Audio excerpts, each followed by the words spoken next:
I think we're live, even though my thing doesn't say we're live. So I'm going to pour my Pib Extra. We are not hosted, or no, we're not sponsored by Pib Extra.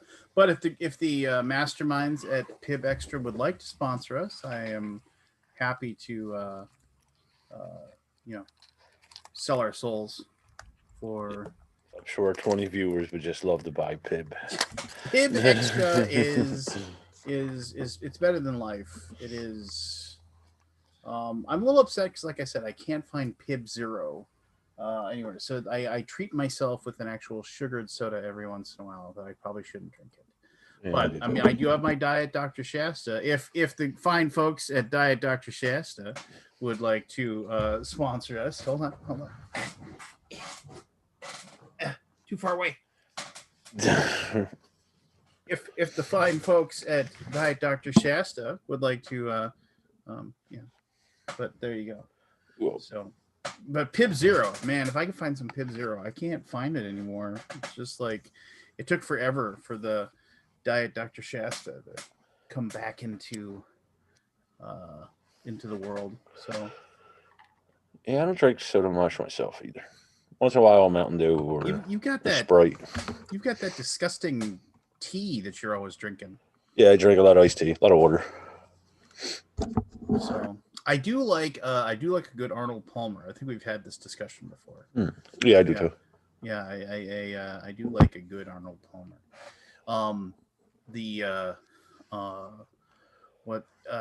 There's a convenience store near us that sells those big giant, like, the big giant, like the Arizona Sun tea, Yeah. but it's an Arnold Palmer, and it's just, I like those. Those are good. King Fat says, wasn't Bigfoot in a Pib commercial? I don't know if it was, but I remember Bigfoot being in a Dr. Pepper commercial back when we were kids. This is the 70s, early 80s. There was that "I'm a pepper, you're a pepper, wouldn't you want to be a pepper?" Something like that. Those old commercials. I see them in reruns. Yeah. Yeah, well, no, I mean they're old stuff. You could YouTube them up, I suppose.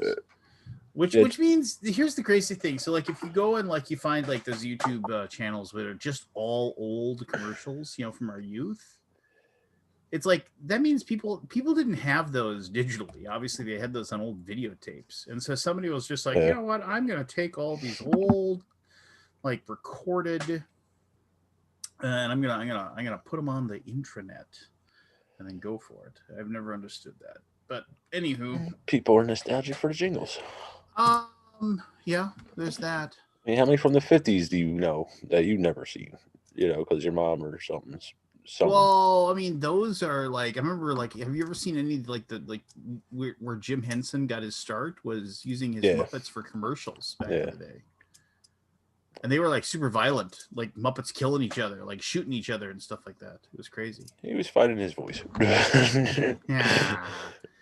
Look at Carlin. He was all straight laced before he went the other way. Yeah. And he started being a little bit different with like the hippy dippy weatherman and stuff like that. It's funny you mentioned Carlin. You mentioned him, and obviously he's if you ask people like, well, what's Carlin's bit, and there people will say the 7 words. Yeah, it's probably his most famous. Yeah, the 7 words.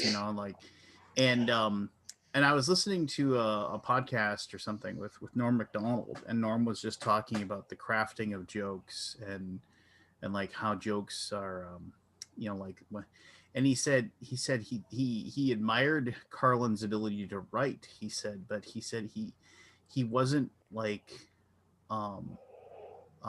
he wasn't like what he considered like a true stand-up, because like if he said that, it's just like he said, what's one of Carlin's jokes? Is what he would say. And the thing is that in like Carlin didn't write jokes. He did like commentary that was like satirical. And so like, but that's why, he says all the time, it's just like how if you go back and you listen to, he said you listen to Bill Cosby, which obviously now, I mean, the guy, he's a horrible human being, obviously, now that we've realized, but he says, oh, you listen. It's like, how many kids grew up listening to Bill Cosby albums and records and just sat there and laughed and laughed and laughed. I mean, I did that. I remember those. I mean, they were hilarious. We knew those albums by heart. No, I mean, like, good stuff. I mean, just like he talks about like the crafting of jokes. If you can find it, if there's a really good YouTube channel that's called I'm Not Norm, which is just basically this guy who posts a bunch of Norm Macdonald video clips and audio clips. It's a good little channel to watch. Jen and I were talking something similar to Cosby with the that Dr. Seuss thing that came up, them 6 books that the family decided not to print anymore. The 6 books that, like, the only one that I think nobody ever heard of. Well, I mean, If I Ran the Zoo, I remember I've read that one before. But the other ones were, barely read. Yeah. Barely listened to. And I was talking to Jen about it, and she's like, well, people should be able to understand. And I'm like, they're kids. They don't. I remember watching an interview with Mark Hamill about Luke Skywalker. He's like, he'd meet these kids, and their parents would be like, this is Luke Skywalker. And they look at him, and he's a 60-year-old man. He's like, what? They just don't understand it. So, of course, to them, it's the same thing almost. Yeah. So I get where they're coming from. I didn't understand the big thing with that. Like, Cosby's is a little different, but well, and let's be fair. How many people are still reading Dr. Seuss books if it isn't one of the top 6 or whatever? I mean, if it isn't the places you'll go that you're handing off to your child at graduation or something like that. I mean, it's it's difficult to, like, most Dr. Seuss books just aren't really read anymore. I mean, just because. I mean, there's Green Eggs and Ham. I mean, there's like the 3 or 4 classics. One Fish, Two Fish, Red Fish, Blue Fish, and Green Eggs and Ham, and Horton Hears a Who. Obviously. Cat in the Hat. And then there's Jonathan Mariucci, of course. I don't know him. Be gone. I don't think he could hear us. Well, no. See, here's the deal. The last time that John and I tried to do a Zoom meeting, like, he couldn't get his audio to work, which I'm gonna laugh because I don't think he's gonna be able to pull it off again. Because he's looking off. Jonathan, as we're staring deeply into his sexy eyes here, as you can see, he's the Hexplorit guy, and he's gonna be launching his crowdfunding here in a little bit. So I invited him on this evening. Here, I'll hold it up, and he'll be all like, "I can't hear you." Yeah, I can hear you guys. How's it going? Oh, what a sandbagger! Well, I didn't hear you at first. I had to click some buttons. Okay. And look, I'm representing with the most comfortable sweatshirt of all time. Even if you don't want to play Hexplorit, if he has the hoodies, you got to back a hoodie, man. These are the best hoodies. Thank you. You're making them very very famous, I think. I don't know about that, but they are super comfortable. So hey, get your let's start in with the commercial. When do you launch, and where do you launch for the next one?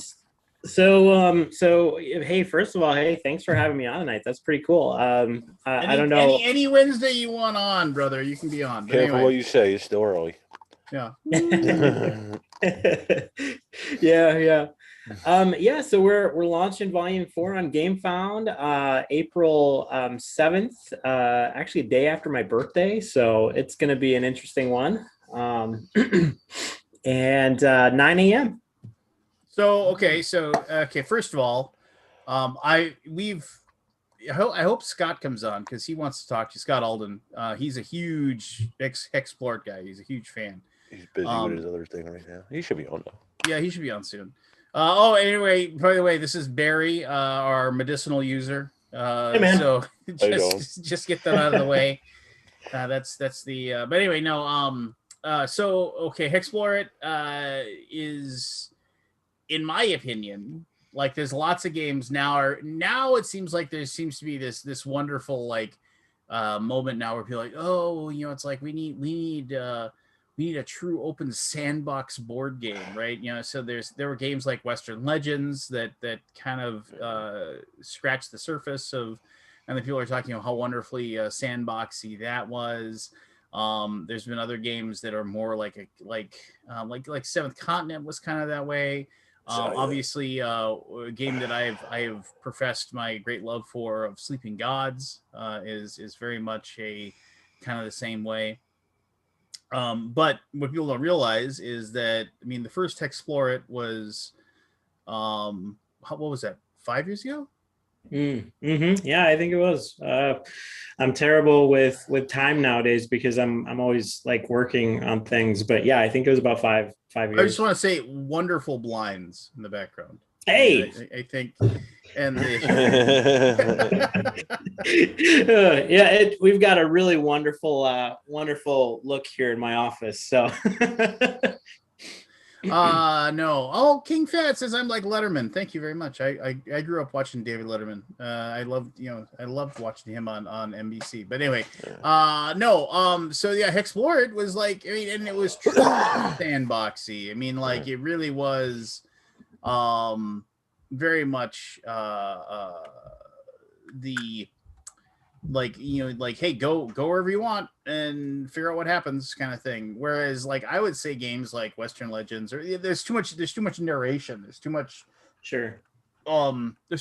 even though they're not trying to direct you, there's too much of a linear aspect of the direction being pointed to. So but anyway, I'm gonna shut up and let Jonathan just talk about the origination. So it had to come from playing D&D and the hexes. Go like, yeah, I'm just gonna see what's going on in this hex here in this world and screw everything up, and then after I've blown everything up here, I'm gonna move on to the next one and see what's there. Yeah, it was kind of an interesting, kind of an organic thing. I love making maps. In my D&D group, we would play, you know, for hours at a time, like we would normally do for D&D, all of us. And it got to a point where I couldn't enjoy that anymore, because obviously when you know, kind of settle down, you have a family, and schedules just don't align, and the stars don't align or whatever, and you just don't get to have your regular gaming sessions. And anyway, I was real active on the Cartographers Guild, basically just map making, posting maps, cool stuff that other people have built, and just awesome D&D like resource there, and a lot of really cool things that they do. And they do monthly, basically, contests. And one of the contests was build a map that would be in a game. And I ended up winning that month with the first iteration of the Explore It map. And so then people were like, holy crap, this could be a game. Like there were regions, and there were like alignments, and there were like kingdoms and all this stuff. And I was like, man, this could be a game. So it just kind of reverse engineered from the map, the whole system. So, and then so you had the Wrath of the Dead King, or I'm mispronouncing. Then you had that's right. Yeah, Valley of the Dead King. Valley of the Dead King, the Valley of the Wrath of the Dead, of the terrible, crappy, the Forest of Agramon, and then the Sands of Shurax, and now you've got your kind of Count Strahd-esque version. I mean, you know, not this. I mean, this isn't us. I mean, it's just like, it's obviously. I'll just say it. I mean, it's like the first one was just kind of like, okay, well, it was the proof of concept almost, in my opinion. Yeah. Like, does this work? And then it was like, and then for me, like I said, the Forest was like, okay, what were the rough edges, in Valley that we can now shave off some of the rough edges and make it a more streamlined experience. And then Sands of Shurax was kind of like, okay, what's all the crap we can throw into the box? Yeah, It's just like... it really became that. Yeah, and it took our team too, like being like, hey, we should really kind of start to back down a little bit. And I'm like, oh, but we could do this, we could do that, we could. You're right, we should have taken a little bit of step back. But honestly, you know, the amount of stuff that we put in there, I think that there's a lot of little gold nuggets, and people who enjoy the tinkering that comes with you know, actually playing the game. We have a huge solo crowd, and so that's really more for them than for like the big party groups. Our games aren't necessarily you know, built for, you know, this 6 or 7, you know, 7 people, that kind of thing. You can play it that way, but it's just the sweet spot is kind of 2 to 3 heroes, 2 to 4 heroes is kind of the sweet spot. And we did take a step back in Domain to focus more on like what's happening in the gameplay than you know, throwing the whole kitchen sink in and what you can do. But you know, that being said, we've added, you know, a ton of other subsystems to this game that are unique, and it just feels like a whole different thing. Yeah, I mean, it definitely. You have the bases and what have you that you built everything on. If you played an Hexplore game before, you're not going to. It's not going to be anything like. It isn't like there's too many times I played, and I said this in so many of my reviews, there's too many times that people are like, hey, you know that one way that you really like how this game works? Yeah, well, we threw all that away and here's this new thing, you know, and you're like, I don't want to learn a new thing. I want to play what I was playing. So right. Yeah, so I mean, there's that going on. So why not Kickstarter? Why are you going GameFound? You know, it was kind of something that we've been talking about since GameFound announced that they were doing a thing. And I gotta say that we grew up on Kickstarter, and you know, like so many others, and Kickstarter has been very good to us. You know, I'm happy that they're around. We're around because they were awesome. But the tools that they have, they just haven't evolved. And I gotta admit, the background tool set that GameFound offers is so much nicer than what Kickstarter has. And to give you an example, you know, I would be writing updates for our for you know, any one of our projects. We've done 3 on Kickstarter now, and the last time I was writing a update, I was typing a little bit too fast, and I went to go click a button on my mouse, and the whole update disappeared. All of my update gone, and it was like an hour and a half worth of typing. And I hadn't, you know, it was one of those times you don't hit the save button every 10 minutes, which I normally do. And I lost the whole update. So it's just really maddening things like that, that cause, you know, a lot of heartache that don't need to be there. Like, we live in a day and age where, you know, you should be able to have your update not disappear. Well, I find that so cute, Jonathan. I mean, you don't know to type up your update in like a Microsoft Word or something, and then just Control V, Control C. Well, yes, yeah. I mean, but for me, that's you know how we do it, and we're not terribly large where I have to plan a lot in advance. I know what I'm writing. You know, I'm not gonna. You know, maybe after that time, I learned a thing or two, but nah. Yeah. No, I get it. I mean, so I have used both, right? So Gray Fox Games uses a GameFound for our pledge manager. And you know, I can say this because we're going to announce it here probably tomorrow. If you missed out on After the Empire on Kickstarter, like, you know, you can't buy that game anywhere. It's like sold out everywhere. We didn't, you know, the Kickstarter went well enough. It was like 136,000, you know, or something like that. But once it came out and it got into some big name reviewers' hands, and they all gushed about it, sold out. All of a sudden it was like it was gone, and nobody could find it anymore. So we're going to use GameFound to just basically say, here's the Kickstarter reprint for After the Empire.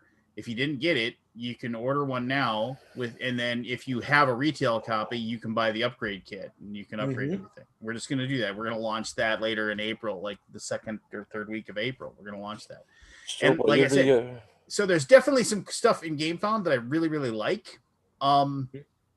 There's a lot of stuff in GameFound that, I mean, it can be very infuriating. It is like, it is not, what's the word looking for here? It doesn't,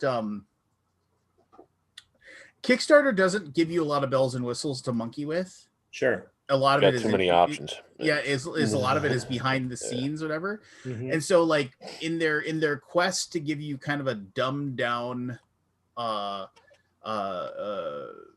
user interface, like you get very frustrated with it because you can't do X, Y, and Z, right? Yeah. But they don't give you so much stuff that you can screw things up. Whereas in GameFound, it's like, it's been my experience that it's just like, okay, you know, this is all well and good. I can see, I mean, basically, there's that old essay by Neil Stephenson where he describes like the difference between like IBM's and Apple, you know, products. And Apple, it's like here, like, you know, here's your hermetically sealed computer. You can't do anything to it, but it works really great. And it was like, oh, cool. And then they were like, well, but here's this, like, here's a PC, and you can mix and match and stuff like that. And there's a chance you're going to screw things up. But if you can really fine tune something to do exactly what you want to do. And that's kind of the difference between the two, you know, is that you can't really do anything crazy with Kickstarter.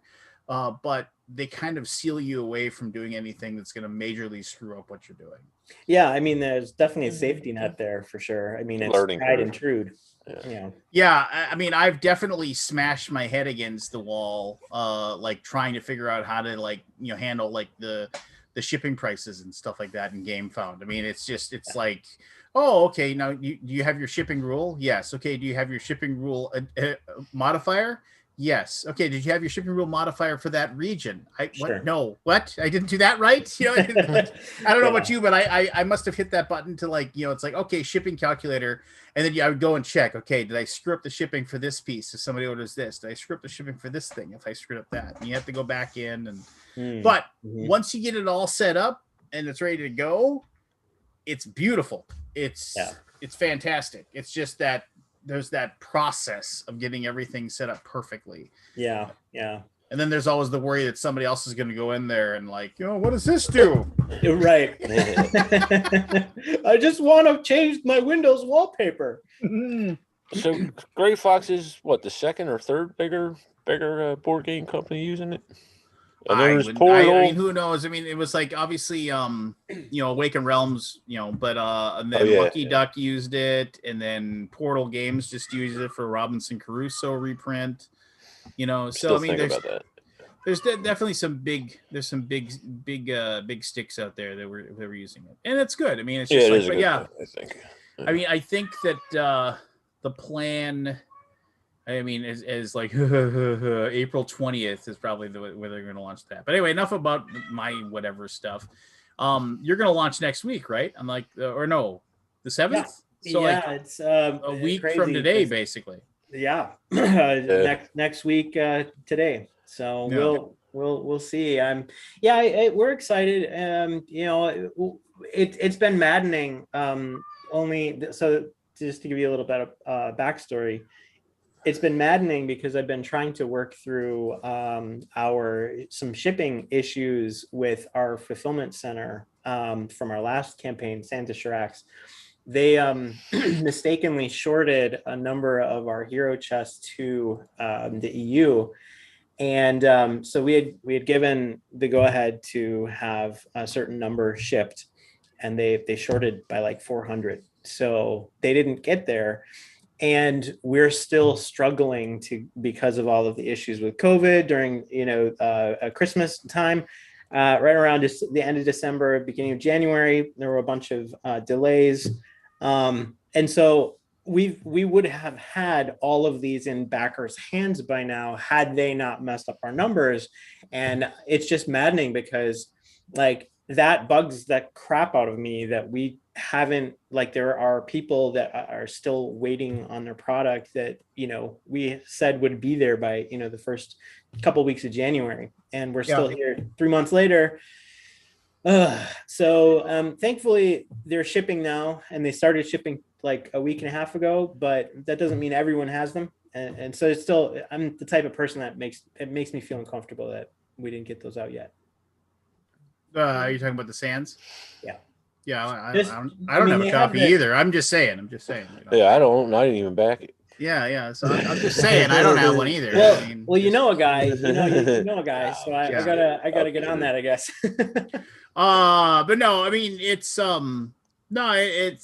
is frustrating, right? So, well, last time I checked, I think we were talking about maybe a little D6 helping you out with some fulfillment here. Yes, and that is the big reason why I think we're looking into that option.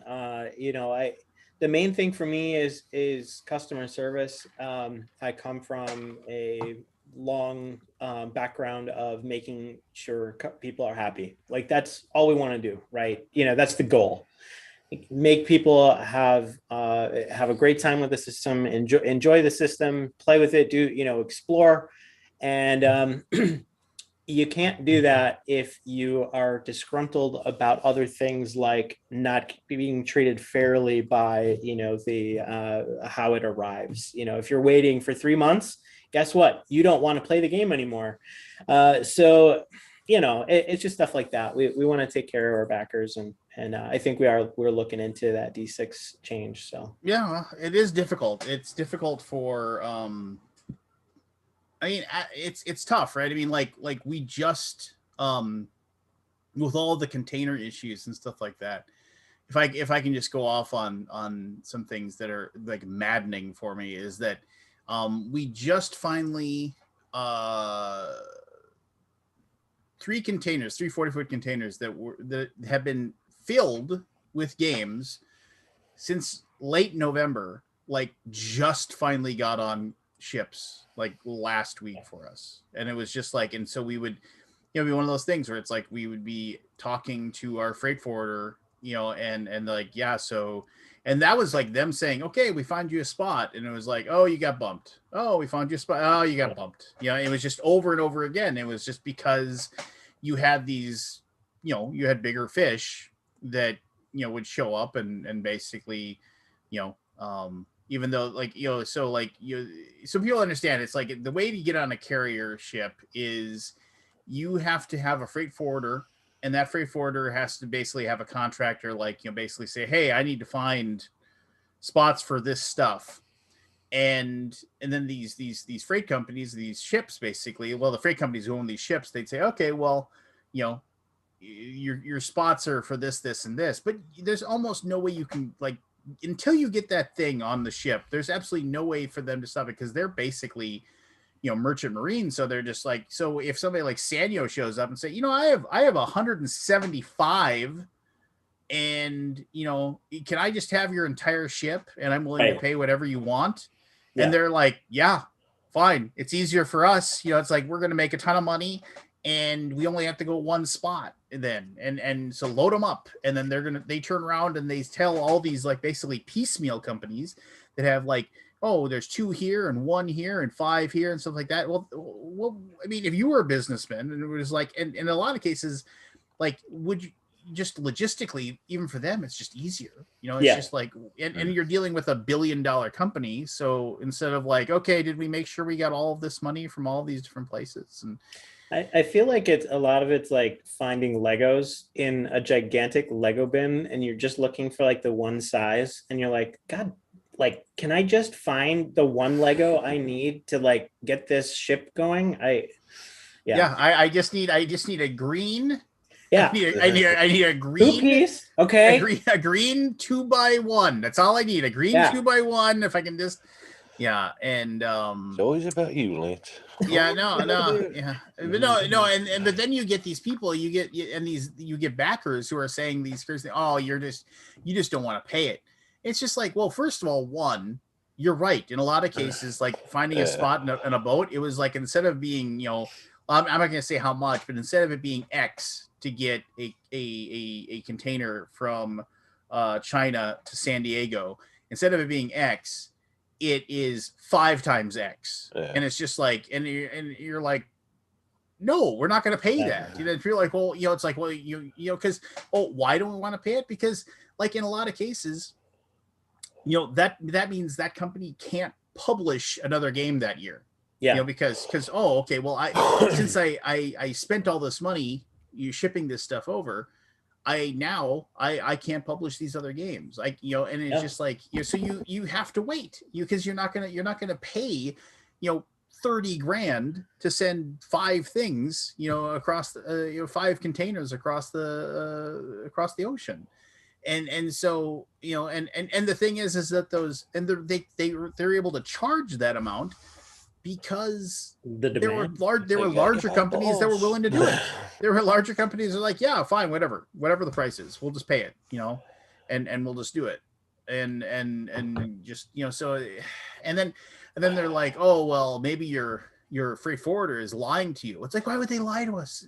They don't get paid until we get the container out of there. So it's just, and I understand it. It comes out of frustration of people like, I really want, you know, I really want my game. You know, and it's just like, okay, great. You really want your game. You want the publisher like to like go out of business so you can get your game? Yes. Yeah. I want the game, damn it. Fuck that publisher. Give me the game. Now. Hey, Chris. Hey, Evan. Hey, how's it going? Hey, guys. Geez, now all we got to do is we got to wait for Forrest to show up. Ready. I'm ready. To be on Forrest's team, I feel like he needs some help. Really? Are you talking really through bad, a walkie-talkie, yeah. Evan? Yeah, just some. It would have to be a different version of the game, I guess. No, restart your microphone. That's our way to tell you that you sound like a Cylon. Yes. Man, that was a great series. They're rebooting it. Give it time. It's in the process. We'll see how much Lance despises this. Oh no, you never watched the original one, did you? I never watched the original. Or the remake of the original. The board game the board game was amazing, and I never, you know, that's all I care about. The board game was amazing. I mean, the show is amazing too. I don't know why you didn't watch it. I didn't watch it to either effect either. There's a gap in my life where I didn't watch much TV because of my job. But yeah, I watched it afterwards. I didn't watch it. Hey, everybody, shut up, because we have to like make sure that we welcome somebody who actually like watched an episode of the Alaboom and then made her own like reaction video to an episode of the Alaboom. I want to see this. Could you put the link in the chat? Okay, is it Jonah or Jonna? I apologize. Oh, it's Jonna. Okay, Yeah. So No worries. Evan, speak so we can see if you're a Cylon. I think I'm still a Cylon. You're So still a Cylon. No. Yep. my screen is good. I think I have to close Tabletop Simulator and lose all my progress in this game. All right, hold on. There's a save function, just so you know. You've blown my mind. Yes, there's a save function. All right. But anyway, so Jonna, tell us a little bit about your little spot in the interwebs. Tell us My about the little channel. spot in the world. Well, I have a channel. It's called One Pip Wonder, and I just review board games, and my friends and I play D&D. So that's pretty much it.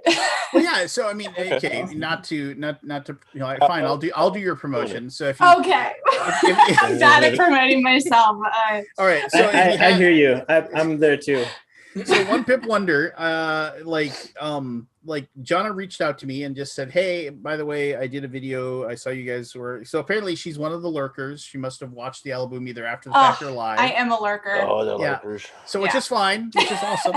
But no, so Jonna She's one of the went three. and like she emailed me and said, hey, by the way, she said I really liked your conversation we had, and the conversation that we had was about like when we were talking about the Tiny Epic game where people had a problem with the cover and and how like parts of it were over sexualized and things like that, and how quickly Tiny Epic responded to that and how they weathered the storm and what have you. And but anyway, so she emailed me and said, "Hey, don't worry, I don't trash on you guys or anything like that." So she did a very nice, like little, like 3 or 4 minute video. I didn't even know. I mean, I apologize. I didn't know the YouTube channel existed, but then I started watching some of your videos, and then like it showed. And Jonna was like, she talks about the. Oh wait, here we go. Let's all laugh at him here pretty soon. Hold on. Cylon or no, Evan? Take me to your leader. Okay. All right, Nice. Evan's good. Right. No, so anyway, it was very nice, and I started diving deeper into the stuff that she was talking about, and like I mean, it's like all over the place in a good way. Like, you know, talking about the board games she plays with her family, like the D&D that she plays with her friends, painting miniatures, like, and just it reminded me of why people started doing channels in the first place, which was I'm really enthusiastic about the hobbies that I have, and like I still want to do more with the hobbies that I have when there's nobody else around.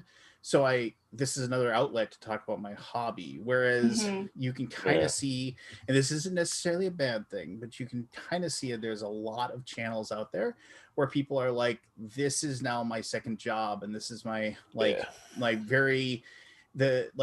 they may have a passion for a hobby, but you can kind of just see that it's like, okay, I got to make sure that I, you know, do a top 10 video every 3 days. And I have to make sure I do, you know, and it just seems like you're just creating for the sake of creating. Yeah. Whatever I'm interested in, or if it just seems like, oh, that could be a good video, I should probably do that. I'm not very professional or like goal oriented, very like in the moment, I guess. And I try to be a good YouTuber. Like I watch videos and like how to grow your channel, but I'm just too all over the place. Like I know that's probably why my channel isn't very big. It's because 1 minute I'll be like doing vlogs, and the next time I'll be animating board game boxes, and the next time I'll be doing a top 10. And so it's just a creative outlet, like you said. Yeah, absolutely. How long have you been doing it? Let's see. 3 years? Okay. 3 years. Yeah. You got to tighten up your top 10 schedule. That's I know. Like you have to have them out. top 10 this, top 10 this. Yeah. Just unbox a bunch of shit. And then you gotta say, and you gotta do the top 10 board games that are great for Thanksgiving. Number 6 will blow your mind. Right. You got to give a teaser. Top 10. Let's make top 10 everybody list. hate each other. How are you Exactly. advertising your channel, Jonah? What am I advertising? Like on Twitter or Facebook or Board Game Geek Oh, or anything? I guess I'm on Facebook. I'm on Twitter, but I don't really understand how Twitter works. I'll get a message from someone or like Me too. a mention. I'm like, it happened 3 days ago. I'm so sorry. Yeah. So I'm not very good at the social media end of it. Wait, I I can feel your pain. You know. Same thing for Explore It. I do videos of our games, and but really like we have a newsletter and we have a Facebook page, but I am no good at keeping up on Facebook. So I feel bad because we should be posting more, but I'm just too busy with working and doing other things. Well, that's Yeah. understandable. Yeah. Yeah, I Brian spend and a I- lot of time editing, and I really like editing. I really get sucked into that. What is wrong with you? I don't. It's addictive. I just I love the dreaded that. copying and that. I hated that. Really? It was like just such a big time suck. Yeah, I I hated don't that. know. I don't know. What program are you using? Maybe it's I that. was using Premiere at the time. I haven't done Okay. it in 4 or 5 years, but Yeah. I don't know. It's just addictive.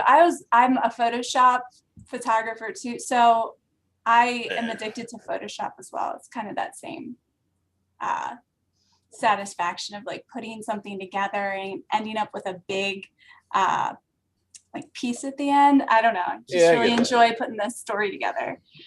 So So I told everybody to sub and hit the bell for that's you. watching. So that's there very you go. kind of you. Oh, you gotta No, hit it's the not bell kind. now? It's just Yeah, you gotta hit the bell. Shit changes all the It's the algorithm, baby. It's the algorithm. Is it really? Is you really have to hit the bell? It's or everything. doesn't count? The bell matters. The likes, the the dislikes, thumbs up or thumbs down on comments. videos matter. I may be showing my age, but what's the difference between subscribe and the bell? If you hit the bell, that means that you will get like basically a notification. Like whenever their video goes up. Whenever they have a video pop up, you'll get a note. Hey, so and so just published a new video. I think I get those even with just subscribe. You it will depends on sometimes some of them, yeah. on the algorithm again. So is this like a venti latte kind of, medium small kind of like still getting the same thing, but just maybe in a little bigger cup? Yeah, I'd like a medium, please. A medium. Medium. You're going to get what they give you. Too bad. I think the big thing is that most people don't like hitting the bell because they just want to load up their spam. The extra spam that they get on their. Just so whatever. Okay. But I mean, to be fair, I barely. I don't think I have many, if any, on the bell. Honestly, I just like on my YouTube app on my phone. There's the button for subscriptions. You just click on that, and that'll tell me. You can scroll through that and see like the people that you subscribe to, if they posted a new video and stuff. That works pretty well for me. Yeah, that's what I do to find stuff. As far as what's coming up and what's going on. But yeah, so just so you know, Jana, just this is basically speak up when you want to speak, but Barry is my buddy, as you know. We've been friends forever. He's also our medicinal user. Because he got ran over by a train like Seriously? 7 years ago.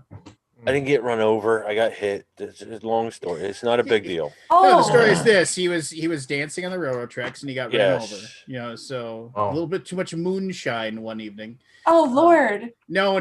He was he moonshine down by the railroad. Fucking he was a little too much of grandpa's cough medicine. Oh man, Barry. I used to work on the L in Philadelphia. It's a light pass train. Okay. I got bumped by a shoe. It wasn't a big deal. I barely got a bruise. A shoe. A shoe. Is that part of the train? It's the no. It's a shoe. It's like an actual. It was a size. It was a size 9. Size 9 narrow. Basketballer kind of size shoe. Yeah. Yes. Pretty big one. Actually, it's probably about the same. A little shorter. Okay. So I'm having trouble here. I've got. How do you say your name? Jana. I'm gonna mess it up. I'm sorry. Oh, I'm sorry. That's okay. Jana. I think I called you Jonah. I've got 3 subscribers, 1 video. That's probably not you, right? No. My channel's called One Pip Wonder. Oh, okay. I was like, there's 1 video and 3 subscribers. It looks like you. So Chris Strain was on here just a little bit ago. He's a entrepreneur, graphic artist in the board game world. He works with Gray Fox Games. I mean, okay. He's almost like he's employed by us because he does he work at Gray Fox Games? Well, he does almost all of our graphic arts now. But he's still freelance, right? But I mean, he does all of our stuff for us. And then hey Peter. Jonathan Mariucci designed the Hexport games. He's got his thing coming out on the 7th of April. Evan is the designer. I'm jealous of Hexplore it, by the way. I've been working on like a Hexploration game for like 5 years, and then I see this come out. I'm like, dang it, he's done it really well too. Oh well, thank you. And I'm sorry. No, it's all good. I'll probably, mine's different enough. I can probably still do it, but still, you've done a great job. Oh, hey, thank you. Oh, you're one of them designers. Evan is one half of the team that designed After the Empire. After the Empire Kickstarter reprint with the brand new solo mode that Ryan and him designed. That's on April 20th, 420, coming out on GameFound here shortly. And then Peter Vaughn's with us from Breaking Games. I've heard of that Peter. guy. Yeah, do that. Yeah. And he was the lead developer of Dwellings of Eldervale. Awesome. Yeah.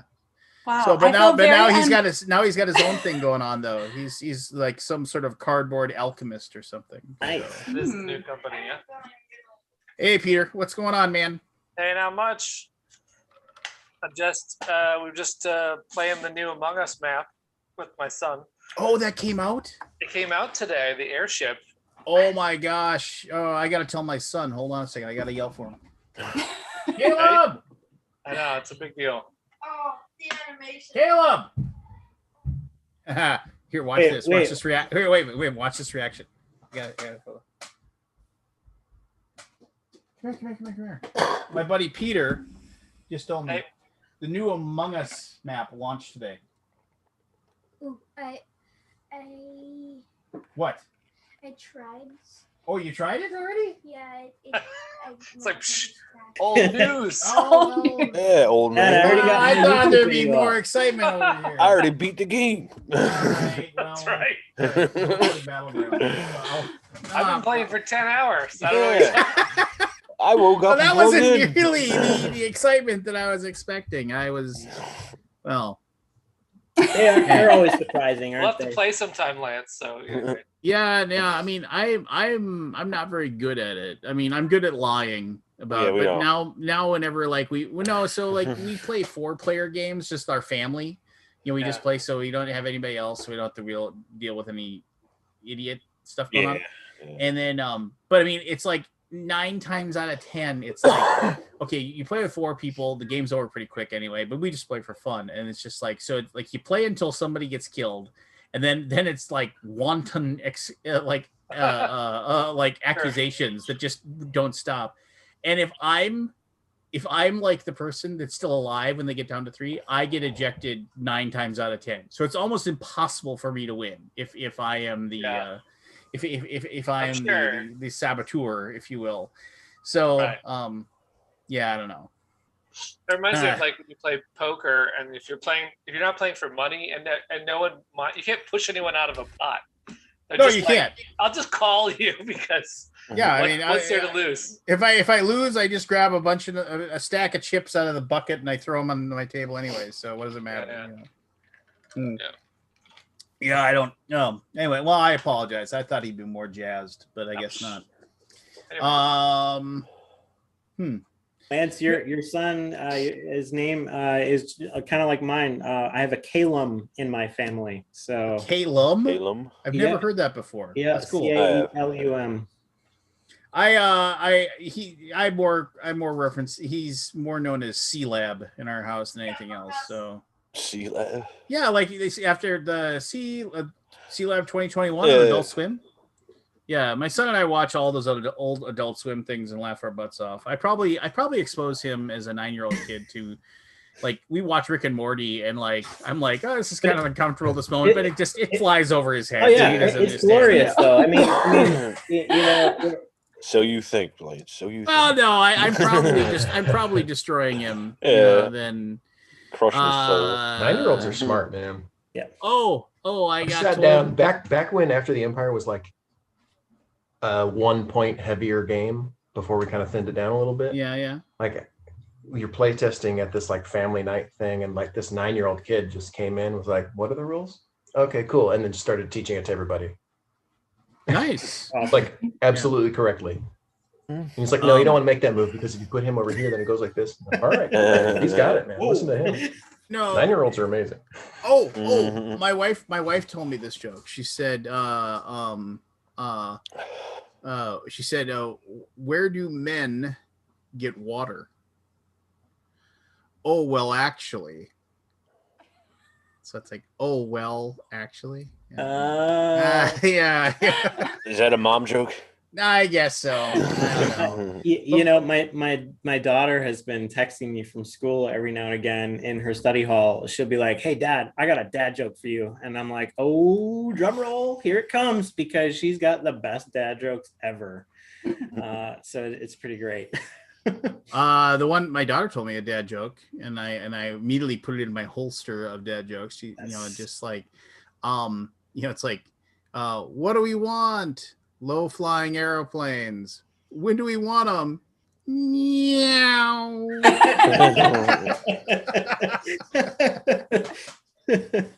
Oh, that's awesome. Yeah. Anyway. All right. Well, since we're still waiting for Forrest to show up before we can start the games, and Evan can go for his second Alaboom dollar, the vaunted Alaboom dollar. What does anybody been playing any games lately? You? I I've been playing a Ostensibly, lot of games. okay, Jonna, tell us what you've been playing. What have you been playing? Anything new? Anything exciting? Anything awesome? I've been playing an old game. I've been playing Karuba every day because my 6-year-old loves it and my 4-year-old. So we've just been playing Karuba a whole lot. No, is Karuba, is that the one from Haba? Like, it's Haba, their, like, yeah. It's the adventure treasure hunting, like little puzzle path making game. And what's great about it is it's forcing my 6-year-old to say his teens because he really has a hard time remembering like 13, 14. He says 13 and 14 exactly the same way. So it's just been really good practice because you have to call out the tile number for everyone else to put out. So I don't know. We've been playing it for school. So it's been a lot of fun. And as far as like more serious games, we've been playing a lot of Spirit Island. So that's all we really play. Spirit Island, I mean, not that Spirit Island isn't okay, I'm going to say this. I'll back up again before I even make my point. So Here we go. In the board game world, it is sometimes tough to see or guess what games are going to stick and what games aren't, right? It's like what games are going to make a splash and what games don't. And so when Spirit Island came out, I remember Christopher sent me a copy of it, which I was very appreciative, and I played it and I was like, this game's really, really good. This is awesome. And then I played it another time after that. And then I think I played it one more time at a convention. And like all of a sudden somebody was like, yeah, it's like in the top 50 on BGG hotness. I was like, what? No way. And I was just like, I had no idea that it would, like, I mean, it's a super cool game. And I love how it plays out. But I mean, I had never had the expectation that it would like. Yeah, I think a lot of people are either of your perspective where they're just like surprised that it stuck around, and then other people that are just like diehard totally for it. Yeah, I mean, is it because okay. Now, not to get political here, but I mean, here we go. Shut up, Barry. Okay, so ostensibly, I mean, I would love to know the background of the design of that. So ostensibly, the whole idea is that it's a beautiful land, and colonization is attempting to happen. So yeah. So it's like, and we talk about how the colonization of the United States, is the fact that basically we came here and just took the country, and here's the deal. I mean, and I'm not trying to make this, but my wife and my kids are official members of a Native American tribe. It's just like that. That's it's something they didn't register until like 2 or 3 years ago, when the Quapaw Indian tribe actually was trying to get a certain amount of members, and they kind of opened up the doors for registration a little bit further than it was, and then they were able to actually register their nationality. Are they recognized? Recognized. So they had to get to be recognized or whatever. So they had to. No, I'm asking, are they? Oh, they are now. Yes, okay. They are now. But no. So my and so there's a certain like percentage of their lineage that they have. Right. I think my husband just makes the cut for his, but my kids wouldn't then. Yeah, I mean, and I so anyway, that being said, I just it's one of those things where, so I wonder, I mean, okay, so, and this again I'm touching on, I'm just gonna say it. I think now if Spirit Island came out, maybe it wouldn't be some fantasy world. They would have really hammered down on really hammered down on the theme of anti-colonization, right? They would have picked Africa or maybe not South even America or something. Yeah, maybe not even a true actual historical theme, but maybe really just instead of being, because Spirit Island, while being a really good game, I mean, they do kind of it seems like the anti-colonization attitude about the game is kind of it isn't drummed up, right? You know, it isn't like you know, it's there, but it isn't really. People don't hammer on the button over and over again. Right. Yeah, so I wonder if they had made it now, if they would have maybe like expressed that more in the design. I don't know. I think it's more for me the appeal of like nature having the power and the ability to overcome just the bad things that humans can do. So I was actually I don't know if you guys anyone has seen Frozen 2. I saw Frozen 1 and we didn't see Frozen 2, but so I'm pretty sure that Frozen 2 knocked off Spirit Island. You watch it.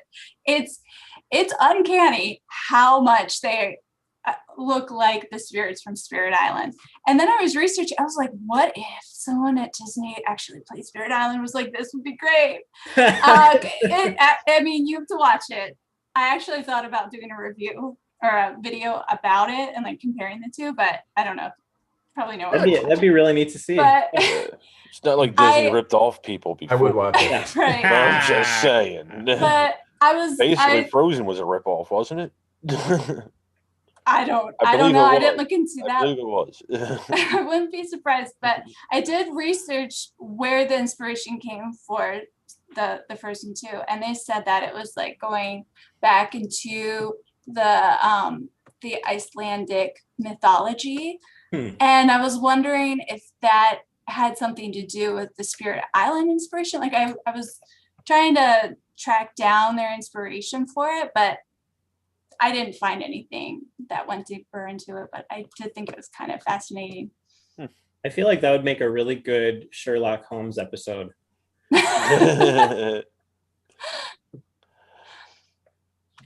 Where's our next season of Sherlock anyway? I don't think that's coming, Lance. I don't think it's coming ever. I don't think it is either. The actors, the You're principal talking actors about the newest one? Was it with Cumberbatch? Yeah. I mean, they kind of did nothing after that. But that last season was like 4 years ago or 5 years ago. I mean, I enjoyed it. But there was a gap between the two seasons. It's Cumberbatch and the other guy, the guy who plays Watson. They're just extreme. Martin Freeman. Even the guy who played Moriarty, he's been pretty busy lately too. I've seen him in a few movies. Yeah. Oh, Peter. I was gonna reach out and say this to you otherwise, but I'm just gonna reach out to you. So we had to because our schedule is just full of games. We had to tell Travis Chance no to a game that he was designing about basically an homage to Mad Max Fury, basically like cars speeding down a valley and blowing each other up constantly, and we just did not. It was called like Diesel Punk Apocalypse, I think was what he called it. We had to say no. I told him to reach out to you and have you check it out. I don't know what with Cardboard Alchemy. I don't know how full your schedule is. It's funny that you mentioned that theme because we do have one that we're working on with Mad Max style. I don't know what yours is, but his is better. No. I mean, this is totally like, and this is to anybody. If you're a publisher, reach out to Travis Chance. It play tested really, really well for us. It's just we don't have any room. You know, it's like we have games. We have games scheduled well into 2022. You know, so we just don't have spots. You know, so it's just kind of like. I know how that one goes, actually. It's funny, we don't have that problem at Cardboard Alchemy yet, but I do remember, like, when I first started working at Breaking Games, it was like, we could let's take stuff. Because we're not full, and so is, and we could make better deals to designers, like, your game's going to come out right away. And then all of a sudden it was like, yeah, we can't even look at anything. So I'm in the sweet spot right now where we are able to look at stuff. So maybe I will talk to him about that. But I will say that, so Brad Brooks has a Rise of the Tribes inspired idea to go into the future. the world's collapsed, it's reborn, everyone comes out of their, fallout like shelters, and it's a brand new it's a brand new rise of the post-apocalyptic tribes. I don't know, we're working on something. Is it 20 years later and they've already developed a super weird pigeon language? Totally. Yeah. Where's my dwellings of Stardale? Oh, that's coming too. Can't really talk about what Luke has cooking, but man, he is cooking. Yeah, so I did see Luke's not here. We should get him on some night. Luke Laurie, everybody know. So there was in the Dwellings of Eldervale Facebook thing, somebody asked a very innocuous question where it's like, hey, why is the tiebreaker the number of resources? It's like instead of number of dwellings. And he said, oh well, because I like to think of the person that should win is the one that is prepped to do more. So if you have a bunch of resources, you were on the cusp of being able to do more. Sure. And therefore, you were, if the game had continued for another turn, you would have scored more points. But instead of just you've already built your last build, so it's just okay. And then somebody was like, "You're wrong. It should have been this." Yes. telling the designer, nope, you did it wrong. Did they play the game once before they had that opinion? Sold thousands upon thousands of games. You screwed it up. The way me and my 4 people at my table play it is better. It's a tough thing to be, because we're keeping that Facebook group as a fan group, and we want everyone to be excited. And someone will come in brand new and be like, "I hate this." And you're like, "Okay, so nice to meet you." Right. Here's the thing. This group is really dedicated to this game, and a lot of people love it. So just warning you. People just came in like this. Yeah. Trogdor is just going to burninate everybody. And then it was funny. Luke let everybody have a dozen or so posts of how stupid that person was, and then he was like, "Hey guys, let's everybody be nice." It was it was like they had, they were in the process of beating him with steel chairs, and he's like, "Hey, no, wait, stop." He's very, very diplomatic. I actually really appreciate, because I do a lot of the Kickstarter stuff, so I get riled up by certain posts, right? I'm sure you do too. Oh, I don't know what you're talking about. Kickstarter backers are the best. Oh. But this is why I love having a partner like Brad Brooks and Cardboard Alchemy, because I'll say, "Brad, I'm about to go off on this person. It is your turn." And he'll be the nicest reply, "Hey, great feedback." And it's not what I would have said at all. Well, and here's the deal. Whenever you respond to somebody, it's one of those things where it's you usually have, you can either respond with something that says, "Oh, we might be able to do this, but you might not be able to do it." So you can't say anything, because if you say we might be able to do X, they'll take that. Somebody will read half the comment and say, "No, they said they were going to do this." They said they're making a bigger box. I heard him say it, right? So and then if you come in there and just say something very bland like, "We have not made any decisions at this time. Thank you for your patience." That's wrong too, because it's just then say, "Yeah, you don't care. You're a bot." Yeah, you don't care. And if you say nothing, and you just right. let those people expurge their thoughts into the instant. You don't communicate. So you're supposed to drop everything you have and have answers immediately. Oh yeah. Scott Alden. Hey everybody. Hello. Bunch of new faces on here I don't recognize. Well, Jonathan Mariucci is the Hexplored guy. Jonathan Mariucci. Hey. How's it going, guys? And then Jonna was somebody who reached out to me because she had she made a video of a reaction video to the Alaboom. Oh, okay. The first time ever, I think. Hi. We made it, Lance. Yeah, we made it. I can't wait. I don't know if was it a good reaction? No, it was very good. It was very appreciative. Well, sometimes reaction videos can sometimes be. God, I hope you didn't sit through a show and film yourself. But Jonna Jonna has One Pip Wonder is her YouTube channel, so go subscribe to it. Go subscribe to it right now. Okay.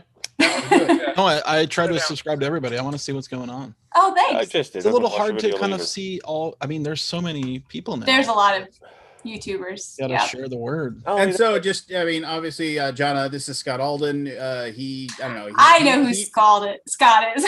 He made some website somewhere. Yeah, I know. Just some little thing out there. He has a couple. Okay, so you're a teacher. I'm a homeschooler. Oh, homeschooler. All right. Yeah. Scott, I'm Barry. Hey, Barry. Nice to meet you over there. Barry got hit by a train. That's why he's here. Yeah, we're hit by a train. And a shoe. Somehow. And a shoe, apparently. And a shoe, a size 9 narrow. It was a rough day. It was a rough day. That was the beginning of a rough day. Yeah. A rough month, actually. So you're doing Game Found, Jonathan? Yeah. So our fourth one we're launching on Game Found next week to the day. So I'm in. Hey, thank you. I've been on all your projects. Oh, I appreciate it. Yeah, we're just really lucky to continue to have the support, and this last year has been kind of rough with COVID. We haven't really been able to get together. What was going on for the last year? Yeah, right. I don't know. I hadn't heard anything. I got a about grievance this. about that. Oh, go ahead, Jonathan. Are you being serious? I was just going to say that, it's just been kind of hard creatively because we've tried to, have normal schedules and normal meetings, and it just all kind of went out the window. But we were lucky enough to get everything kind of put together, and just a lot of play testing. So,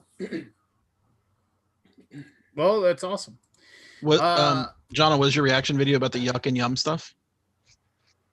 Yuck and yum. No, it was about the tiny epic dungeon, which I hadn't really known anything about, but everyone on the Alaboom was talking about it. I was like, I really appreciated everyone's attitude. Like, they wanted to be sensitive to like how women might feel, but there wasn't a woman voice there. I was like, well, I might say this, but I don't want to say anything because I don't like to think. I don't like talking without thinking ahead of time. So I kind of like went back and thought about it some more. I was like, well, this is what I would say if I had had the opportunity or had thought it out. And so I just made a video about how I felt about that type of artwork. And basically, I feel like it's kind of,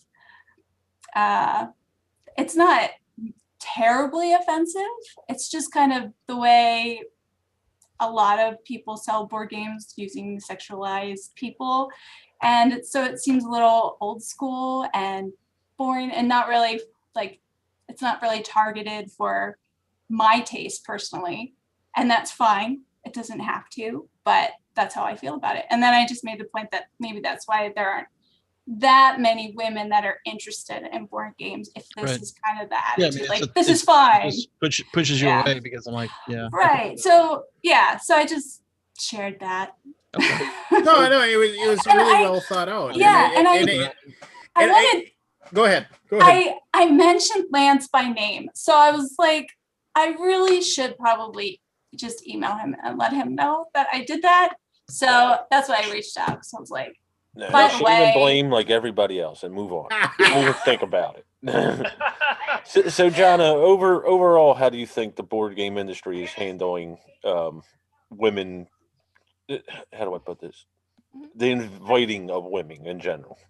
The what of women? Like the inviting to become part of the hobby in general. It's been great. I think for me personally, like just coming into spaces where it feels like guys' night or something is a little intimidating, even when everyone's super welcoming and like friendly. Like even like Lance had to convince me a couple times to come on tonight because I was just intimidated. Makes me nervous. So I think that's just something that will grow out of that as more women are in gaming spaces. But as far as like my personal experience, I've always felt welcomed and included. So I've always had a very You positive. go to conventions or anything? Yeah, I've gone to PAX a couple of times because that's our most local one. Local, yeah. We're from Pennsylvania. Oh, okay. Yeah, so that's always a blast. It's like a little too crazy. Wait a minute. Where are you, Barry? I am a transplant from Philly. I am in Delaware now. Oh, okay. I'm outside of Oh, Milwaukee. that's right. It's I'm driving outside of the distance. Well, it's a good thing you moved to Delaware because we couldn't have two people from the same state. There's Too weird. Yeah, it would be. It'd be Pennsylvania's a way big too state. I'm weird. pretty sure we could. I mean, it's one of the biggest over here on the East Coast. Lance, you and I are neighbors. I'm in Wisconsin. So. Well, yeah, you're a Oh. drunken Scotty, so you know. I'm drinking water tonight. I'm Yeah, kind of well. boring. Ooh, is that? That's a BGG. I was like, that's a BGG. Mug, is that a isn't it? BGG? That's a BGG Oh, thing. it's the same. No, It's the same. it looked like a BGG. It totally one, looks though. like the BGG one. Totally looked. It's so close to being cool. Almost. Hey, it's glasses that I didn't What's that? realize that the last couple years were themed to have Everdell on them all as well. I was like, these are my BGG glasses, but they have Everdell. So I guess I know who sponsored the last couple. Yeah, we had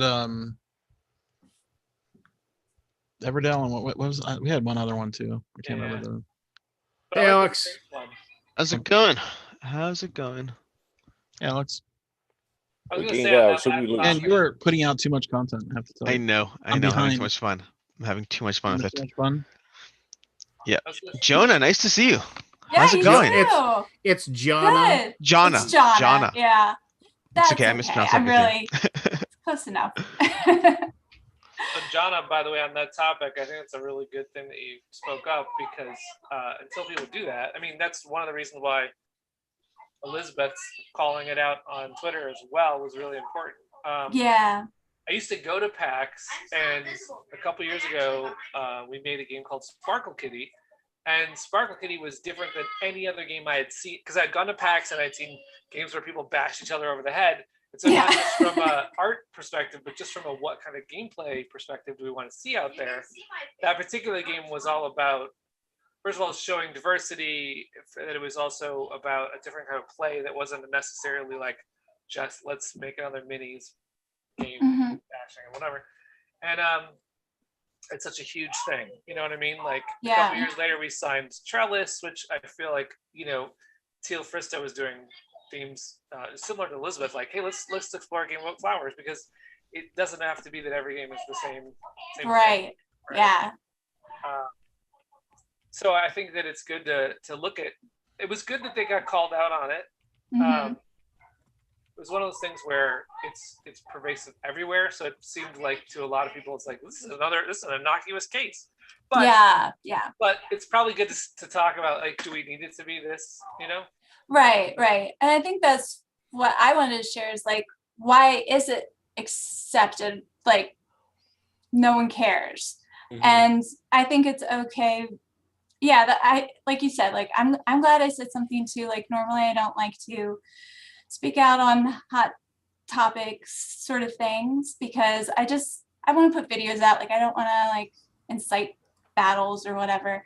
But as a woman and having a voice in this community, I was like, well, maybe I should say something because there aren't a whole lot of women speaking about it and we don't all agree.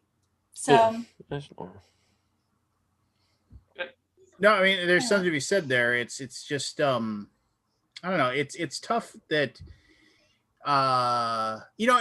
Okay, so I've definitely, you know, if we're honest with ourselves and if we're honest with, you know, when we see somebody send out a tweet or a like, hey, you know, like, why do we have to see art like this still and this, that, and the other thing.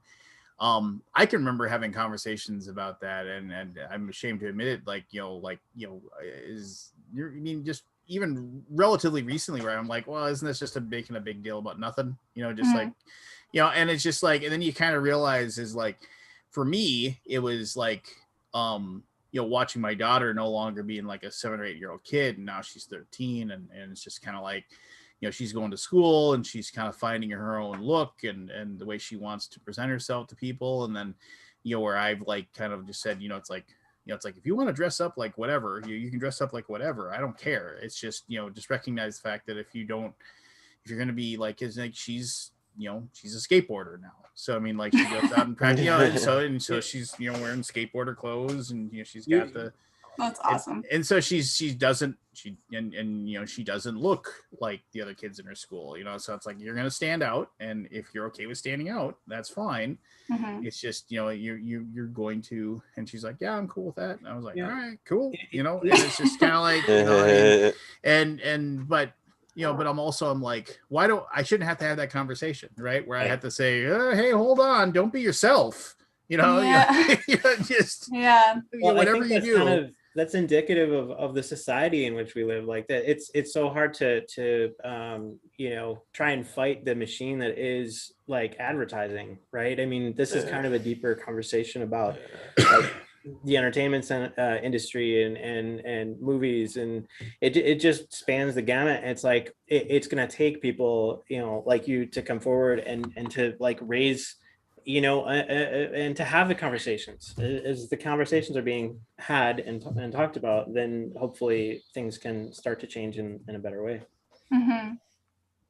Yeah, it's just excuse me, it's just a process that's gonna take time. And and I've often said this, it's just like, the world that we live in like now is nothing like the world I grew up in. And it's just like, and my kids, when they're my age, if I'm, lucky enough to still be around, it's just like their world is going to look nothing like the world they grew up in either. And which is good. I mean, we're always kind of progressing and becoming a better world. And, it's kind of sad. I remember like leaving my house like really early in the day and being gone on my bike, just like the whole day.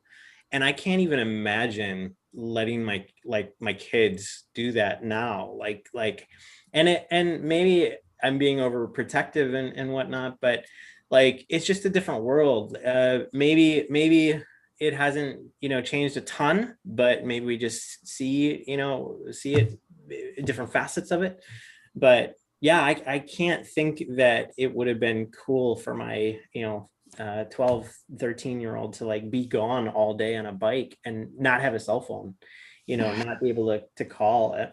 It's just a different world when out of curiosity, what are the facets you're concerned with in that hypothetical? Well, it's just I guess the danger factor is just a little different. Where they go, how we were kind of in the country, and so it was a smaller place and not as many people, and but I don't know, it's weird. It's weird to think that I have to worry about that kind of stuff for my kids. Yeah, because I agree with you instinctively. I think that we do very much live in a different world, but like for myself, I'd have to balance. I'm not at that age that my kids are old enough to have to worry about it yet, but I do have to balance my instinctive preference to avoid, like, how could you go out all day versus breaking down the specific aspects I'm concerned about. Because like some of them, like for instance, so go the extreme, kidnapping is like one of the lowest things that could possibly happen to someone, just statistically. Now I'm far more concerned about what are the decisions they'd make, but I'd have to map that out. But I do agree with you. We what we're comfortable with now is just so different than what we grew up with, and I'm curious how much of that is us, how much of that is society, how much of that. I was just going to ask that. It's fascinating. Do you think we believe our times are so different because of social media and television? The networks, because we weren't exposed to this much information. We didn't know this. Was this stuff still happening back in the 80s versus like now? Is it the same amount or is it different? Like per capita, I'm not. We just didn't know about it. Just didn't know about it because instantaneous access to news. And like, my son's about to be 12, and I'm debating like, when does he get a phone? I don't really want him to get a phone. You know what I mean? And it's like, it's already too much. Think of it as a safety tool. That's right. Sure. We did get him. There was times when I was a kid where if I had a cell phone, outcomes would have been different. Oh yeah, I could have called and gotten out of somewhere that I didn't want to be, you know. But there's some truth to that. Oh, everybody, Forrest's here. Forrest is Hooters T-shirt. Hooters is it's right into the conversation. Is Forrest on a treadmill? Yes, he is. No. He's a multitasking machine. It's his I hit 11,000 non-moving treadmill. So let me just let me give you a background a little. So back in the 90s, I worked as a cook at a Hooters in Fargo, North Dakota, and I apologize for the slight crassness of this comment, but I remember I worked with a guy for like I got elevated to kitchen manager at one point. I was like, you know, so I usually had the morning shift, you know, get in, prep the food, work until about 3-4 o'clock, then the other kitchen manager would come in that would close. And we hired a guy, real good worker. He was a really good prep guy. Never do that again for us, please. But we tried to see what game was on the table. So he worked there for 5 months, and we were sitting there, and he looked over at the Hooters logo, and he's like, is it just me, or do the O's and the Hooters look like breasts? And I was just like, did you just catch on? Yeah. So, after 5 months of staring at it, he was just like, he was like, wait a minute. Nothing get like a mind like a steel trap. Yeah. The gears turning. He was a good guy. The guy's name was Troy. He was a good guy. He was a good egg. Yeah. Man, I remember getting fired from that job. That's a story that is. How the hell do you get fired from Hooters? So here's the long story short. So one of the things, and strangely enough, the tough job. How do you get fired from Hooters? Okay. So here's how I got fired from Hooters. March Madness. It was right around this time of year, and this is mid 90s. I'm guessing I was like 26, 27 years old.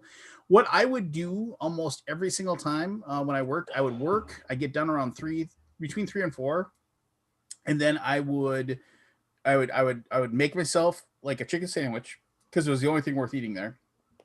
I make myself a chicken sandwich, and I'd sit at the bar and I'd eat my food and I have a couple of beers, and then I go home. And that was just how I did. But it was like the Sweet 16. I remember I was watching the Drexel Dragons win and make it into the Sweet 16. And I was sitting there and I was watching basketball. And then this was at the same time of year, like there was some local hot tub company that had a promotion, and they had like 2 hot tubs outside that like you could go, if you wanted to, you can go sit out in the hot tubs outside, and then the waitress would come out and they bring you food and beer and whatever. That's awesome. So there was just some local like hot tub company or whatever. Anyway, so I was just sitting there, but what was strange about this particular evening was a buddy of mine who also worked at Hooters was getting married. And so he had come out there to have dinner, and then we were going to go out for the night for his bachelor party. And so I was like, all right, well, fine. I'll just get off work. I brought a change of clothes with me. I changed clothes, and I just sat down, and I was going to have a couple beers. So I was there with a buddy, and we're going to watch some basketball.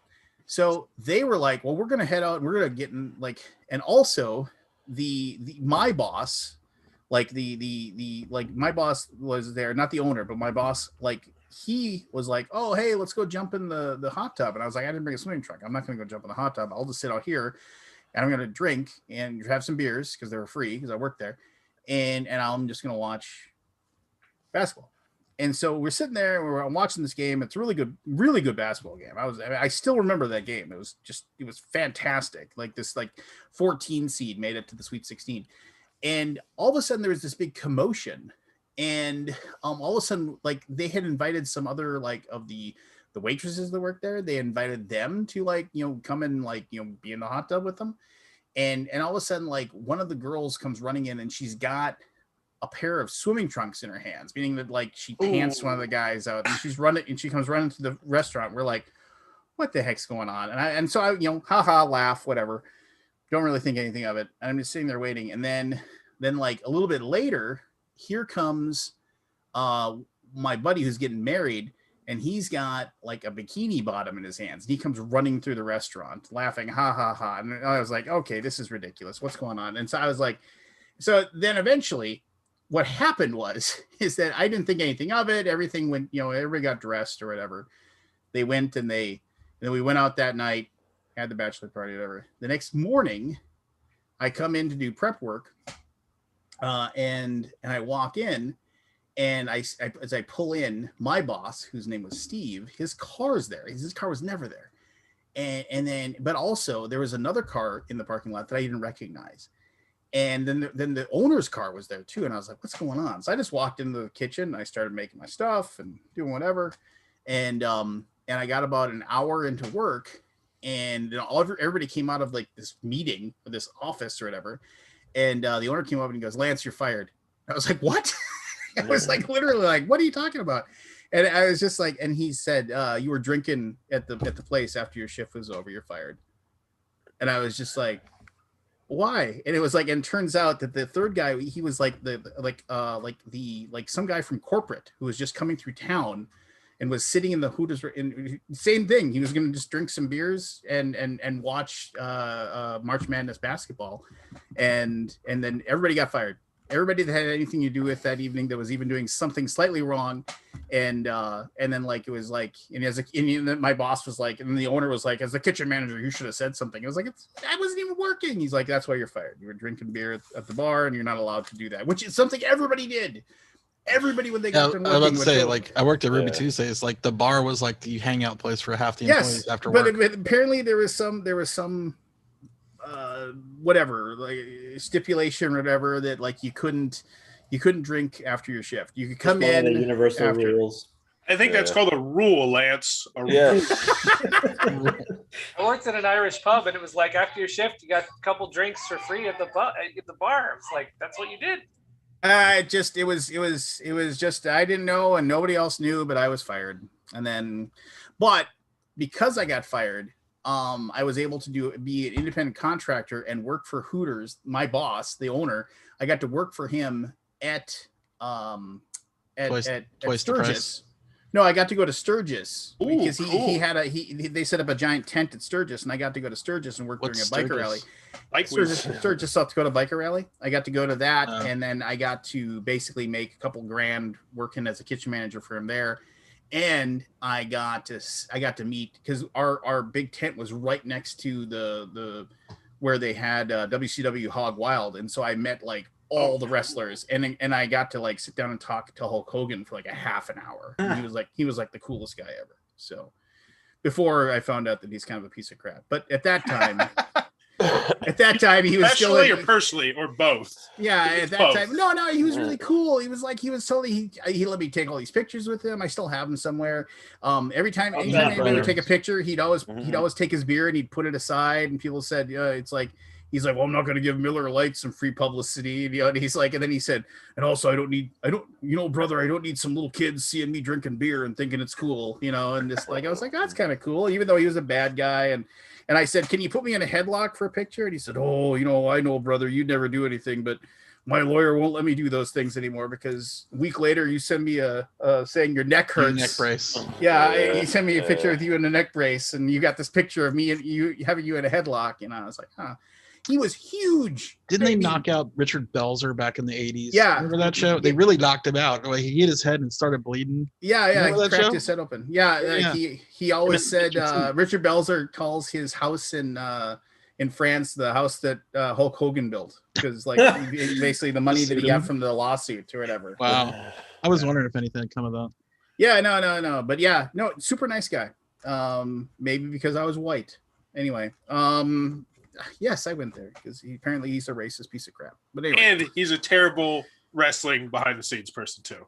Well, I mean, you don't know that much about wrestling, you might not know. No, he buried everybody. He fucking buried everybody. He totally did. He did it so he can make money. Right? That doesn't make it better.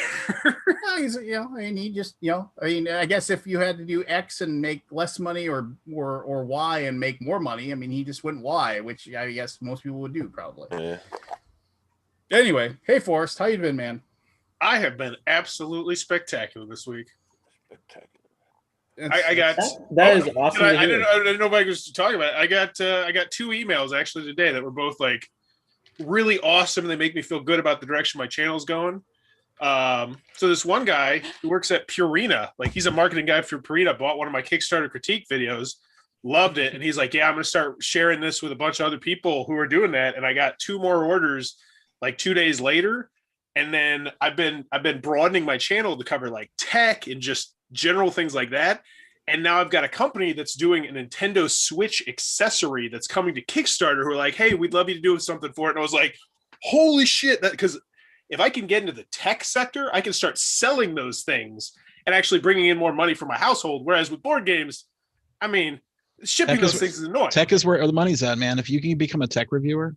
Oh, I'm already a tech reviewer. Yeah. Scott. It is way too bad that the comments are just a little bit behind because Gator Dave had a $1 billion comment where he said, "I got 2 emails today that were great," and he said, "Wow, 2 cease and desist emails in one day." Forrest, before you sign any contract with these people, please talk to somebody about your price range. Yeah. My price range is right now it's $30. It's going up to 35. Actually, later tonight I'm going to up it. 35? Hey, it's $35, and I sit there for 20 minutes and talk in front of a webcam. Doesn't matter. You could sell it for 70. You guys said that? No. I will say this. If you're 35, my Kickstarter level to $200, which is what everybody recommended. You know how many orders I've gotten in the last 2 weeks on it? Fucking zero. I'm going to slowly scaffold up my prices. Except for those Kickstarter videos, because Kickstarter videos are terrible. I hate making those. Those things are God. But those Kickstarter critique videos, I'm happy making $35 a pop. Because I don't have to bring in any money right now. It's all gravy. All right. Matt Paquette hasn't showed up for a long time, but he's got a Kickstarter he wants to pimp. So, Which Welcome to the Alice Show. He's got a Kickstarter launching next week. What Kickstarter? He was all over the Facebooks talking about it, and all of a sudden I posted one thing about it. And then today he's like, I'm still waiting for the answer. You think I can be part of the Alaboom? Well, no. Okay, listen. You keep talking don't have about to that. ask, I have Matt. the link. I should be don't have inviting the you link. automatically. Well, see, here's the deal. Matt was in the secret Alaboom group, which I got to get Jonna in the secret Alaboom group. I'm back in it. So she can just join whenever she wants. Yeah, we just post the links to join, and so you can just don't feel special. Okay. We do it that. Cool. So I'm back. Jeremy sent me that. I'm back in the group. Hey, but okay. So Matt, we're gonna listen to what Matt's game is, and then nobody leave because we're gonna do our Forest fun, and because I'm not here all night. Actually, I'm gonna head out. No. I literally just popped in this week to talk about it after that. Yeah, I'm turning into a pumpkin. I have to go. Jonna, will you stay for the Forest fun? I want to get your input on the Forest fun. Okay. Okay. Guilty. Tell us about your game. Okay. So this is a really neat game. This is actually my 4th game working with Andrew Bosley, and this is a game called. Is this that right? Hey. Oh, go ahead. It's a game called Vivid Memories by Floodgate or by Matthew that looks so Dunstan. cool. What day does it launch? I saw that. It's on Star Wars Day, I think. May. Do you know what time it launches? No, I just honestly just wait. Star Wars Day. So you have a month. Yeah, that's more than enough time to get me a prototype. Good to hear. It launches next month. May 4th. Oh. So it's really cool because it's all about kind of the theme is all about your childhood memories, and so it has these tiles. On one side, it's like you're riding your tricycle down the street. On the other side, it's how you imagined it would be, and you're like riding this big, huge pachyderm in India kind of thing, and just kind of imagining versus reality. It's really neat. So it's a tile laying game, and you're trying to make streams in your little memory board and stuff, and it's beautiful. It's absolutely gorgeous. Cool. You didn't do the art, did you? No, thank God. Thank goodness. Thank goodness. Yeah, no. Andrew, so what do you list yourself as for that game? Pardon me? We have the new credits up. What would you list yourself as?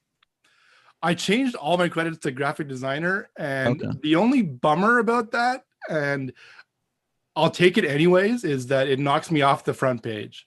There's just no place. It knocks you off the board game page. Yeah, which is fine. I mean, I'm not in it for. I've thought about trying to figure out how to fix. Yeah, but I have to get our designer to work on it because I can't just. I mean, because otherwise I'll have. This much black space on the screen, you know. I think I'd rather be listed. Everyone else gets on the screen except for graphic designer and never acknowledge it ever. Never. So not to interrupt, but Greg Taylor in the chat said, "I launched my Kickstarter today. Forrest, can we line up a critique?" So Greg, I'm going to ask you to tell us what your game is, so Forrest can do his Kickstarter. It's yes before he tells me what it is. I don't even care. Yeah. So anyway, so just show me the money. No. Maybe he gets a free one or whatever because he's an Alaboomer. I don't know. I'm not trying to take money out of your pocket there, buddy. Is Forrest's critique the same as a review? No. It's a whole different beast. It pretty much is where I just nitpick people's Kickstarter pages based on like I've looked at thousands. So it's all critical? No, I mean like, oh my god, that was so well done. That's such a great strategy trying to get people to comment in the comment section here because but it's like I haven't played the games or anything. I don't even know anything about them most of the time. He's critiquing the Kickstarter. Just page. the project, yeah. Gotcha. Okay. I didn't know that was a thing. It wasn't. I don't. It's your thing. He created it. Just a thing.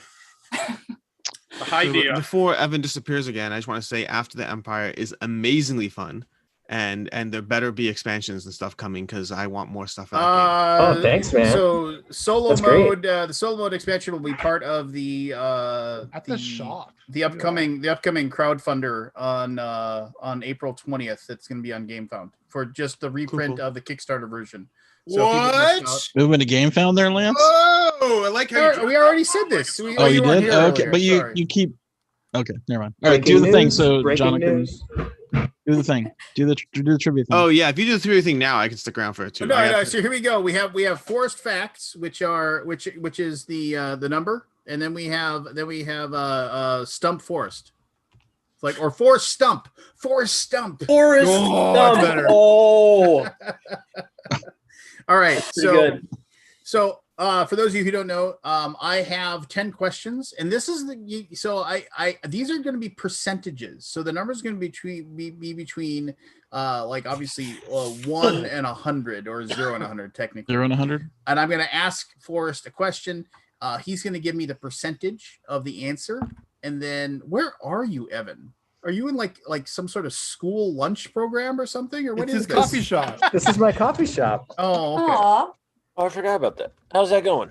It's Never going mind. good. Oh wait, I had to gotta come go. let some artists in because I totally forgot that I was supposed to meet them here. All right, well that works.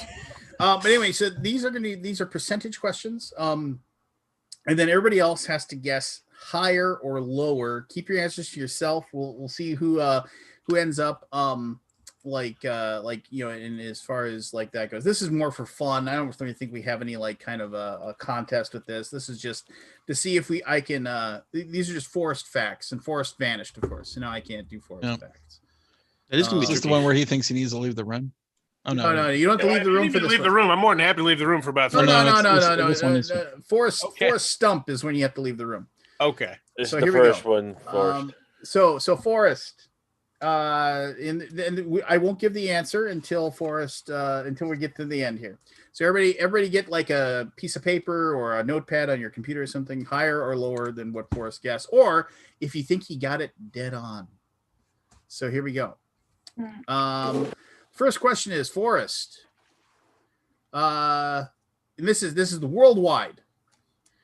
Toilets make up what percentage of indoor water use? Indoor water use. Okay, toilets.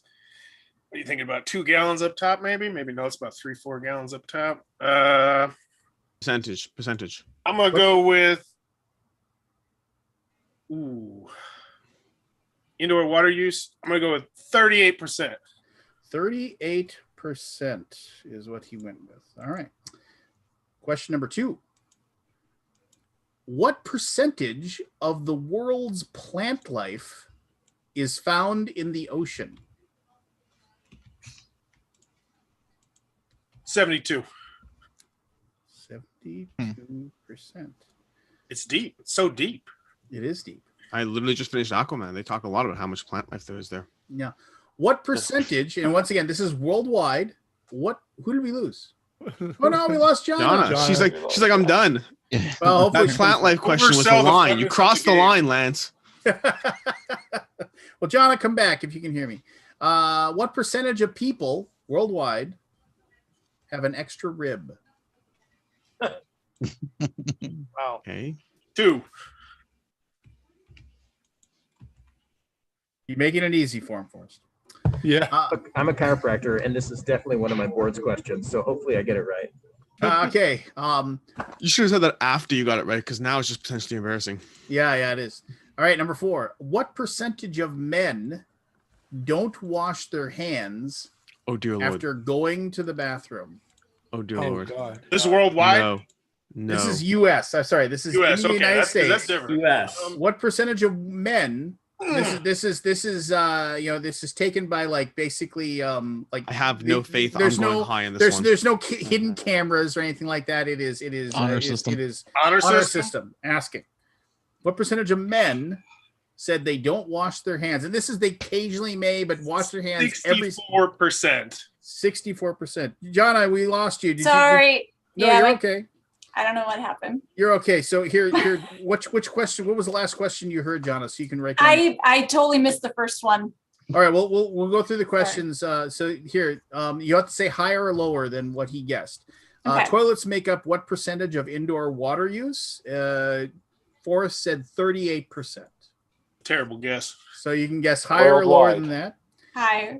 Is this Well, okay? No, don't say it out loud. Don't say it. Oh, I'm supposed to say it out loud. We've locked in our answers. It's all good. You got to lock in your answer. I'm with you I though. think you're killing it. I think you're killing it today. What percentage of plant life is found worldwide is found in the ocean? And Forrest said 72%. 72%. So higher or lower than that. Third question is, what percentage worldwide of people have an extra rib? And Forrest said 2%. 2% of people. And then higher or lower than 2%.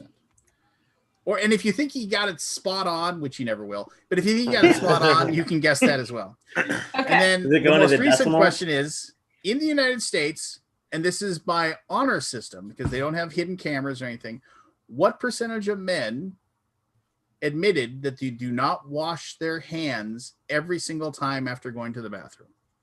And what was your guess, Forrest? Oh hell, I don't know. Oh, it's 60. This is the bathroom. 60. I'm just going 60. I think it's 62. I said. Maybe. Okay, you're saying 62% of men admit they do not wash their hands religiously every time they go to the bathroom. Yes. All right. Card sharks lesson. And that's in the United States. The United States. This one's also United States, and this is honor system as well. What percentage of women have said that they do not wash their hands every single Can we time all they just go to the agree that the percentage is lower than men? 84. Wait, no, that don't. That don't. Don't. 16. 16%. 16%. A more involved process. Can we also guess Sometimes you don't even he touch got it. it right? Yeah, you can guess. You can say he got it spot on, but he's never going to. So Even a blind squirrel points on that. all What do you right, get if yeah, you- a broken clock is right twice a day. Yeah. All right. What percentage of South America is Brazil? In size, landmass, population. Size, like landmass. Hmm. What percentage? 37. We're all just trying to picture risk. Let's admit it. I've never played Risk. Well, you're gonna have a hard time with this question. I know. Play Risk Legacy, Matt. That's Play- the only barometer. Play Here- Risk here's- Legacy. Here's worldwide. Oh, This the is- maps are fake. We've all watched West Wing, haven't we? Yeah, here's this is a worldwide question for you. What percentage of candles are purchased by women? Worldwide? Worldwide. 60. Question number 8. When typing with two hands on a standard keyboard, what percentage is done by your left hand?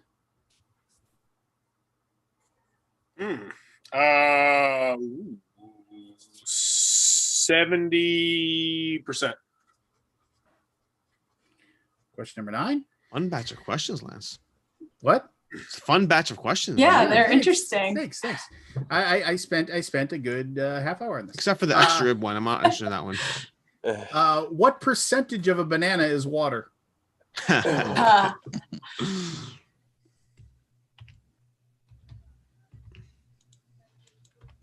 22.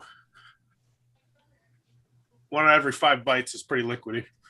Depends on how ripe it is. What kind of bananas are you eating? I'm gonna say he nailed this one. And here we go. Here's our final question of the 10. What percentage of the world's wine is produced in France and Italy?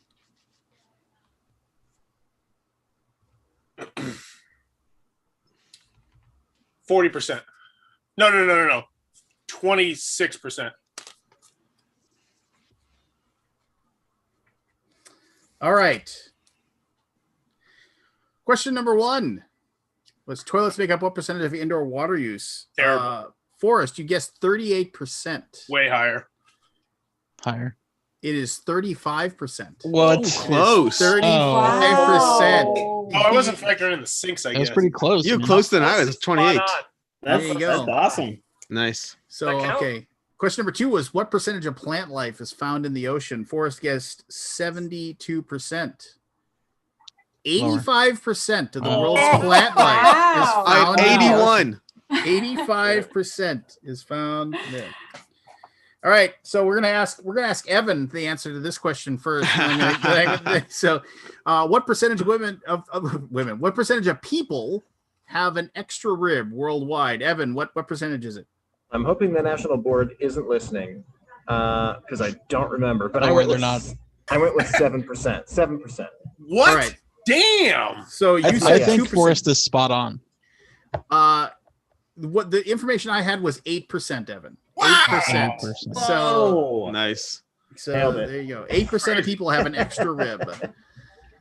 Okay. What percentage of men don't wash their hands after going to the bathroom? This is an honor system polling question. Forrest guessed 62% of men said they don't. I think that's pretty close. 42%. 42%. Lying sons of bitches. Yeah, that's what I was Yeah, totally. Lying. You're gonna find out that's I think it's going to be the same for women. I mean, the thing is that admits, right? So that's I'm surprised 40% admit it. So here we go. So that's why I had to give the descriptor. It's like it wasn't like a study like they could scientifically test it or whatever. So what percentage of women don't wash their hands after going to the bathroom? Forrest guessed 16. 25%. Oh, 1 in 4. 1 in 4 women. What percentage of South America is Brazil? Forrest guessed 37. It is 50%. Whoa. 50% of South America's landmass is Good Brazil. for them. Rushing it. I feel like that's a Ron Burgundy comment somewhere. Good for them. Milk was a bad choice. What percentage of candles are purchased by women worldwide? Forrest guessed 60%. Now this one was one I mean I have to accept what they told me because I would love to to know if this is true. 96%. Oh, okay. I think it'll go low. I guess 86. 96% of all candles purchased are purchased by women. I totally believe that. I have zero problem believing that. Yeah. I mean, just think how many candles are bought. It'd be interesting to know how many of those candles are purchased in Denmark. They buy a crap ton of candles in Denmark. Oh, yeah? Yeah. Interesting. All right. When two-hand typing, what percentage is done by your left hand? Forrest guessed 70. It is 56%. Really? The QWERTY was designed so you evenly spaced out what you were using. So I was banking on the control shifts cap locks. There you go. Yeah. Dvorak is faster. I wonder if those were counted. They probably weren't. That's a really good question.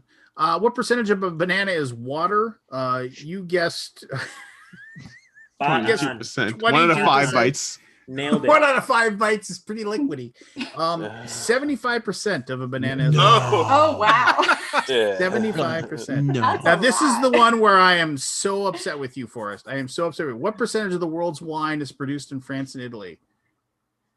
Did he guess it dead on the first time? He guessed it dead on the first time. You said 40%, Wait, and then you what- switched to 26. What was and the it right? is 40%. Wow. 40% of the world's wine. So you had it. I And thought California did a lot. You had it, and then you talked yourself out of it, Forrest. I was gonna be so happy for you. I was gonna give you an Alaboom buck for doing that. Alaboom buck. But no, you lost it. But there you go. That was Forrest facts. Now we're gonna kick Forrest out, and we're gonna do Forrest Stump. Forrest, you need to go away.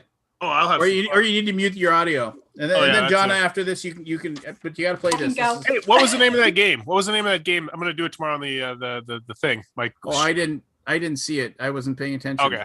So I'll figure it out. We'll search for Greg's a response if he had one. Hopefully he did. If somebody saw it in the chat, say it again in the chat so we can point people towards the thing or whatever. Have you played EOS?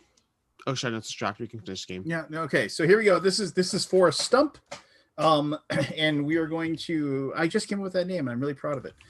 This is Forrest Stump, where I'm going to ask Forrest 10 questions, 10 trivia questions of all shapes and sizes, and you are going to decide whether you think Forrest is going to get the answer right or wrong. So, and these are like from all of the spectrum. So. You can just write down like little hash marks for yes or no or whatever if you think he's going to get it right. So, question number 1 we'll ask Forrest is: Alaska is the 50th state. What is the first state? The answer to that question, if anybody's wondering, is I know. What is it? What is it, Barry? It's Delaware. It is Delaware. That's correct. So, but that's the first question. Second question is, where is Jim Morrison, the lead singer of The Doors, buried? Oh, he'll know. I know that one too. Me too. Yeah. The answer to that one is Paris, of course.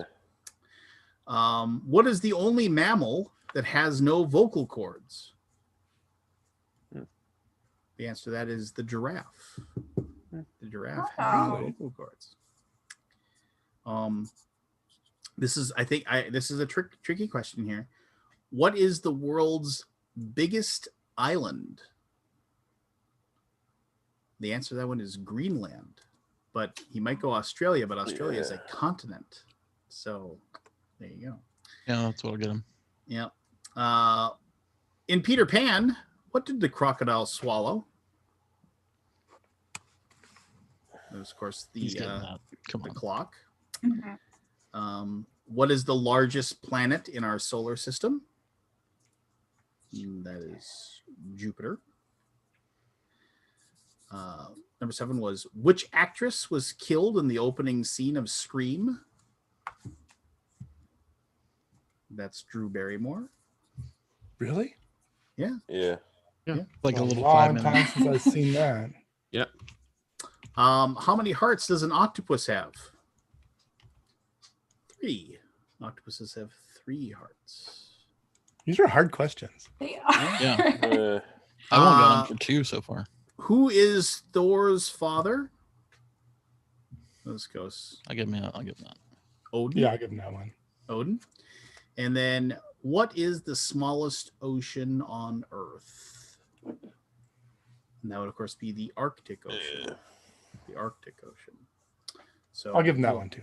Yeah, there you go. So how many do you guys have him written down for here? Like I just came back. I'm sorry. I've got him down for the last 2. I have him down for 5. I have him for 5. Yeah. 5. You 3. Because I made the mistake the first time. I only give him credit for the ones I think he'll get, but odds are he gets at least 1 more.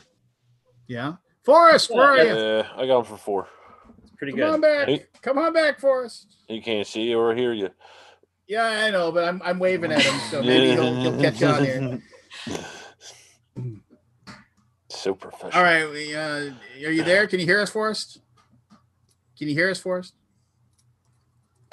I'm giving you a thumbs up, Forrest. You can come back now. Yes. Can you hear us? Oh, you can't hear us. You just Giant mug. Unmute yourself. Well, I'm not muted. No, You're unmuted now. There you go. Yeah, we lost you. You muted No, yourself. you're fine. Let's go. Let's go, Forrest. Let's go. I don't think he can hear us. There's some technical difficulties we need to work You out. can text him or something. Yeah. Yeah. Forrest, join us. All right. So Stump Forrest, are you ready? Or Forrest Stump? Forrest Stump, are you ready, sir? Yeah. Why are you going away then? Because I'm getting a recliner chair. Oh, okay, very good. Once you be You got your pillow? And the pillow. That's what Scott. Okay, get your pillow. Get your pillow. And he's looking for the blanket. Oh yeah, It's not that cold down here. Okay. A little chilly here. I don't understand how that's comfortable, but that's fine. No. All right, here we go. 10 questions from all shapes and sizes. We got people that think you're going to get like 2. We got people who think you're going to get 4. Got some 5s out there. It's going to be interesting. Okay, here we go. Forrest. Alaska is the 50th state of the United States. But what is the first state? Oh, shoot. I guess it would be Pennsylvania. Pennsylvania, final answer? Yeah. The correct answer was Delaware. Delaware. Delaware. It's not even on the East Coast. How the Yeah, hell it did is. they get It's number right one? below Pennsylvania.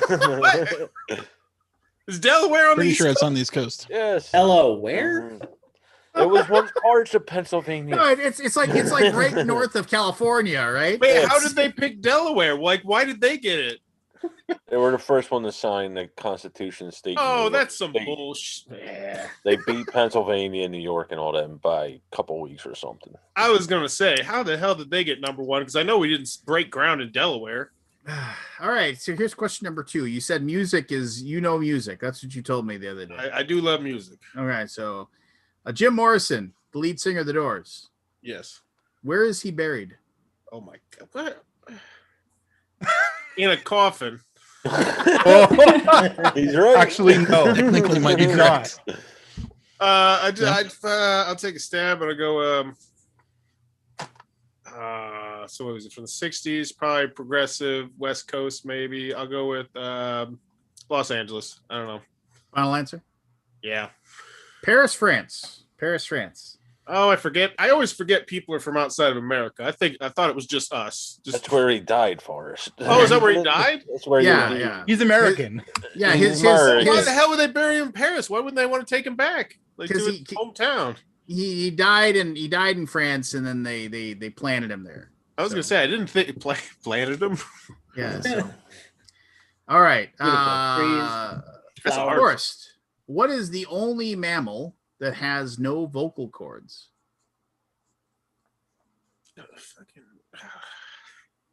The 2s are looking really good right now. The 2s are looking. No, I didn't expect him to get any of these. First batch, it was round 2 where I got optimistic. I'm gonna go with the so the mammals are the ones that lay. I'll go with a turtle. Mammals are the one time on time. Okay, can I change my answer? Yes. It's not turtle. It's not turtle. I go with. No, wait a minute. Time out. Did you just say mammals are the ones that lay reptiles eggs? are the ones that lay the eggs. Reptiles and amphibians. I'm getting them mixed up. I just take a shot in the dark and say the penguin. No, penguins lay eggs. I don't know. Jaguars. I have no clue whatsoever. Like, what animal is a mute? I don't know. Is it the giraffe? It is the giraffe. The giraffe is the. You picked a cat. That was a hard one. I don't. We just heard Lance's cat in heat. I'm sorry. I only know that. I only know that was the giraffe because my kids told me like a few weeks ago. It was serendipitous that was brought up. My kids need to get on that. Then they're giving me wrong information. Yeah, I would have never known. All right, here we go. What is the world's biggest island? Australia. Australia, final answer? Yeah. Australia is a continent. What? It's an island. Oh, dear. It is Greenland. Oh, Greenland is bigger than Australia anyway, isn't it? Nah, not landmass, but It's a technicality here. So if you're a continent, you don't get island status. All right, file that one in my don't need to know. I wonder if they're salty about that they're not. You know, should be. All right, so I think anybody who gets 5 is in trouble. You kidding me? You kidding me? Yeah, we're We still getting in have trouble five. here. We still have He 5 has left. to get this right. Oh, ye of little faith. All right, what did the crocodile swallow in Peter Pan? The clock. Yes. Clock final answer? Yeah. All right. You're on the board. You have 1 point out of 5 so far. Okay. 6th question. In our solar system, what is the largest planet? Shoot. Come on. My 8-year-old be saying Nice, the same Matt. thing. Is it Jupiter? Yes. What? You can't. I gotta get final answer out of it. Oh, sorry. When do I flip flop on my answers? You Jupiter. wouldn't change it. I don't know. when you get 40%. 40. No, wait. 26%. That's a different one. There's variables coming into play. He I is will- right. I He's will- never I flip will flopped re- on final answer. There are Alaboom bucks on the line here. I will Jupiter. ask. I It's will ask. Jupiter, the and if you Phoenix- got 2, you're looking good. You got 3, you're looking great. I'll take a demerit point for that one. Okay, you got one. Anyway, here's question number 7. In the movie Scream, you see the movie Scream? Yes. Okay. In the movie Scream, which actress was killed in the opening scene? Oh, Stab in the dark, Nev Campbell. Final answer. That would be Drew Barrymore. Yeah. Nev Campbell lived. I knew it Across was the one whole of the movie. One of the Across three the whole actresses. series. Yeah, she was in all the sequels. She was starred in Scream 2 and Scream 3 as well. And she wasn't a corpse. I think we're out now. Just giving you a heads up. All right. We still got a few. You might. Yeah, 3 left here. It's not looking good, but Question number 8. How many hearts does an octopus have? Oh, well, 2. 2 final answer? Yeah. 3. 3 hearts. I thought you were gonna guess 8. Jupiter. That's what I was thinking. Jupiter. Yeah, Jupiter. yeah. Question number 9. You got 2 out of the 10 so far. Question number 9. Who is Thor's father? Oh my gosh. No, Loki is his brother, and his father is obviously not Zeus. What the hell? Oh my gosh. Odin. Yes. Nice. Odin. He got it. He got there. Okay. Oh, I like how Scott Final doesn't get answer. deducted the point, but Matt did.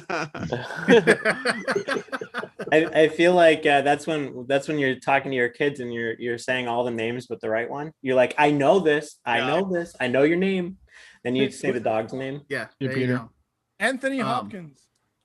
See you, Peter. Final question here. Come on, And Forrest. is anybody sitting on? Sitting on 4 or 3? I'm on 3. Come on, I'm on 3. Oh, okay. So Forrest gets this right. Forrest. You know, this is. I was hoping to get the octopus one. Almost everything I thought he'd get, he got. But Here we go. This is totally a correct bit of up a till this the is a bit of a octopus. sweat, as they say, a bit of a sweat here. No pressure. Forrest. Yeah. On the planet Earth, what is the smallest of the oceans?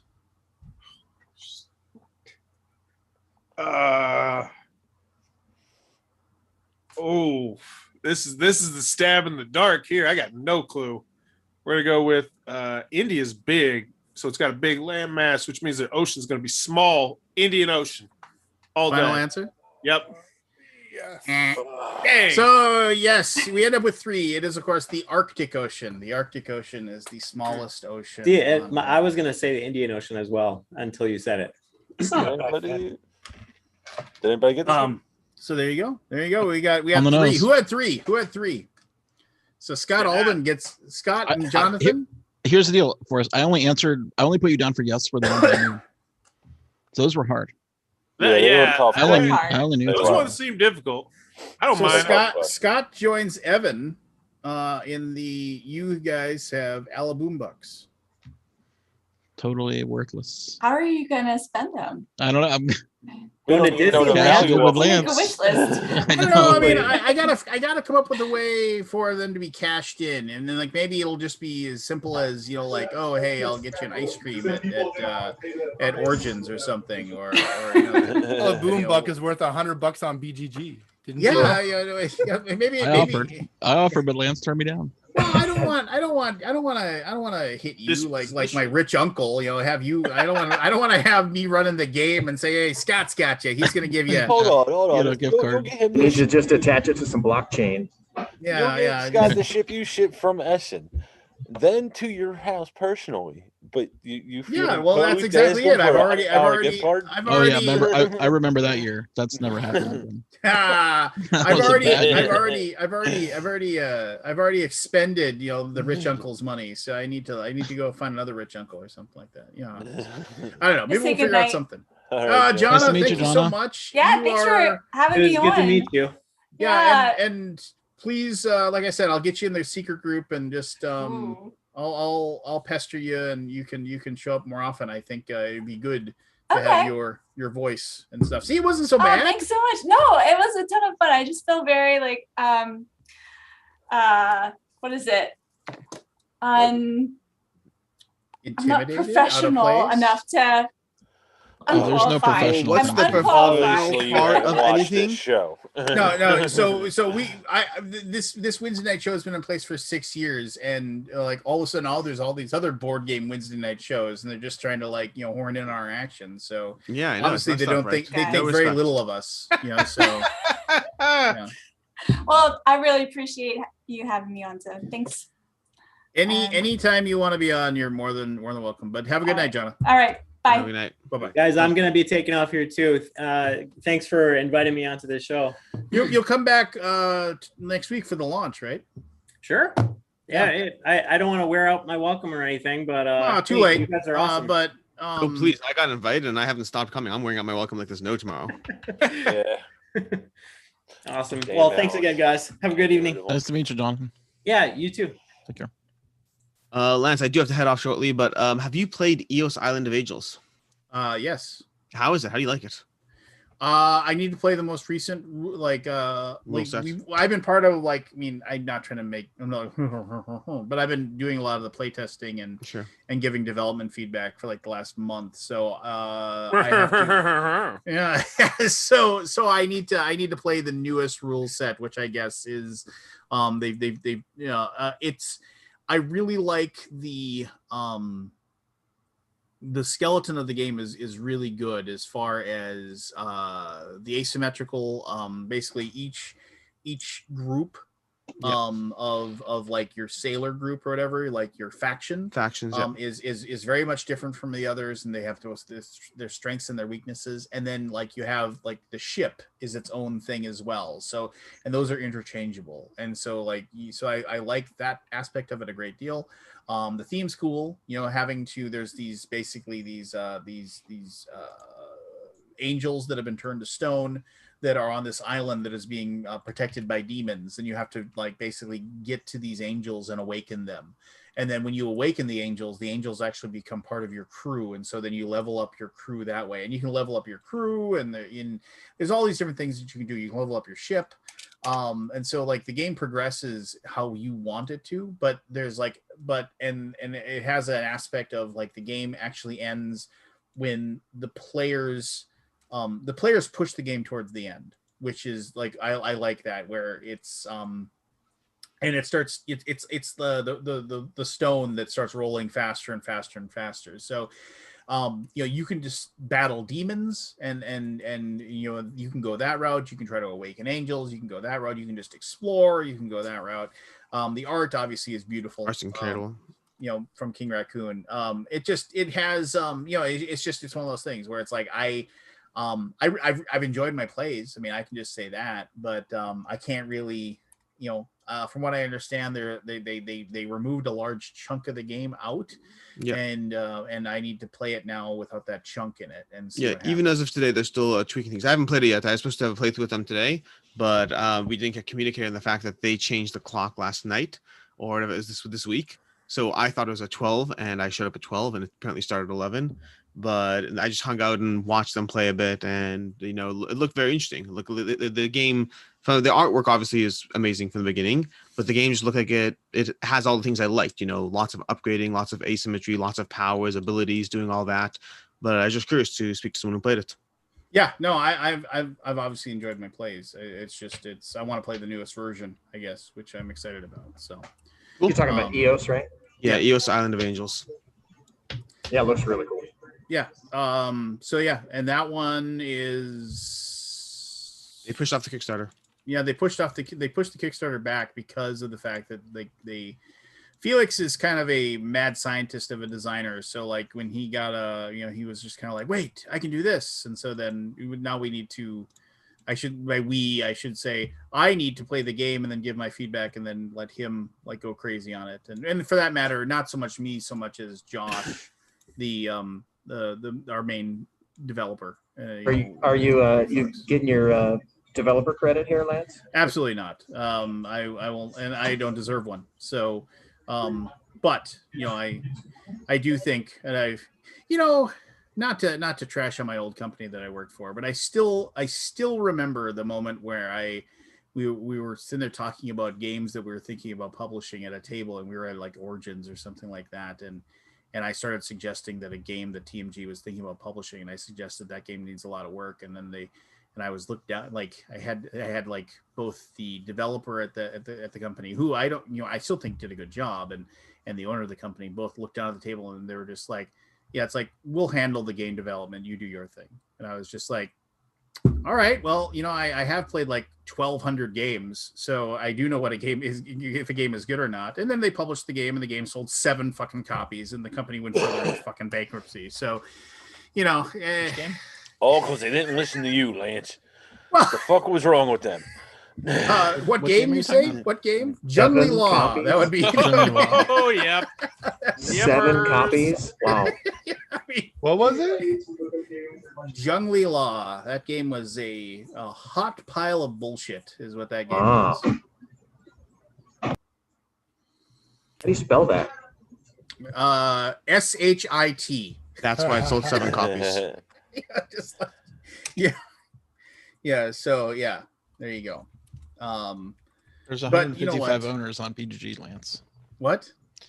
There's 155 people who have marked it owned. You know how many copies of that we printed off? Like way more than that. Thousands.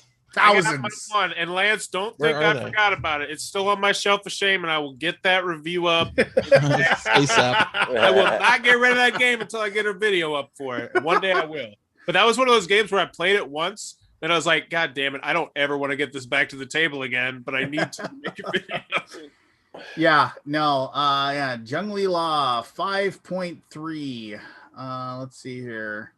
What's the comments? What's the nicest thing? An extremely ho-hum dice roller. Reroll dice in order to gain resources and advance on a track with cards. Use the resources to buy cards from the track you're traveling down, which will give you points and very vanilla special abilities, such as getting to roll more dice. The game functions just fine. It just isn't interesting at all.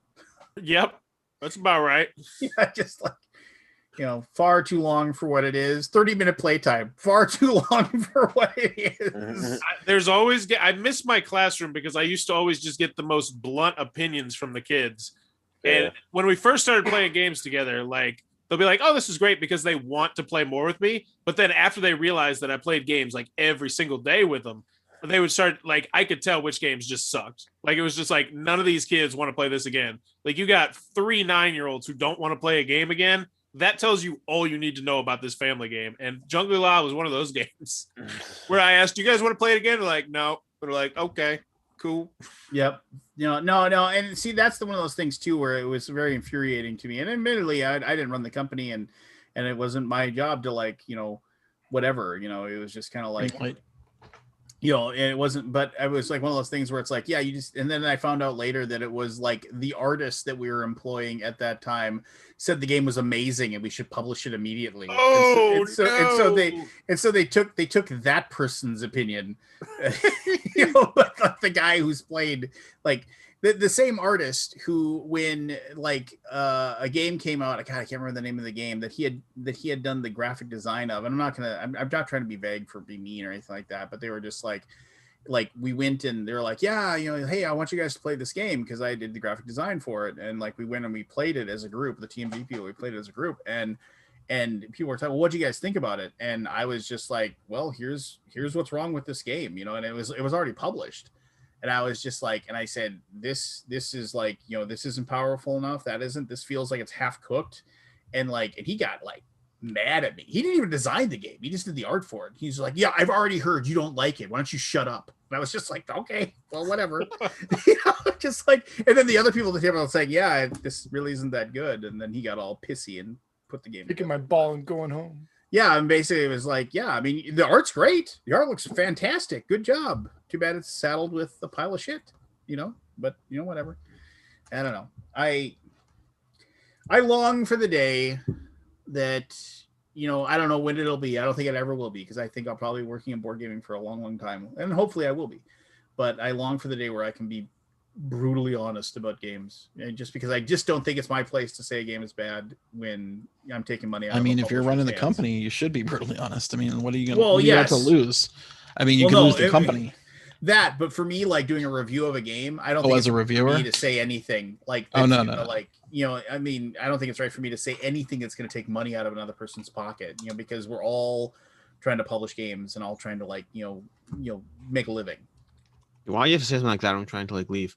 I disagree with that. I mean, the flip side is if you're not gonna say anything at all, that's one thing. But if you're gonna say something positive or pull back, then you're also pulling money out of someone's pocket. It's just somebody else's pocket. No.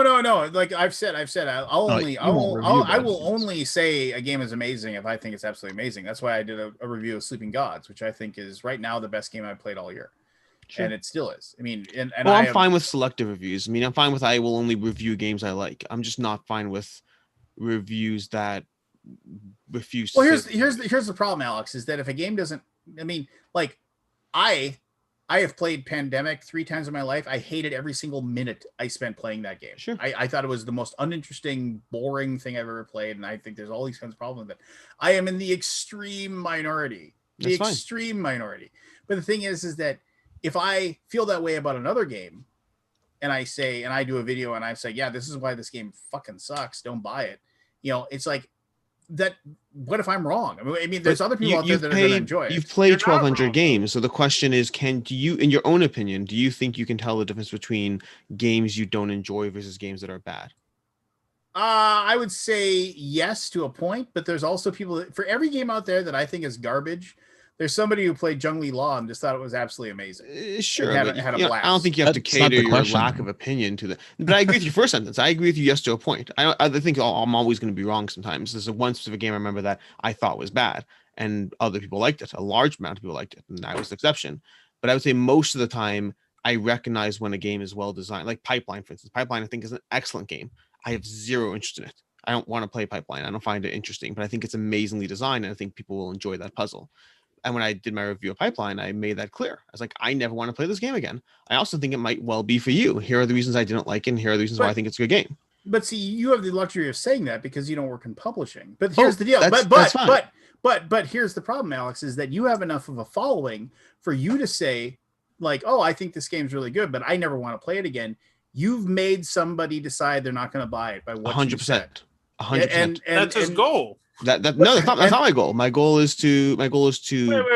Isn't your goal to inform your viewers? But no, my goal is to deliver as much information as accurately as I can while trying to remove the passionate statement that people can casually say after playing a game of, I'll never play this game again. I mean, people, like it used to be before I had a following, I would say something casually like, oh, this game is trash, no interest. And now I measure my words more carefully because now I have to be very careful with what I say and how I say it. But I guarantee you, I've also caused people to buy games. So I can't. You have caused me to second guess myself on games though, based on what you said. Just FYI. I wonder if I'm ever going to get. So you do have an influence. No, I know I have an influence, but I think it's for better and for worse. But you can't if you simply become someone who only says positive things about games, I think you lose your voice to a degree. I'll tell you one thing that I do, and it's terrible, and I don't give a damn. Less frequent. Whenever I play a game, and I'm like, objectively, this game is absolute horseshit. It is just bad for one reason or another. Maybe it's rule booklet, maybe it's something.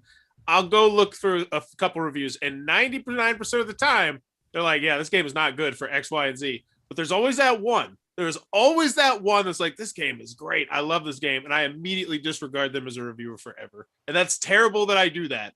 But there's so many that when I see a game that is just like objectionably bad, I mean, you can still, I see what I see those reviews. I do see those reviews on a regular basis. But here's the deal. Is since I work in publishing, I can't do that. I mean, it's just because I respect that. I respect that. I can't say it. And if a game is objection, if a game is just bad, period, then somebody else will say it, right? You know, so there you go. Oh, yeah, you didn't have to say anything about Jungly Law. No, I didn't. So here, Board Game Gran, who if you haven't subscribed to Board Game Gran's channel, please go subscribe because it's awesome. She does a great job. But here, she sent us this. So here, I want to show everybody this. Did you say? Oh, that's great. Oh, that's amazing. That's pretty quick too. That is super quick. It's pretty nice Photoshop there. So yeah, that's great. Forrest, can you say life's like a box of chocolates? I really do have to go. I'm popping a link in the chat. It was what's it called? It was link? Yeah, a link. It was Shelf Stories. It was with Ben Maddox and then Jason Perez talking about this whole conversation with reviews. I thought it was a fascinating, well done conversation. Cool. And the thing is that I will agree 1,000% to anybody like doing a review of anything. What I'm saying is that if you were involved in board game publishing in any way, you need to just sit on your hands and let other people. If a game's bad, let somebody else say it. You just can't. I mean, it looks real bad. I absolutely respect that. The only thing I would say is if you're giving a review, it shouldn't be. If you're choosing not to give a review because of that, I completely agree. If you're choosing to give a review, I think it should be the genuine opinion. Well, and that's fine, but I'm just saying that I'm in a weird situation where I had a channel before I worked in board game publishing. Yeah. So, and like I said, and I recently did a video where I just said, hey, this is what I'm planning on doing with the channel. And I said, if I do a video for a board game, it is going to be super positive, you know, because I'm going to be I did a super positive review for Sleeping Gods, Pathfinder. You know. And then I'm going to do one for Dune Imperium here really soon because I've just absolutely enjoyed that as well. So, you know, it's good stuff. So anyway, I get it. And people have been arguing about, oh, what's the purpose of a review forever? And it's just like, the purpose of a review is whatever the reviewer wants it to be. It's up to the people watching it to decide what weight they give that particular reviewer. And that weight is earned or unearned or whatever by tons of things. And I've said this repeatedly. I have seen other publishers make offhand comments about games that they've played. They'll like put up a thing on Facebook where it's like, oh, hey, I got Spirit Island to the table. And they'll say something like, I see, they can say something as simple as, I see why other people really like it, but this one just isn't fun for me. Somebody somewhere is not going to buy the game because of that comment if they have a following, and you've taken money out of another publisher's pocket. And as a publisher, I mean, publish great games, advertise the piss out of them, but in my opinion, the board game world is still like nice enough right now that it's like you shouldn't be like pushing people underwater so you can swim. You know, and I realize that I don't think that's what's happening. No, I'm not saying that. I'm not saying that's what it is, but I'm saying that in other things where it's like, you know, the whole Coke versus Pepsi wars and things like that. I mean, like advertising is all about our stuff is better than that stuff, so you should buy our stuff. I mean, now you don't see it as much. But I honestly think, I could be wrong, is that I think that if you're saying those games are, you know, even if it isn't the thing where that game's shit, you should play mine instead. If it's just like saying, yeah, I didn't see this game and this game and this game by this publisher over here weren't all that much fun. And if you're a person who runs a publishing company, shut your mouth. Don't say anything. Just take a picture of the game and say, hey, I finally got the Gallerist to the table last night. Just take a picture of it. That's all you got to do, and show that you played it. If you didn't have someone a who good time, doesn't run a publishing shut your company, I can tell you that After the Empire is excellent, except it's definitely not 90 minutes long. That's all. Liar. It was a learning game. It's 70. No, it was not a the most negative thing I'm going to 110. say in my review is that you have a choice. You can stick to the time in the box and just run your own little engine and not have as much fun, or you can actually do everyone's castle one at a time and watch everyone self-destruct and die, have a lot more fun, but it will take extra time. So you're committing time for the shit talk, which I agree 100%. Yes, Yeah. obviously. Yeah. Yes, That's it about was half of- definitely much longer than the 90 minutes, but we were not running our own castle. This was not a solo game. This was, you're going to die, and I'm going to die worse, but it's going to be amazing. You like Galaxy Trucker, don't you? I used to like Galaxy Trucker. I actually remember you saying one- that in a video. Yes. Yes, I was worried. I was worried this was going to be Galaxy Trucker again, because I like Galaxy Trucker. I moved on from it. This one, I think the lack of real time, also the lack of the fact that there's no app for it yet, where I played it 100 times and ruined it for myself. Yep, I did that one, too I with think- Galaxy Trucker. Yeah, the app ruined the game for me, absolutely. But After the Empire is amazing. Jeremy, if you haven't played it yet, get your hands in it and play it. It's amazing. Only Jeremy though. Well, Jeremy just showed joined. him, I showed Nobody him else how to but play Jeremy. it the other day. So All right, I Alex, really gotta I'll go. pay you I'll later. see you. Thanks for that. Yeah. No, Galaxy Trucker is one of those games where I don't like it, but I get why everybody likes it. Yeah. He just lost a sale for. Fucking loved it the first time I played it, and then I played it again about a year later. I'm like, no. Yeah, That was I'm new running to the board same games thing. when I played it, fairly new, and then I played a slew of board games since, and then a year later, I'm like, played it again. I'm like, that's nothing special. What, Galaxy Trucker? Yeah, It's so good still. See, you have to just have the mentality where you can watch yourself fail and find that funny. Oh, if you yeah, don't, you're not absolutely. gonna have any chance at liking that one. that's a game. That's a game where the win doesn't matter. Totally. no, it's the play. It's the journey, not the destination. Oh, I think last week I said one of the best times we ever had was the final round. My buddy Brian had his whole ship just explode, and all that was left was him in the cockpit, just moving forward slowly but surely as meteors flying by. Nothing's hitting him. I think the rule book even says inertia will get you to the end. Yeah, it says just you can still, you'll keep moving, and it's just you basically can't get that last piece smashed or shot or anything like that. And of course, it's only the one thing, so you have to roll it perfectly for that thing to come in and hit it, even depending on which way it goes. And yeah, like on the second or third encounter on the trip, like he had one of those like linchpin spots where when that blew up, everything else just shattered and flew off of his ship. And so it was just, I think there was like him and two other spots left as it kept moving, and then something else came in from the side and destroyed those last two things. And so he was just like this one tile moving slowly to the end. And he got points at the end. And it was just, we That's all the laughed. best though. Watching someone have like a hallway that connects half their ship and it just gets boop. I always do the Enterprise when everybody else does the Space Invader. I always do the Enterprise, and every once in a while, it just disengages. And see, like I played that game all the time, and then but there's always one or two people in our group that are always like, I don't like the timed aspect of when you got to get your ship together. And I was like, well, if all of us can take all the time we want to pick a tile, turn it around, does this work? I mean, I remember the rule book had those specific rules where it was like you can only pick up a tile with your left hand. And then when you're placing it, you can use both hands or you can use your right hand, but your left hand can't touch another tile until that tile is placed on the board. So it's like, so you couldn't do this thing where it was like, and after you but once the tile hits your right, I forget what the rules are, but basically they had very specific rules. So you couldn't just have people going, nope, and just rattling through everything over and over again. Yep. And I like that because otherwise people are just sitting there just throwing tiles left and right, and things are landing on the floor and you're looking around.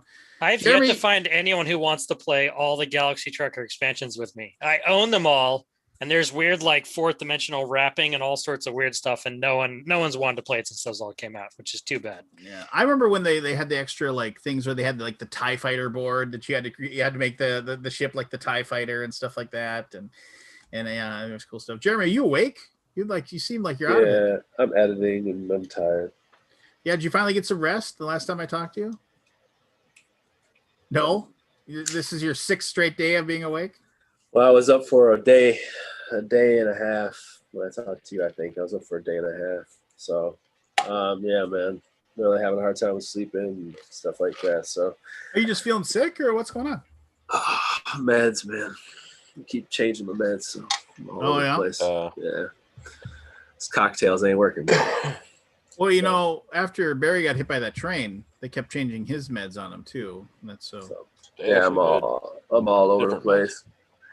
But I gotta start recording again because I got shit I gotta due dates. So it's time to do it. Yeah. See how it goes. We'll see how it goes. Well, you missed Forrest Stump, so I apologize. Yeah, I cut in and out of that. I was like, I gotta start doing this work. But yeah. You saw submitted answers for that, Lance, right? I better get credit for that. Oh, I watched something the other day that's amazing. You should all watch it. Invincible. Oh yes. Anybody watching it? Mark started watching it. It's in 2 great. episodes. Yeah, I seen 2. I fell asleep. I was like, oh yeah. That show's amazing. See, and that's another one where it's like my son saw it and he's like, it's a cartoon, and I was like, I was gonna give it I was not gonna give it the full due because I was like bored like 3/4 of the way through. If I'm being honest. Yeah, and then the thing happened. Something happened. Well, and then have you read? If you go onto Amazon and buy the omnibuses for it, spoil it. No, well, I don't know. I like to know nothing. So here's the deal. Everybody talks Nothing. about The Walking Dead and Kirkman. Invincible, in my opinion, is like 100 times better than Walking Dead. And this is the comic books. Walking Dead's pretty good. Walking Dead comic book is really good, and I won't take anything away from it. But Invincible, the comic, is really good. Oh, it is. I mean, it is. I want to talk about it, but I know we shouldn't. Yeah, how's the Magic the Gathering tie-in with Invincible? Because Walking Dead was, it existed. I just love that the kid in the son in the show wears a Canada t-shirt. White t-shirt. Well, I mean, sure. Cadmium. Cool. Canada. Oh, hey, Canada. Lance, this is bothering me, man. Let me share my screen, man. You should. I want to show you something. I want to show you screen share is enabled, man. All right. Ready for it. I'm excited now. I'm bothered. All right. Hot or just normal bothered? New emblem, new intro. Well, I like the 20-sided die on there, baby. You ready? Nice. Number 8. Nice. That's good. Woo. Snazzy. That makes mine look damn. That's really good, man. Yeah, that's what's up. Who animated that for you? Or? No, I can't do that shit, dude. What are you talking about? You can download like After Effects things, man. They're great. Yeah. Jeremy, you went on Fiverr. You went on Fiverr and had it done for you, huh? Yeah, Fiverr. That's pretty good for Fiverr. What did that run you? $120 something. $1.20, man. I gotta get like 5 of those done. Let's see. Oh, 120 rupees. 107 actually. Yeah, that's really good. That's cheap. What kind of music? What kind of music are you gonna put in the background? Not that. We didn't hear it. You didn't enable the sound, so we didn't. Oh, okay. Yeah, whatever that sound is. No, I'm going to make sure I silence that. It's terrible. I told him I don't want any of that. I was like, any of that shit that sounds like it came off YouTube Music. And he's like, I love Grant's opening the hey or whatever he does on his. Well, I told him that I want to like something that, and I know he won't know this. I'm like, I want something that's like boom bap, like hip hop stuff, like boom. I'm just. And then it would like end, like it'd be real quick. And I told him I was like, I don't want it to be longer than 10 seconds. I really want it closer to 8 seconds. Check out. I keep telling my wife that, and she's just not a fan. Premium Beat. Yeah, I know. Can we acknowledge that for just anyways? That was great. But I was like, I wanted it to be like hit that 8-second mark. but yeah.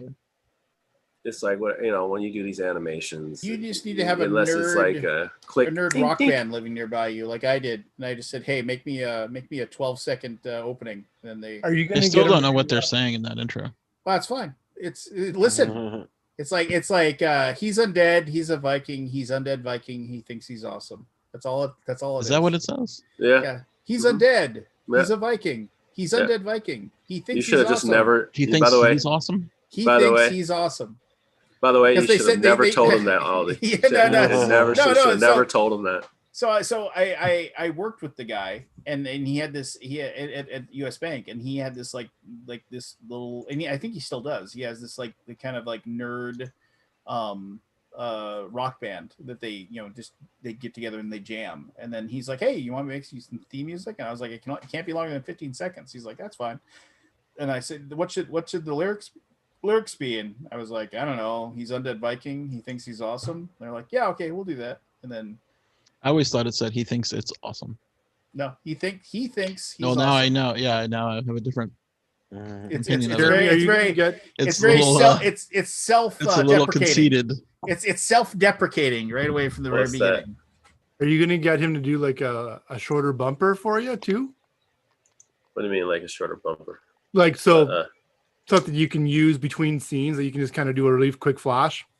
Oh, like a quick transition for the that'd be neat. Transition. It would be neat. No, undead Viking.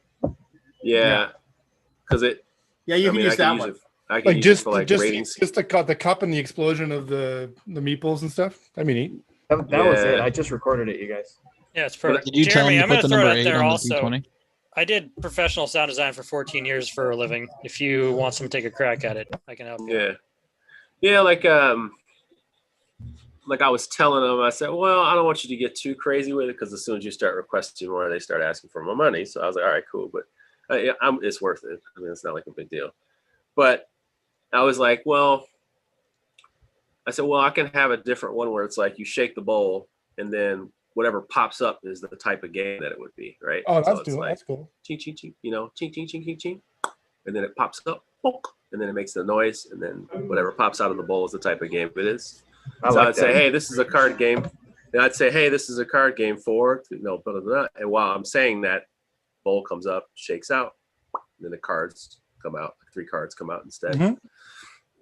So, but he was like, well, that's a, it's a lot. I'm like, all right, well, I'm just don't, don't. All right.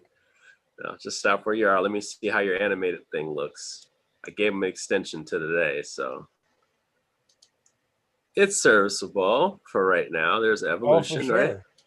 It's evolution. There's evolution, so I'm just working on that. I'm working on my thumbnails, working on all kinds of stuff, and then I got to go back and do some stuff for my stream stuff, and then we'll see if we can launch it this month in April.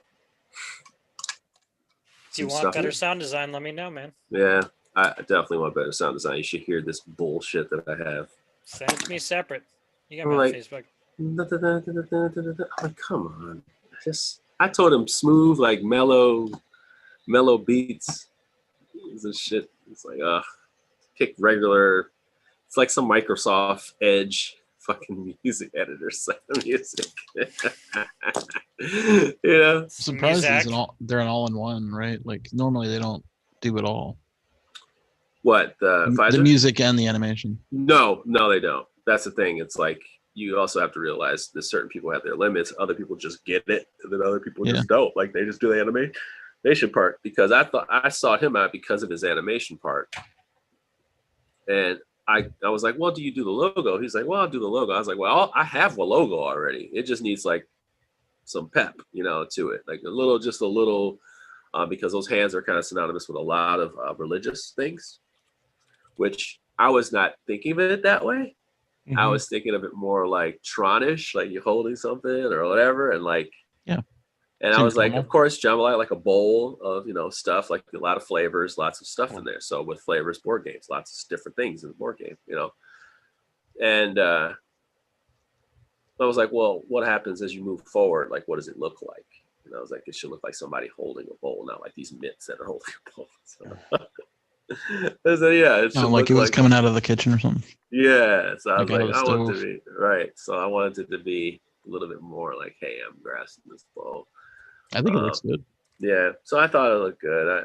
I just had to give it a one more once over here, man. But I just have to play it like 50 times and be used to it, and then I'll let it be. Well, good luck. This guy was really nice, though. He was really, really nice. Yeah, well, Where of is he course from? You were giving him money. Because I was beating him up pretty bad. I wasn't actually beating him up really bad. You're at just all. giving him a list. Right. I was just like really letting him off the list. I don't know how these people are. And then, yeah, he really listened to what I said. This is all the stuff he gave me. This transport and the transfer parent logo looks fucking awesome. I should show you guys my logoology thing I paid $1,000 for. For BGG? Yeah, I got to find it. I don't know where it is right now, but I've got it somewhere. Is the full like story, that whole like good. narrative of why each line exists, that thing? No, I mean I gave them the original logo, and then they took it and modified it. You know. Yeah, I remember that change. And looks good. But I never showed this one anywhere, but I should okay. find it and dig it up for everybody just to show you what $1,000 will get you. Or I mean, I basically wrote to the company and said I was not happy with the work. Oh, like, it was very shoddy. If you want to see what $15, and then I got a free credit, which was okay. So was it? Who is it from, Scott? It's like Logoology or something. Remember that website? Like Logo something. You pay them $1,000. You know, there was like, you could buy like a logo and say they'll give you like 30 different takes. You know what I mean? And then you pick your top 3, and then you iterate. I gotta find. And then they sent me a CD with the logo and everything. Like, I charge way more than that. This was like in 2000. Yeah, I charge way more than that. I give like 2 to 5 concepts. Yeah. For how much? About double. 2000. Depending on what they want. Yeah, I mean, this was if the quality is like what I normally see you do. I mean, I'd be fine with that. But it was very it was something I could do. Yeah, a lot of them were. I'm like, disappointing when that happens. Someone just figured out how to use fonts. Anyway, whatever. I'll have to find. I'll dig it up. I have it on my backup somewhere. All right, this is looking decent. All right, so I'll accept. I mean, I never used it, but I did I got a job working, or as a gig working for doing a logo for this, like you know Maersk, the shipping company. Yeah. So it's like a Montreal company that does the same thing, and it was a family company. The matriarch ran it, and the 2 sons were like the executive officers and shit. And I drove up from Ottawa to go do the meeting, and it went fine. And then after about 4 or 5 rounds of changes, the mother says to me, "Can you please confirm you have the skills to do this?" What? I was like, okay.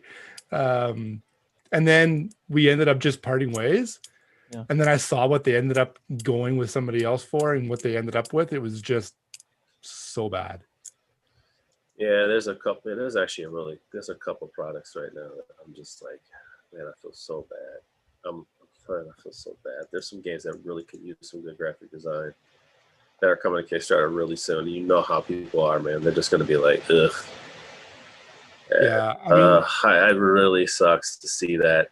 It's like, dude, you're not going to fund, and it sucks because your mechanics are straight. That's it, man. You got to pay. I'm sorry, man. You got to pay. Oh yeah, I know. You do. You got to be smart about it, though. I mean, you don't want to invest $10,000 into a graphic design, or no, you don't. You don't want to advocate. You don't want to advocate for everything. You don't. No. Oh God, no. No, you don't.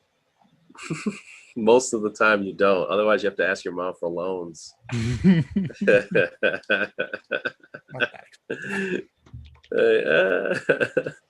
have to ask your mom for loans if you do. So. Been there. I don't want to go back there. Oh man. Yeah, I mean, just like in anything you're doing, whether it's in games or anything else, you got to use the right tool for the job. Yeah. I usually accept percentages from Kickstarters to do their graphic design. Pardon me? I used to accept percentages from Kickstarters to do their graphic design. Oh, that would be what's up. I'm the one that made out of it. I'm sure you did. I was gonna say. But you I know, don't when think you don't have the anybody does money that up front, anymore. if you don't have the money up front, Yeah, that's a hell of a. Yeah, that's cool. It's a gamble, but I mean, It I is, remember Points but on the back end, yeah. I feel confident enough in my experience that I can look at a thing and go, that's not going to make it. And Oh yeah, for sure. I'll give them advice as to why I won't take it if they want it. You know, That's fair. That's definitely fair because you're playing the odds. You know what to look for though. My first full game that I worked on, they offered me if I wanted. They asked me if I wanted to do like a royalty gig for it, and I'd never like what do you mean? And I said no, just pay me. It didn't really do much, so it didn't really matter anyways. But since then, I've never been offered that again. I don't think it's other than designers. I don't think it's really a thing that publishers are going to be offering. I've never heard of that. 90% of the time I say no, but 95% of the time I say no because people who are asking that really don't have a product that's going to do well on Kickstarter. Yeah. First time publishers and stuff like that. For sure. Yeah. Hey, Grant. Grant, what's up? Grant. Hey, Grant. Where's Grant's dad? Oh, they're all asleep, so I'm gonna be fairly quiet. Well, don't put us on speaker then. Nope, I don't normally have headphones on. All right, so here we go. Let's. I was just gonna mention this, but then you showed up. So what's the plan for Grant's getaway? The Grant's Mountain getaway. Yeah, I mean, honestly, it would be pretty fun. As I was saying. So I gotta ask. You're successful enough that you have a house in the mountains. But, well, it's my family's house. No, okay. So we can't go there and burn it to the ground then. No. I understand. Okay. I mean, because we wouldn't do that to your family's house, but to your house we would. Yeah. And then, but yeah, okay. But you got to live in LA so you can stay close to like the scene, right? Is that exactly. Okay. Yes. Yeah. I mean, I go up there a decent amount. I go up there and write and have fun and stuff, you know. Yeah. But are you from there, Grant? From like the LA area, or? Yeah, I grew up in the suburbs of LA. Okay. Yeah. So, and the house is like hour and 45 minutes outside of LA. So it's real close, you know. Is that real time? Does it have an airport right next to it? Yeah, I mean, so honestly, if people did want to do something like that, it would be, you know, I think it's worth doing like a 3 or 4 day thing. So it's like a longer weekend. And there's 6 beds, but there's room to like set up another air mattress or 2 or something. People could either fly into Los Angeles and I could pick people up there, or you could fly into Ontario, which is only like 45 minutes from the house. None of us want to go to Canada. So. Not Ontario. Ontario, California. I never want to go back. Oh, hey, hold on. I was a little worried there. It's like the other side of the country. Yes. Well, you know, Delaware is on the West Coast. So apparently. It's definitely not on the East Coast. Coast. California. Sure. Where's Forrest? You missed Forrest Stumps. I said what was one of his trivia questions was what was the first state? And he said, and he was like, it's like, and I was like, and he said something along the lines of it was Delaware. Oh, isn't Delaware on the West Coast? How did that become one of the first states? I actually felt for him because in my thesis dissertation defense or whatever you do for college, I was talking about like various, racist, anti-racist events that were back in the 80s, and Boston came up, and I just for whatever reason said, well, I don't know how far east this is, but in Boston, yada yada yada. Anyway, so I feel Grant, or I feel Forrest on that one. Yeah. I did the same thing in front of a bunch of professors. It's fine. Yours sounds more embarrassing. Forrest is just such he's like a wonderful pinata that you can just come up and smack and get a laugh out of anytime you want. We have to do that to you one day, Lance, just so you feel what it's like under the pressure. Huh? Yeah. We'll ask you a bunch of questions. Yeah, well, once you have a weekly show on your channel, I'll come up and do that. I bet Grants would do better. No, hey, thanks for the After the Empire video, man. It was awesome. Oh, good. I'm glad you enjoyed it. I mean, I'm enjoying the game. You know, it's definitely like a real compliment is I'm enjoying it the more and more I play it. You know, where like the first time you play, you're like, okay, I'm kind of there's a lot, but I'm getting now. I'm like, okay, now I get what I'm doing, and it's fun to like try different stuff and be like, okay, this game I'm gonna try going for a bunch of cards, right? In this game, I'm gonna like upgrade a bunch at the beginning on my castle and stuff. So I like trying the different strategies. So good job, everybody here with the game. Thanks, man. Thanks for your help, man. Yeah, that's good to hear. Yeah, up front, it's a little bit up front. Yeah, well, and I will say, Lance, to you, where Lance was like, hey, do you want to check out this game? And I was like, I don't know. Is it going to be like too complex for me? Because I'm like definitely like a medium weight person. And I was like, you know, like Champions of Midgard. And he was like, oh, it's way easier than Champions of Midgard. No, it's way easier than Champions of Midgard with all of Midgard's expansions. Yes, that is true. But base game, which is not a bad thing, and I'm glad that I did it. But it's definitely not easier than base game Champions of Midgard. Yeah, I like. Yeah, in your review, you were like, "This is the heaviest game I will probably recommend." Well, it's about like, you know, usually on my sort of what I'm doing on my series is like a 3 on the BGG complexity ranking. So it's like I'm totally willing to go to the medium range, but I just don't go like super heavy. And this is around a 3 there right now. So that's what I mean. It's like it's totally within what I do, and I'm really enjoying it. It's just definitely at that high end of what I'm gonna do. You know, so because I have like non-gamers watching my stuff, and you know, I want them to be able to jump in too. Yeah, appreciate it, man. Thank you. Yeah, well, thanks for making a good game. So we need to figure out when Grant's camping getaway is going to be. Yeah, I mean this summer. As you drink your own urine out of a mason jar. Yeah. How else do you camp? Yeah, exactly. Mm-hmm. No, honestly, like I was thinking sometime summer, or it even could be like, you know, Labor Day weekend or something like that, you know, if people want that extra day. I've got to come up with a way to figure out how to present this to my wife in a way that doesn't sound like I'm going to leave. I'm gonna leave. Work trip, Lance. Come on. I'm gonna leave and go to California for a week and leaving you at home with the kids.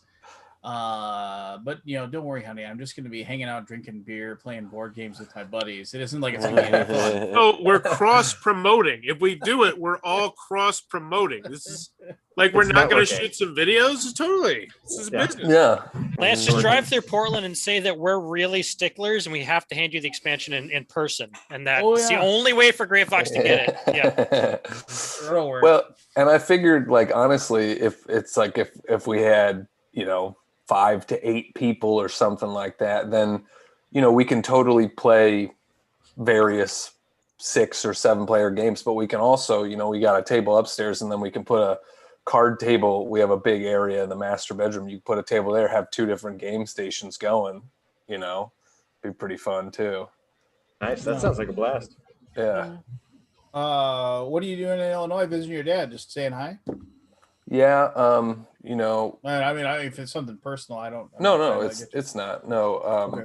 My younger, you know, we canceled all of our holiday plans because of COVID, and my older sister and I were close enough that we could drive to my mom's house and keep it pretty safe.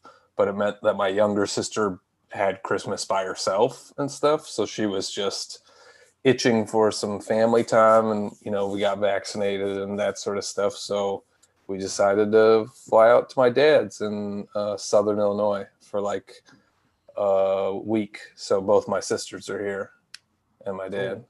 Yeah, it's nice. I get my second shot in a couple weeks, so I guess I Yeah. got that going for me. I I'll got say my this. first shot I'll, on Monday. Nice. let me Tomorrow. say this. Let me. Your first or second, Forrest? First one. Okay. I want to say this. I am like it has been very enlightening for me to see, and I said this on my Facebook feed. It's been very enlightening for me to see the stuff that's popping up in my feed from your memories from a year ago, and seeing people on there posting they're like, this isn't so serious. This is Yeah. and then there was even like there was one where Forrest like posted. He said, "I'm taking a screenshot of this because this comment is not going to age well," and it didn't. You know, so and it's just like, and then I said the one thing was, it was just like, you know, I don't usually get too upset about stuff like this because I'm a big believer in live your own life, you know, and just, you know, as long as you're not hurting anybody. And then somebody who was actually my former boss at US Bank, like I said, I'm really getting sick and tired of all these people like are posting these pictures. Hey, I got my first vaccine. When a year ago you were the person that was like, you know, we were all taking this way out of context. It's not that big of a deal. You know, people die from the flu anyway. But you know, they're the first people in the world to say, I got my first shot. And it's just like, in my opinion, I mean, this is horrible for me to say, but in my opinion, you should be in the fucking last. You should be fucking last, the last person on the list, because you spent 3-4 months of your life trying to tell everybody that it wasn't a big deal and it wasn't a problem. It's like you get to wait. You get to roll the dice for an extra like half a year, and everybody else, you're the last person in line. If we have any left over, if we don't throw the rest away, you know. And I just we're just gonna toss it. Yeah. And I've been and that's fine. But here's the deal. It's like, and then somebody was like, oh, well, you know, why are you so mad? You know, maybe they learned something. It's like, oh, you don't get to like be a shithead about it for 3 months and propagate like bullshit, like fake science. And then like maybe, and by and large, these are the people like I know that like they got it and they're like, oh, this is serious. It's you guys got to take this thing seriously. Oh yeah, because you almost fucking died. Yeah. Now all of a sudden, you know, it's like, but now all of a sudden you want to be like, and it's just like, you know, and then I always wonder, it's like, and you'll never know, right? But how many people, maybe you said it wasn't a big deal to, or you posted it wasn't a big deal, or any of those things, how many people did you like downward trend affect? And then there's a really, really good fucking chance that somebody, like either it was somebody you said it to, who said it to somebody else, who said it to somebody else, that because of what you did, like the butterfly flapping its wings, you know, like causes a tidal wave, you know, a half a world away, like somebody got sick and could possibly have died because you were just like spouting your unscientific bullshit. But like, you know, but no, there's no accountability. Hey, I got my first shot. I don't think that's a fair statement, Lance. Not at all. I think it's completely 100%. No, I don't. In the beginning, nobody knew what the fuck was going on. Nobody. And then everybody has their own outlet, and they're just repeating what they're fed. It's, you know, but I agree with Barry. There's shades of gray. I don't think it's as black and white as you're making it. Yeah. And I also think you could have researched every single bit of research. How many people look at fake news, Lance? Yeah. Oh yeah. No, seriously, how many people actually look into shit anymore? They just take what they're force fed for granted and move on. Then you shouldn't go off and like, you know, spout off on your crackpot fucking theory. If you were on the corner on your soapbox, you know, saying the world is coming, the end of the world is coming, then fine, whatever. You're like, everybody's gonna look at you and like watching you piss your pants while you're trying to like ring your bell and say, but no, when you're like, you know, posting whatever fucking meme that somebody put together that's, you know, tried to like downplay it and just preaching it as God's honest truth. No, fuck you. You get to the back of the line. You don't get your shot. You know, you wait. See you later. My friend Mary is a comedian and a radio celebrity in Cleveland, and her dad died of COVID, very tragically. And you know, being a radio personality, she has a wide array of followers. You know, different political opinions and stuff like that. And so, you know, she's been posting about her own personal experience with like dealing with grief and COVID and stuff like that. She's not saying anything political about it. She is just sharing her experiences. And she's been sharing DMs that she's getting from people on Instagram and messages that she's getting on Twitter, basically being like, stop lying, your dad didn't die of COVID. Like stuff like that, where it's like, why would you feel like this is okay to say to a grieving person? Regardless of what you think politically, this is a person that lost their father. You know what? Don't be internet, man. The internet is fun. Like, did anybody see what Elizabeth Hargrave posted today on Twitter about like somebody was like, I don't want to quote it exactly, but they said, "Hey, thanks for steering me towards that campaign, the Tiny Epic campaign. I understand why you don't like, the big-breasted women because you've got no ass or tits." And it's like, what? Like what? Like what? Why would you possibly like what? Like, I get trolling, but that's just that's personal attacks at that point. It's like, that is. Like, but it's the internet. Like, people just. The That's anonymity. awful. It is. We banned that person immediately, obviously. Was that a burner? Did it look like a burner? Was that somebody who actually thought that was going to fly? I don't Or know. can you not say that? I don't know. Maybe. Okay. I didn't do it. Matthew did it earlier today. Remember when you agonized over whether or not you should ban Michael Barnes, and then second guess. I have no memory of that, Lance. I remember. Oh, we banned like 10 people a day. Well, no, that just shows you're successful. People are making fake accounts and showing up and to be able to say something shitty, just because that's people live for that. They're like, I don't get it. I don't understand that. You were effort. You were 15, you were 15 years old once too, and you just lived to say something mean to somebody. Because I never did that. You say that, but at some point in your life, you got. No, I never did. Okay, well then you're the outlier. Then it's just like at some point in your life, you had friends where you were just like, I'm gonna say the meanest possible thing I can possibly say, and it's gonna be hilarious, and then you amuse yourself by doing it. I mean, it usually comes from a lack of power. A lack of feeling like. Yeah. When we played first person shooters, and like you'd kill somebody, and like you're playing Rogue Spear or whatever, and like you like those early, and then like after you kill somebody, you walk over and you hit the crouch button over their body because you're teabagging them. Oh yeah, that's totally different though. Everybody does that. You play Overwatch, that's gonna happen. But okay, that's basic protocol. Well, that's okay, but you say that, but that's also like kind of offensive and rude, right? It's just kind of like instead of like it's rude. I don't know if it's a. Well, here's the deal. Like you are mimicking sexual assault. Ooh, yeah, unwanted. Gets into questions of whether your digital avatar is you or not. I guess we're doing some Second Life depth here. Yeah. I mean, here's the point: is that and there's that, and then there's the circle of friends where you trash on each other and you make fun of each other, or whatever, and because you have that circle of friends where you still are getting that charge of like there's the one guy that's being made fun of at that moment, and they're being the butt of the joke, and everybody laughs, ha ha ha, you're stupid, that kind of thing.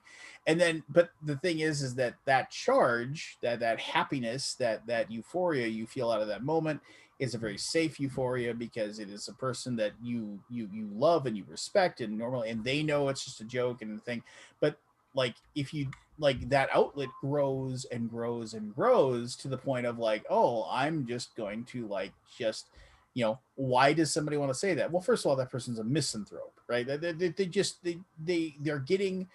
They are sending something off with the hopes. I mean, her like basically quoting that person and showing that inspired that person to do it more. Because like, ha, I got you. You retweeted it. You showed it off to the world. This incredibly shitty thing that I did on this fake sock puppet account I made. I'm gonna make 12 more tomorrow. And I'm not to the point where they lose their anonymity, and at that point, then it becomes entirely different. That's fine, but I mean, but the smart ones know how to. And I'm not saying Elizabeth shouldn't have done it. She should point that shit out every single time it does, because the moment she just deletes it and moves on with her life is the moment that person like technically wins, because nothing bad happens to them, right? And I give her all the credit in the world for like for pointing it out and talking about it and making sure that people know that there are incredibly shitty humans out there that do stuff like that. But it's like, but I also, that thing sucks, and it's like one of those things where how do you win? Because like I said, like, why do trolls exist? They exist to get the callback. They exist to, like, that fuels them, makes them happy. That they like, oh, I finally affected you. I finally got you to respond and say something and do something about it. That means that I've gotten underneath your skin, and that's what they live for. And you know, I mean, it's just like, and it's something where, you know, it's horrible. But I don't know what the better response is to it. I mean, other than if you call it out and call it out. You call it out, but maybe not post the exact details. I don't know. I'd name and shame. I put the name on there. That's what super happy right today. I don't know. Oh yeah, I mean, that guy, like, he couldn't be more jazzed. He showed that to all of his ape friends, and they all had a good laugh about it, and all of them were inspired to try to do something shitty too. And I think it's absolutely awful that shit happens, and I, you know, and it's like it, and why? Because, and I know that I am fairly insular on it, because it's just like, as a dude, like as a white dude, it's not going to happen to me as often or as much. And it's just like, but I also know that I have like a wife that I care a great deal about, who, like, you know, just doesn't feel comfortable with having any bit of herself in social media at all. Like, you know, it's like she'll ask me if I'm recording out here, she'll say, you know, it's like, if you're going to be doing a video or something, will you let me know? So they won't even see me walking by in the background, you know, or anything like that. Like, when she asked me a question, she like basically knocks on the side of the wall over there to, like, and then I turn around and she like pokes her head out and she asks me what's going on, or she's like, check your phone, I asked you something, you know, and getting something like that, you know. And the counterpoint to that, though, Lance, like, she also, by doing that, how many people did she encourage to be aware that it's happening? And then they will take action. Because, like, I just know from my own life experience, you know, like catcalling a woman on a road sort of thing. Like, I heard about it. I understood it until I was walking with a woman once, like arm in arm, and somebody did that as they drove by. And it was like the most bracing, shocking experience for me being there for it. And like that sort of, for whatever it's worth, you know, like there's a chance that for as all the trolls it may have created or empowered to do that, maybe 10 times that many people realize this is actually happening, when for them it might have just been like a side story or something they couldn't really relate to prior to that. Mm-hmm. And I think both things can be true at once, you know? Yeah. And it's just like, and you know, I mean, the fact that like they'll actually stand it. By the way, as of right now, I don't believe anything I see on the internet for the next 24 hours. Probably fair. Don't believe anything you see on the internet for the next 24 hours. And Grant, you'll have to wait a couple hours before you can't believe anything you see on the internet. Like the recent one, Michael Strahan said that he's finally going to do it. He's going to get braces or something. He's going to close the gap in his teeth, you know, and like, it's like, nope, it's too soon. It's like, if you say on April 2nd you're going to do it, I might believe you, but until then, yeah. Yeah, no. I found the logo. What logo? The logo that I had designed in. Let's see what the date was. Do we get to see this? Yeah, let's see it. Share. Gosh, what is it? See, so preface that you paid $1,500 for this. Is that right? I paid $1,000. Looks like it was no, that was not 2018. That would be way too recent one. I'm excited. My anticipation knows no bounds at this. I think it was 2009. This is 2000. This is $2009. Yeah. That's like $20,000. That's like $100,000. Oh yeah. All right, hold on. Me. $500,000 Canadian. Who did you pay for this? What? There we go. Here we go. Oh, that's trash. That is trash. What is oh what's with the, I don't hate it. I've seen. No, okay, you know. Oh, okay. First, stop. If you're gonna say something like that, stop. Okay. This is totally a sticker on the back of a fucking Trapper Keeper. It totally is. Not What's with the $1,000. umlaut? Where's Yeah, the what's with umlaut? the umlaut over Yeah, the the A? umlaut I was just- was weird. I didn't even notice that at the time. Yeah, 'cause that's I could have gone odd. through revisions with this. Oh, I can't find the actual designs. It won't let me. What see that them. is that's a font that has the 2 dots under the O. yeah. Ah. So I remember it asking me, like, it gave me a bunch of logos to choose from, and I said, which ones do I like? And I must have clicked. I don't all. like these. I don't like when they do this. And then here's my color palette. Yeah, I don't like that. Yeah. I don't know why. I So don't see this any. is the company Logo Works that you Yeah, went to? they're still around. Is this the extent of your brief? Yeah, but this is, I mean, this is from a long time ago. Like, Right. it might be more like, and like I said, I complained on the first one, and they must have nuked it because I don't see any remnants of that anymore. What was the first one? Yeah, really bad. I can't find any of those files. I must have not, and it's not in my account here. So, I mean, can you describe what the first one looked like? I don't even remember, but it was just really bad, like fonts, like almost identical to what I had. Like, Did you talk to anybody? Like I could. yeah. I emailed them. And I said I was really disappointed with what I got. Can you? No, but like, when you were kind of talking about before you saw anything, just like the whole brief process, did you talk to a human on the phone or something? No. Or? No, this is all through like. Yeah.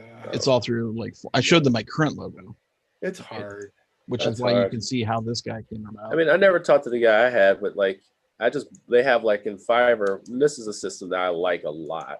You go into to wherever it is and you put dots on all the spots you don't like and you write notes in it, just like you would with a Google Doc. Let me put you on the Makes it spot here really for a good and second, specific, Jeremy. which I like a lot. Jeremy, may I put you on the spot? Yeah. So, as a content creator, lots of content creators, I know people who do voiceover work and things like that. They generally dislike Fiverr a great deal. Because they feel they cheapen the industry and it makes it so they are unable to, so you as a content creator, I mean, you obviously don't have any problems going to Fiverr for I just like what you said right there. I have no idea what that is that you're talking about. Like, I don't understand. Like, I want a logo, I want services, I pay for services, and that's what I want. I mean, Matt, what as a graphic design person, I mean, I'm not trying to put anybody in the spot, but what's your thoughts on that? I mean, as far as I'm sure there's better, and I'm sure there's services that are awesome, but like, okay, so there was a guy who did a podcast, a board game podcast. He's in the and he doesn't do it anymore. And I'm not going to mention names just because I don't want to put words in his mouth. But I mean, he's a professional voiceover guy. Okay. Really good guy, and he lives. And I'm just saying, and he lives in Minnesota, and he's got that perfect like he talks normally in a but world. Like, well, yeah, and like it's like literally, it's summer like voice. he can turn it on and turn it off, right? Yeah, and he gets paid very well for his time, right? And but then he's just like he looks at Fiverr as just. He looks at if you're giving your shit away on Fiverr for as cheap as you do, he's like I have no respect for anybody that's on there. It's just because like he's like and I think it's a little bit outdated in my opinion. I mean, it's just kind of like that person has never had a scarcity mindset right there. So that like I understand why he wants people to get paid for what they are, but you're also not giving me access to you. Where the fuck do I find you? So that's the thing. It's like, where do I find you when I need you? If I need it quickly done, if I want to be paid a fair value that's in my price range. I also want a quick turnaround time, and I don't want to have to deal with someone that's going to tell me how they want my thing to look. I'd rather have a little bit more agency on my end if I can. And if I have to pay more, I understand that. And I also understand I can get what I paid for. If I wasn't happy with that services, I would have to pay extra money. I'd rather then after that, I would just say, you know what? Now I know what I'm getting for $100. I'll just pay $250 and see what happens. Like, but that's me. That's me. That's who I am. I pay people to do work at my house. I don't know how to do certain work at my house, right? So I pay people. I can afford that. That's me in my lane and what I do. But I mean, that was when I was at the Dice Tower. Roy was like, I use all these Filmora things that I use they're created and they work for me, and I customize them to my liking, and I have to get creative with them. And he was like, well, I look down on people, who do that. And I was just like, Roy, like, I don't care what you feel about me. And like, it wasn't even a big deal, but I was just like, I have to do that because I don't have that skill. Like, I don't have that skill, and I'm not going to pay for cool thematic stuff every time I need it. Like, I want something that's really well produced that I can go to and use, and that's fine. I mean, like, I'm not a Photoshop king, like, he's amazing at that stuff, and so are other people. Jeremy's great at it, like David. That's what he does for a living during the day. He does freelance stuff and makes all those commercials for people or whatever they need for whatever. So it's like, that's not my lane though. So I have to do what I want to do, or I can just make stuff that doesn't have that in the production. I could choose to do that. That's another thing I could do, but I don't want it that way. I want my stuff to look a certain way. And I decided to go down that lane, and that comes with a price. I've got some thoughts here. So I spent over a decade basically working in advertising as like basically a media vendor, because like working in an audio engineering facility, like we were mostly doing commercial work to pay the bills. Mm-hmm. And so like I came in like right before like 2009 crash, that kind of era, and then like got to experience the business going through that and come out the other side.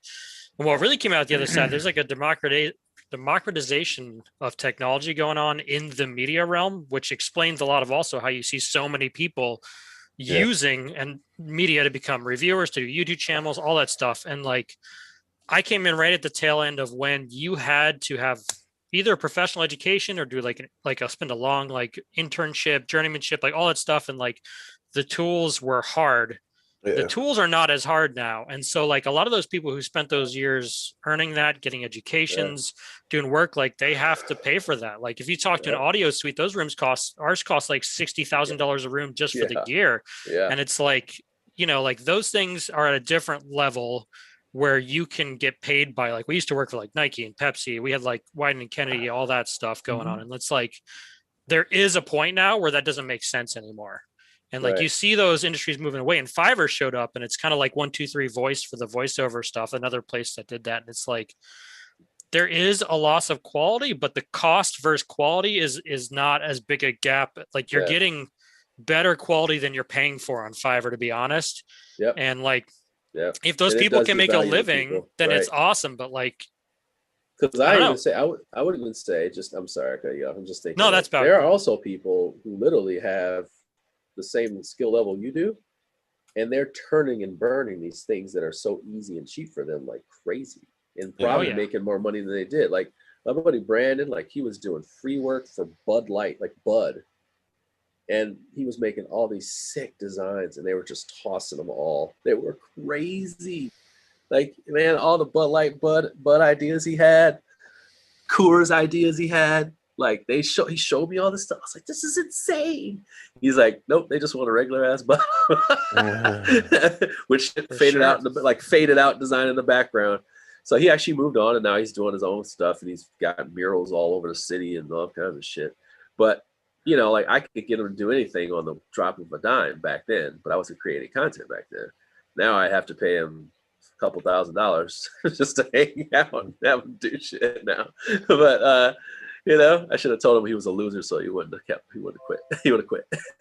But like, no, you're a loser. I'm like, no, you're going to be one of the best artists in Milwaukee. He's a great guy now. But yeah, I understand that, but I also look at it like I was just hired today as a cultural consultant for some stuff, and it's like some people want to know what that price is, and I'm like, you can set this price. And I'm just thinking, like, but at what point do you start saying, hey, like, this needs to be more, like, we need to go more in depth, so this is going to cost X price. There's just certain jobs it's hard to tell, like, what's the rate? What should it be?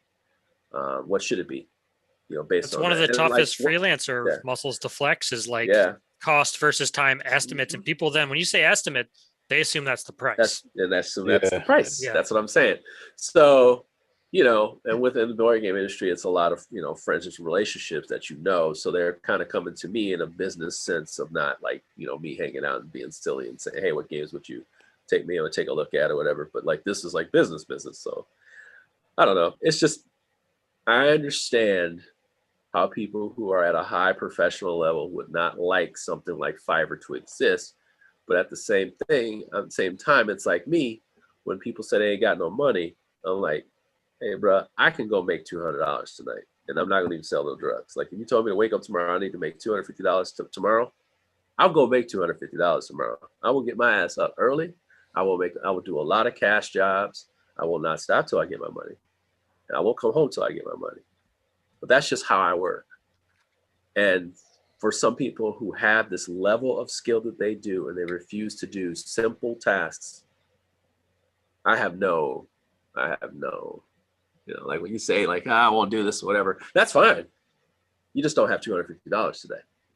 Like you just don't, that's how I see it. It's just that, I really respect people's ability to earn money and be respectful of their professionalism. But you also got to understand most people that are common don't even know that you exist. Yeah. So when Forrest was saying he's going to do this rule book thing, people came out of the woodwork and said, hey, I do this, I do that, I do that. I'm like, where the fuck were you? Where the fuck are you? Where's your ads? Where's your website? Where were you offering this service like out of nowhere and getting kicked out of a group because you offered this service? Like I've never seen you. I've never heard of you before. And here you are listing out your resume and beating him up and going to this whole diatribe. And I'm just like, shut the fuck up. Like, you're too late, bro. Like, I'd rather hire this dude. Now that he done told me his price is $30, I'd rather just hire him. Like, if he sucks, I can probably afford somewhere a little bit higher, Like, I got no hate on Fiverr. People are good, people are coming up hungry and they do really good work.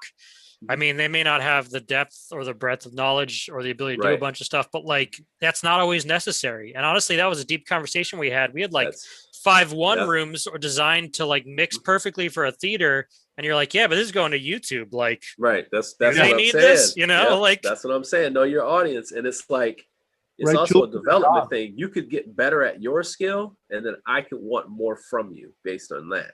So now it's not cheap. And I think some people worry about cheap when somebody may also have the skill, and it's just that they're going to only give you a certain amount of quality because of what you paid. So that's another thing. So like a person like you say, hey, this is a $30 service. I'm going to give you a $30 service. I can kick this shit out in half an hour, but I'm going to make you do it in like a day. And I respect that too. Those are things that like, I didn't have to show you this was from Fiverr. I could just say it was I got my new intro. Take a look at it. I think it looks good, man. I mean, what I'm saying is I could just say, hey, this is my new intro. Take a look at it. Yeah, we would have never had this discussion, right? Yeah. Totally. So it's like, you would have never known. I'll say, oh, I hired somebody. Nobody would really ever ask. I don't know if anybody would ask, but it's like, yeah. Well, that person could do much higher, like, paying work on their daytime. Maybe like this is exactly the scenario you said. Like they busted it out. Because once you get good with those tools, man, you can do stuff fast, And I don't think he could. I think he is on a lower skill level. But I think what he did was decent. Like I contemplated it when I looked at it, I was just like, I need to look at this like 25 times just to see if I want that look. It could be better. So I'm going to go ahead and deal with that for right now. And then we'll entertain it again in a year and see if that, we'll see the feedback and things like that. I don't want it to be that's the thing. Sometimes you're doing too much. And this is walking the line for me too. It's like, it's doing too much, but it's something I want. It's what I want, like it's what I want. So I don't want to look like some of the other people who have like an explosion in their name. I've looked at so many videos, like, and I was like, I don't want that. I don't want that. I don't want that. So, it's just that kind of stuff I see. I do not want. I want my own unique thing. And if he can produce something like I want it, which he did, hey, fuck it. By the way, there's a couple YouTubers. That was another thing of like, you get what you pay for. So you were saying that. I'm trying to think of the guy's name, but Alpha Gaming. So he was like, he does a lot of content stuff. He's really good. And he did one where he had somebody make his overlays for, it was like 25, 50, 100, 250, I think it was, something like that. He makes like $50,000 a month. So he's straight. So he's like, yeah, I wanted to see it. He actually went through like a real walkthrough and he was just like, you can tell when somebody has high skills and they're doing a certain level. And he was like, and then when I sent these revisions, he was like, that's where you make the money. Like when these people, you ask them to revise stuff and what they come up with after it. And it just helped me. It just helped me get an idea of what it was, you know, like how it was. And that's why I decided to go with Fiverr, because at least I knew what I was getting into, what that transaction looked like. I'm excited to hear that there's all those like revision aspects of it. That revision aspect was pretty cool. That was Yeah. very cool, because like putting the buttons on there and specifically saying what the comments are and like what I don't want. And I went back in there, and then like by the end, I was just typing like 2 or 3 sentences, and he was just like, "Oh, I totally got it. This is good. Let's go forward here." I'm like, "Yeah, you go right ahead, because this is working now." And it took him a day and a half to finally finish this part, and it's good enough. There was a couple small tiny things that I was like, this looks okay. So now I'm hiring somebody to do all my overlays. So, yeah. So that's the thing. It's just like, I got to get my shit done, man. It's Can I show you guys an old picture of VGG, like way old? Yeah, obviously. And we'll take a minute. I love it though. We got a minute for that. People think, yeah, there you go. That's Renner Knizia's page. Or, oh no, you know what? This is Raw. Is that coming through? Yeah. Yeah. My God. Oh, it's pretty good, right? Look at the guy. Look at the cut. Look at the cut off khakis. Yeah, that's the original. Email tables. Why did you ever like switch? you like the outline of that font? Like the outline? What is it, Lance? Is that feathering on the shadow? What is Look that? at you guys, like a man. feather You shadow, changed, drop bro. shadow. You changed. Yeah. The drop shadow. That's a gift right there. You sold out, man. Yeah, What it's is a- this? It's a gift. This is the real BGG. Live. We had live voice chat, and we had a guest book, You go deep enough in the code, you can still find this. and we had a link exchange. Whoa, what's a link exchange? Like you could put your link in and take our, you would like board gaming link type things, like a ring. Do you remember web rings and stuff like that? Yeah, I remember. Yes. You would like be part of the web ring, and it would like all the URLs would like link to other people. It's like Fight Club. Yep. but you can talk about this. It's okay. Yeah. Okay. Yeah. Yeah. So here's like all the session. We only had session reports back in the day, like no reviews or nothing. Like, well, there were some reviews actually. It looks like we did have it, but at the beginning we only had. See, November 29, 2000 was the. Like this, I was in this mailing list called Diggers, which was like a private mailing list, where the people were posting all this, reviews and session reports and all kinds of stuff. And I was like, you know what? We asked everybody, like, can we just post this on BGG? We just like cut and paste it and put their name on it. Like we didn't even have a user system. Like you could not upload anything at all. You should go back to that. Just really control the message. Yeah, maybe tomorrow. Maybe tomorrow I'll make the site look like it was. I got some time. That's all. I was just going to ask you, what was the last time Shouldn't I you do that? did? What was the last time you did the April Fool? Kickstarter.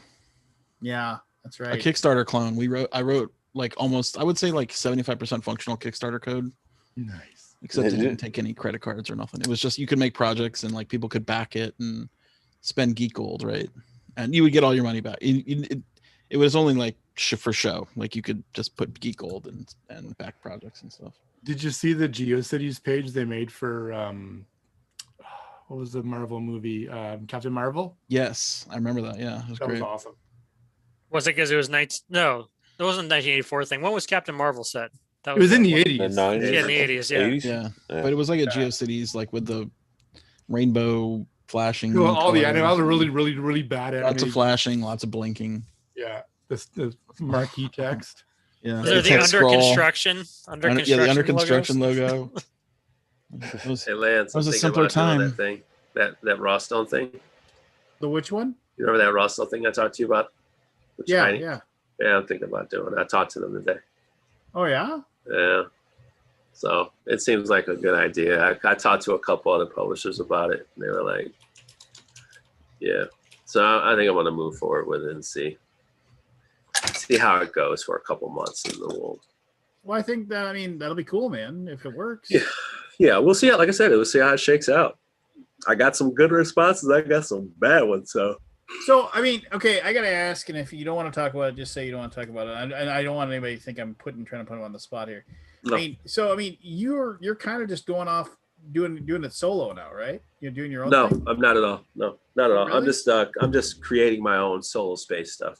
Like, Okay. I just So want to have. you're still gonna do MVM yeah, stuff? Yeah, definitely. The vast majority of my certain content will go on that channel. So, because I'll always be that way. Because that's the way I want it. But yeah, I'm going to be opening up some stuff because there's certain things that just I feel like would fit me and my channel and what I want to do. And then there's a lot of things that fit MVM, which is why I'm with MVM. But part of this break was just figuring out what also makes me happy, and making me happy is some of that is just doing my own shit. There's less pressure there when I do my own thing for my own stuff on my own time versus like we have deadlines that we have to hit, that we have to make sure we hit and commit to. Whereas if I'm by myself and I can do what the fuck I want when I want, it's not necessarily a big deal. So, other than me committing to something, right? But I'm not gonna make my channel a preview channel either. Like I don't really want that to be what my channel does. Very few, or just maybe even just talking about them more necessarily than actually doing like previews. So I'm heading towards that. You may see a couple, like maybe like 1 or 2, maybe a month, maybe. Yeah. But I'm just doing a different thing on my channel. That's all. I'm just doing completely different. And it'll be like, back in the day when I used to do small titles like Jungle La. I will never let that damn game go. we talked about Juggling La earlier today. You gotta be fucking kidding me. Really? Why are you talking I thought about that's what you were referencing.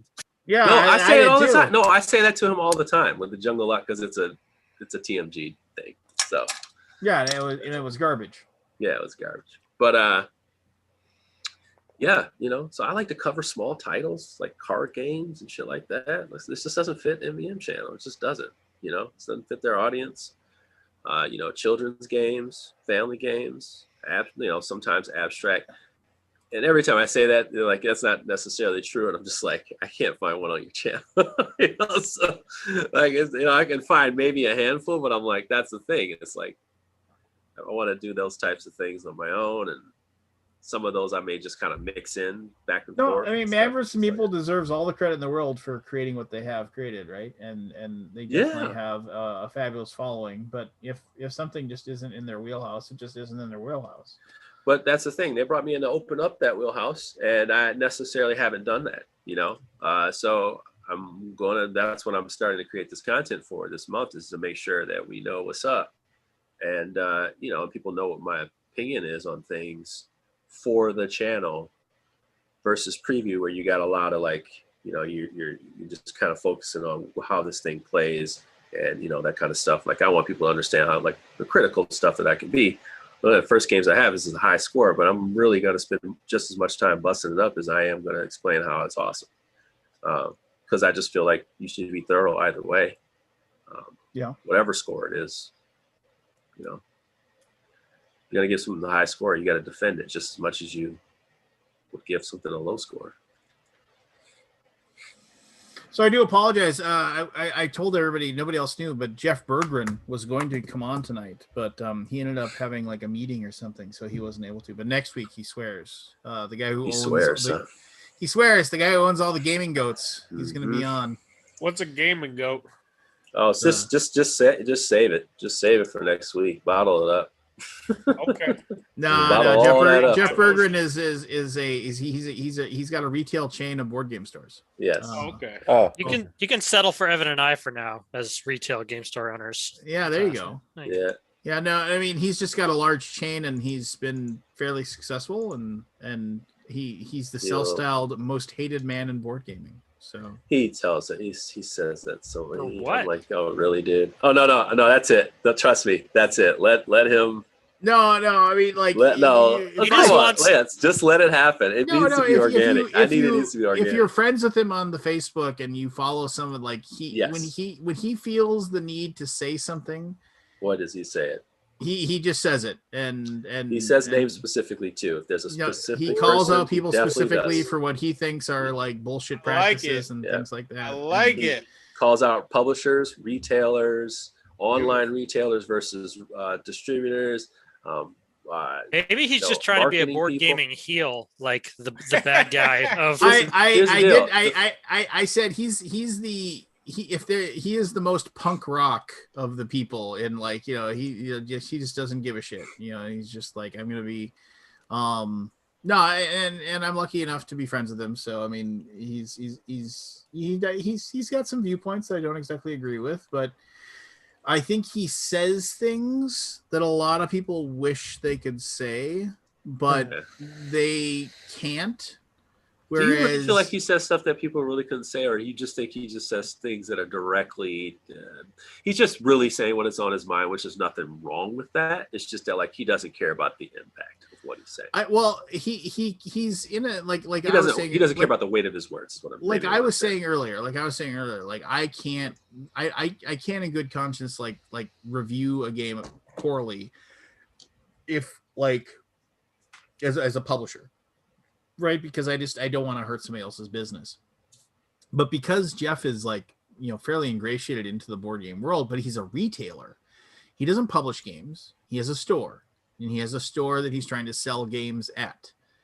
And he wants the store to be successful. Or he wants his stores, I should say to be successful. Yeah. He wants his stores to be successful. Right. He doesn't.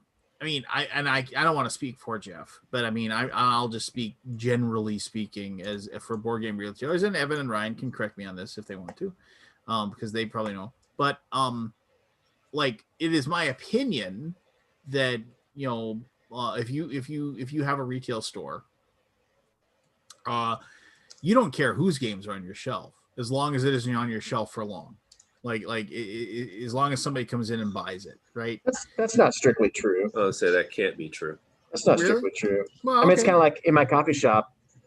I care what coffee I sell, not just that it sells. Like anytime you retail anything, you're not totally divorced from the product. You have some ethics in your choices that you make, and you have some reasons that you would choose one over another. And of course, sales is a factor, but it's not the only factor. Would you say it is the least important factor, the most important factor? That depends. That depends on It's the pretty specific important, Lance. person. That depends on the specific person.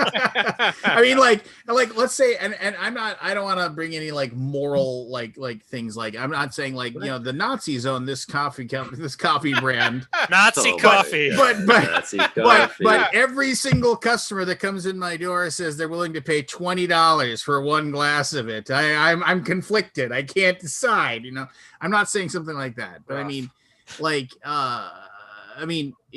if it's like one of those things where like let's board game start it. Like if you knew that you just put your apples to apples and your Cards Against Humanity and whatever, and you put all of this games that would like people were going to come in every single day and they were going to take those boxes off the shelves at the price of not being able to like sell more specialty type board games, like more obscure titles. I mean, is that a decision as a board game retailer you make?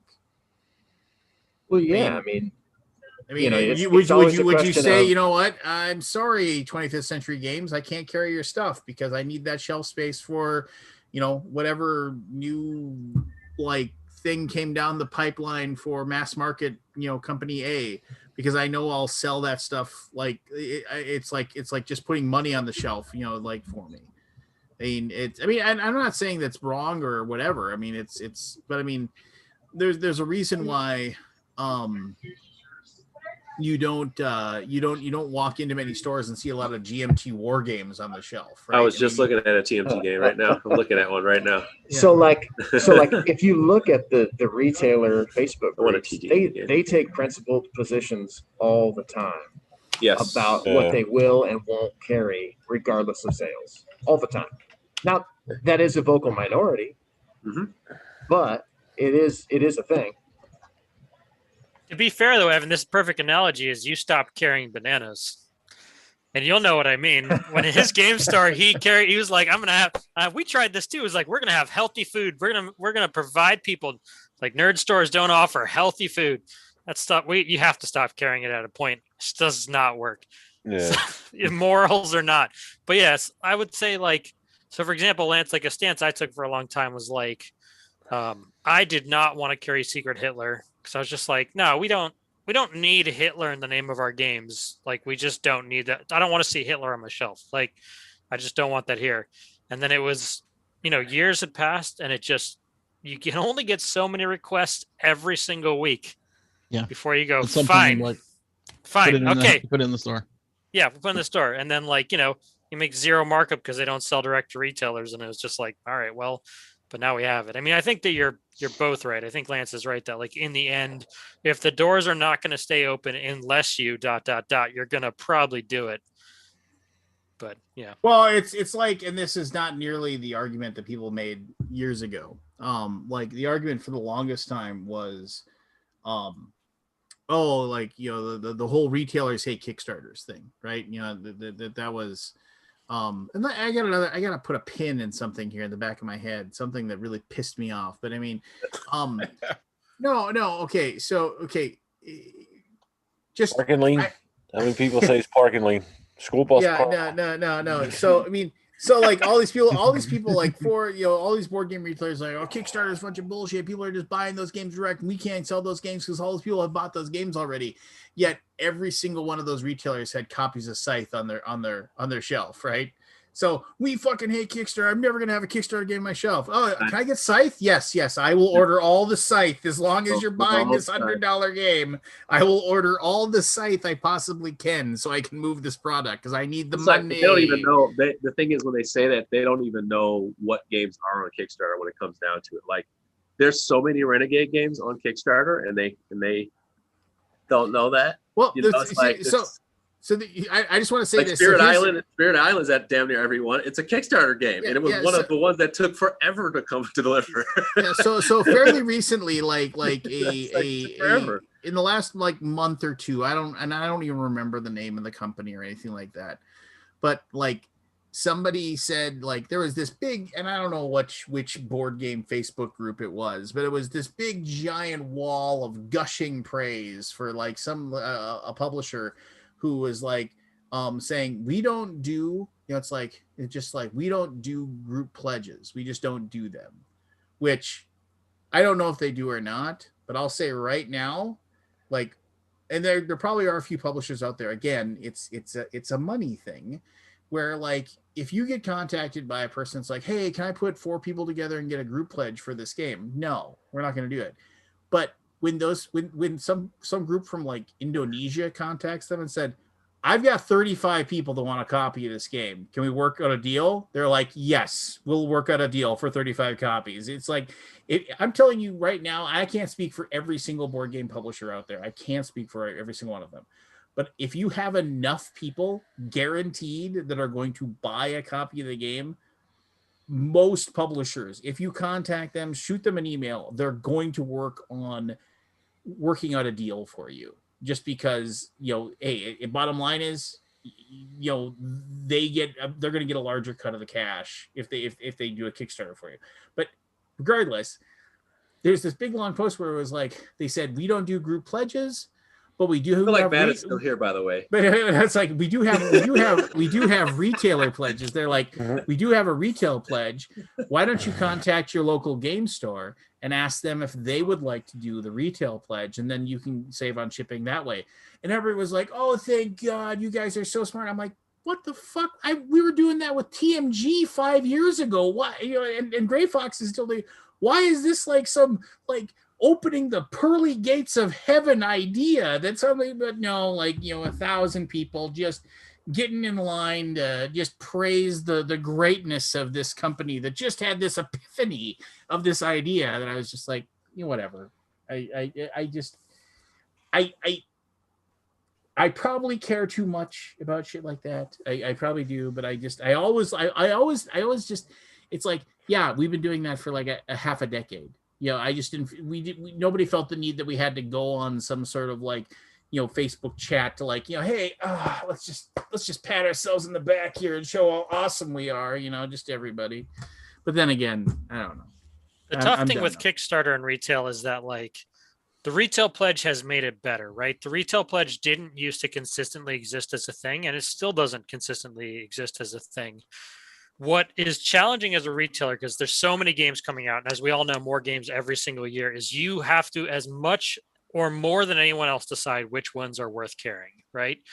And distribution helps you thin that out somewhat, because you're not going to likely order direct from a company unless you have to for some reason. So like you're only going to carry what distribution probably carries unless you kickstart games.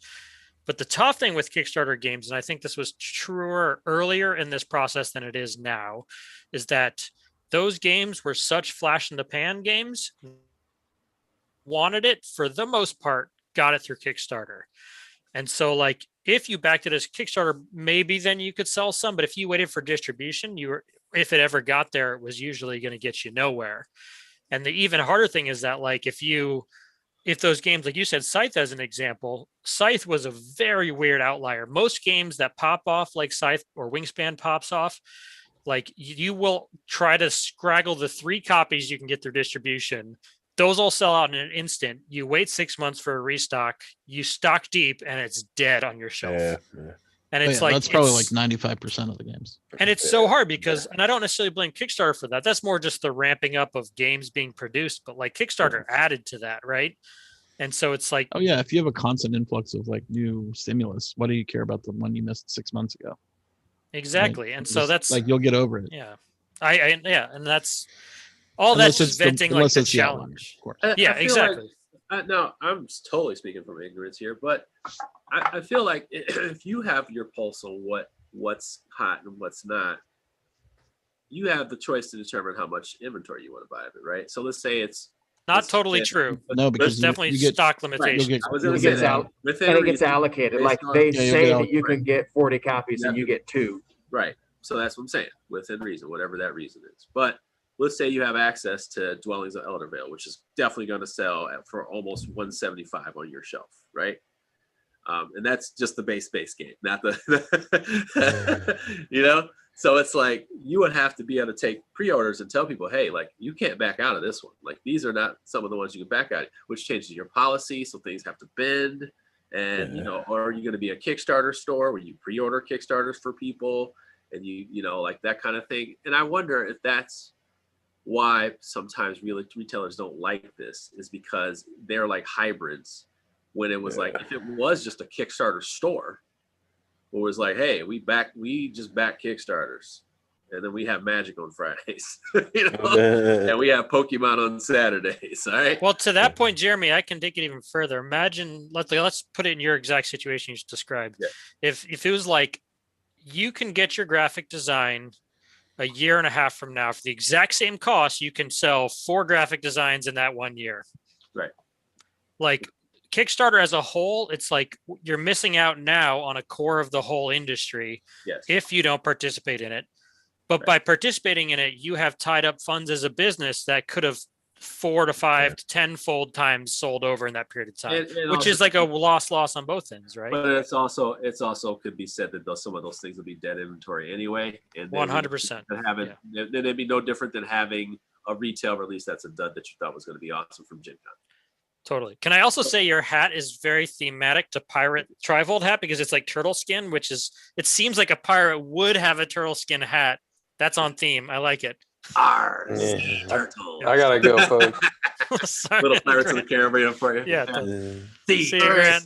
See ya. Thanks, man. Yeah. See you, great. But I don't know why I put this on. It's chip theory, whatever. It's good. Why not? Yeah, actually, I'm gonna rock with it. Yeah, rock it. It was working. So, yeah, I definitely do understand the plight of these stores. I really do, because it's a tough one, and it's like there's some business there, but the potential risk is so high. It's dead dollars too, because it's like if someone doesn't come in looking for it, it's almost seems like it's a harder sell for some reason. Like if you got a retail release of Honey Buzz that was just Honey Buzz, like not with all these deluxe components in here, first of all, it'd be harder to get because they're trying to sell this on Kickstarter at this premium price with this premium sleeve and shit like this. it's going to cost more than you would like it to. Somebody would like to buy this game for $40. It's going to be 70, you know, at the cheapest. So why is this game $70? Oceans was another one. When Oceans came, it's clearly a more premium product than its predecessors of Evolution. It's a better game, and it's a heavier game. Evolution's great though. I think it's underrated. Yeah. Anyways. But I'm serious, like Oceans is like fucking great. Well, the problem is it's so expensive because there's all unique art on the cards. every card in that deep deck is all unique. So it costs a lot of money. You're getting a lot of components. That's $80 retail. Well, I'm just looking at that. You're telling me about Evolution. Well, Evolution is 50. So, and if you get the beginning, it's 40. So it's like, how can you sell someone on that? And that was a Kickstarter. But some people may not even know that's a Kickstarter. They just think it's the next Evolution. You know what I'm saying? Like sometimes it's whether you're in the know or not. So I don't know. Like if you're in the know, maybe you hate Kickstarter more. The no doesn't even get you there is the problem. Like the amount of energy you have as a business owner to even stay in the know. And honestly, you get a separate no because you get counter talkers telling you what they're all about and what's exciting, what's coming up. Yeah. And that was like 70% of my what I'm going to order stuff. Right. And it's like, even being in the know with that and following BGG and like trying to stay up on stuff, it's like, there's too much to know. And even what there is to know, you got to like then know how that applies to your little corner of the woods. You know, it's just like, what fits my audience, which is like, am I really sitting here thinking about that other than like, I need to make sure. Yeah, I got to deal with payroll tonight or whatever. You know? I need to make sure I'm clearing here. So here's something that happened recently. We imported 200 copies of Tobago and 250 copies of the expansion. We sold like 20 copies of the game and 250 copies of the expansion. Yeah. Because I'm like, interesting, because I didn't think people had that game because it's like 10 plus years old. No one's got it anymore, right? Like, it's hard to sell the base game. So you had all these customers already previously wanting or already previously owning it for, I guess, I don't know how many total have been sold, but I would have thought more people would have bought both because So Ryan, as a brick and mortar owner, do you find that most of the customers who come into the store, are they in the know or are they just like, I don't know what's going, what do you think is good or whatever? So I'll first clarify, I'm no longer a brick and mortar owner as of this last year, but up until recently I was. It's a mixed bag. So your regular customers, the ones that come back all the time, are in the know, right? And those people are your most consistent core base. There's definitely, I would say it's probably 50-50. I mean, if I had to loosely guess, because the other 50% are going to be occasional shoppers you hope to turn into regular shoppers. And that all comes down to how well you can teach them the basics of games based on what they told you they like what they like, So it's mixed. I mean, you have to carry it's interesting because like a lot of the reviews we'd get would often be from like more serious gamers, more avid gamers. And their comments would either be like, it's too generic of inventory, or they would notice some like weird heavy title we had and think that made us like extra cool. So you're kind of dealing with that balance. And so we always tried to carry, like we sold the crap out of evergreens, like Catan and Pandemic. Like we always had like 7 copies on stock. We only had like 2 of everything else on stock at most. So it's like, and even then we probably could have held more because sometimes we sold out and couldn't get it. And it's like, honestly, but you have to have like one of a bunch of heavy games for the people who want it. And also, so you feel like you're a diversified store in the know, it's tough. So I was just at Target the other day, getting Monster Hunter, which was completely out of stock, is absolutely ridiculous. And I was at the cash register for Switch. Yeah, it's like absolutely impossible. You didn't want to buy it digitally? I should have just bought it digital. I was like, I don't know why I'm out here actually breaking up a black sweat trying to get a fucking video game when I really don't like physical media. But my son wanted it physical so bad, so I was like, all right, man. So I'm out there at the cash register, and there's 2 copies of Pandemic Legacy 2. It's just this at Target, and there's stuff between like other clearance items and this like thing. And she goes, I said, hey, what's that? Can I grab that? And I said, it's probably on clearance. Let me see. And she goes, oh, no, it's $80. And I said, you're not going to sell either one of those copies. She goes, I know. She's like, I would never buy anything like this. And I said, that's unfortunate because that's a really good title for people that you would want people to play, but they would never pay that amount of money. Yeah. Walking up in a store. What game? Pandemic Legacy 2. Yeah. Oh, right. Season 2. Season 2. You know Pandemic, right, Scott? You probably heard of that. Yeah. Oh, me? Yeah, I heard of Just it. crap. I heard it's all right. Yeah. He's like, I ordered 5,000 for my store. It's interesting. I wonder. I wish I could understand the deep hobby sales. I just What can't. do you mean deep hobby? Like the people who buy more than like one game every 6 months. Huh? That's Like, not interesting to me. You casuals, call that right? deep hobby Casual. because I that think to that's me is deep- like I mean, core hobby. The average BGG Or- user. Yeah. Yeah. You think people buy more than one game? I in will 6 say months? that my experience as a store owner is entirely warped by living in Portland, Oregon, which is like just a mecca. at its core mecca of geekiness. So like people Right, you live here, in Geek Central. yeah. So I am totally warped in that way with my perspective. So what would your average customer buy? And I then your don't- above average customer buy, like Yeah. So I guess it's tough. I would say like, if I never really did the deep math, just because we use Crystal Commerce and there's no good ability to do deep math. analytics? Sorry, the analytics. did you have is poor. customer loyalty cards or anything? No, we just had like, So you couldn't really track them. Like, as Yeah, far as, we like, probably what the- should have looking back, but the store's still there, so we didn't totally screw it up, you know. Oh yeah, no, but I'm just saying you could have yeah. if you understood your. Yeah, I mean, I don't even. Know I what would you say do so. with that Core information. audience wise, I would guess that I would say that our core audience like are people probably who were buying 2 or 3 things a quarter, and a lot of those sometimes were like X-wing players, or they were Netrunner every pack or Arc of Horror every pack. You know those, and those weren't necessarily the biggest sales, but those were the regular. And Magic I mean, players that's are their own breed. $20 you know, a month. Yeah, exactly. But yeah, They breed. They breed Yeah. new infant. So, well, you know, I'm a Magic player. I'm definitely of that breed, but like it's a whole different thing. Which No, it is. It is Yeah. totally. That's funny. But yeah, it's a good question, Scott. I don't actually. I wish I had a. Yeah, I just don't clearer understand. answer. I mean, because I know last year, like a whole bunch of companies sold a whole bunch of games. Yep. Mostly evergreens, though. And Like, I was- not the new releases or not the, except for Kickstarter stuff, right? Like if you have a company, and I know one company in specific, I'm not going to say the name, but they sold shit tons of their big games and none of their new releases. Like, or a trickle. No, I seriously I said that to Tom. I was like, man, it must be a tough year for publishers. He's like, I haven't talked to one that said they had a bad year. I've talked to one, but he just is like, this is what he said.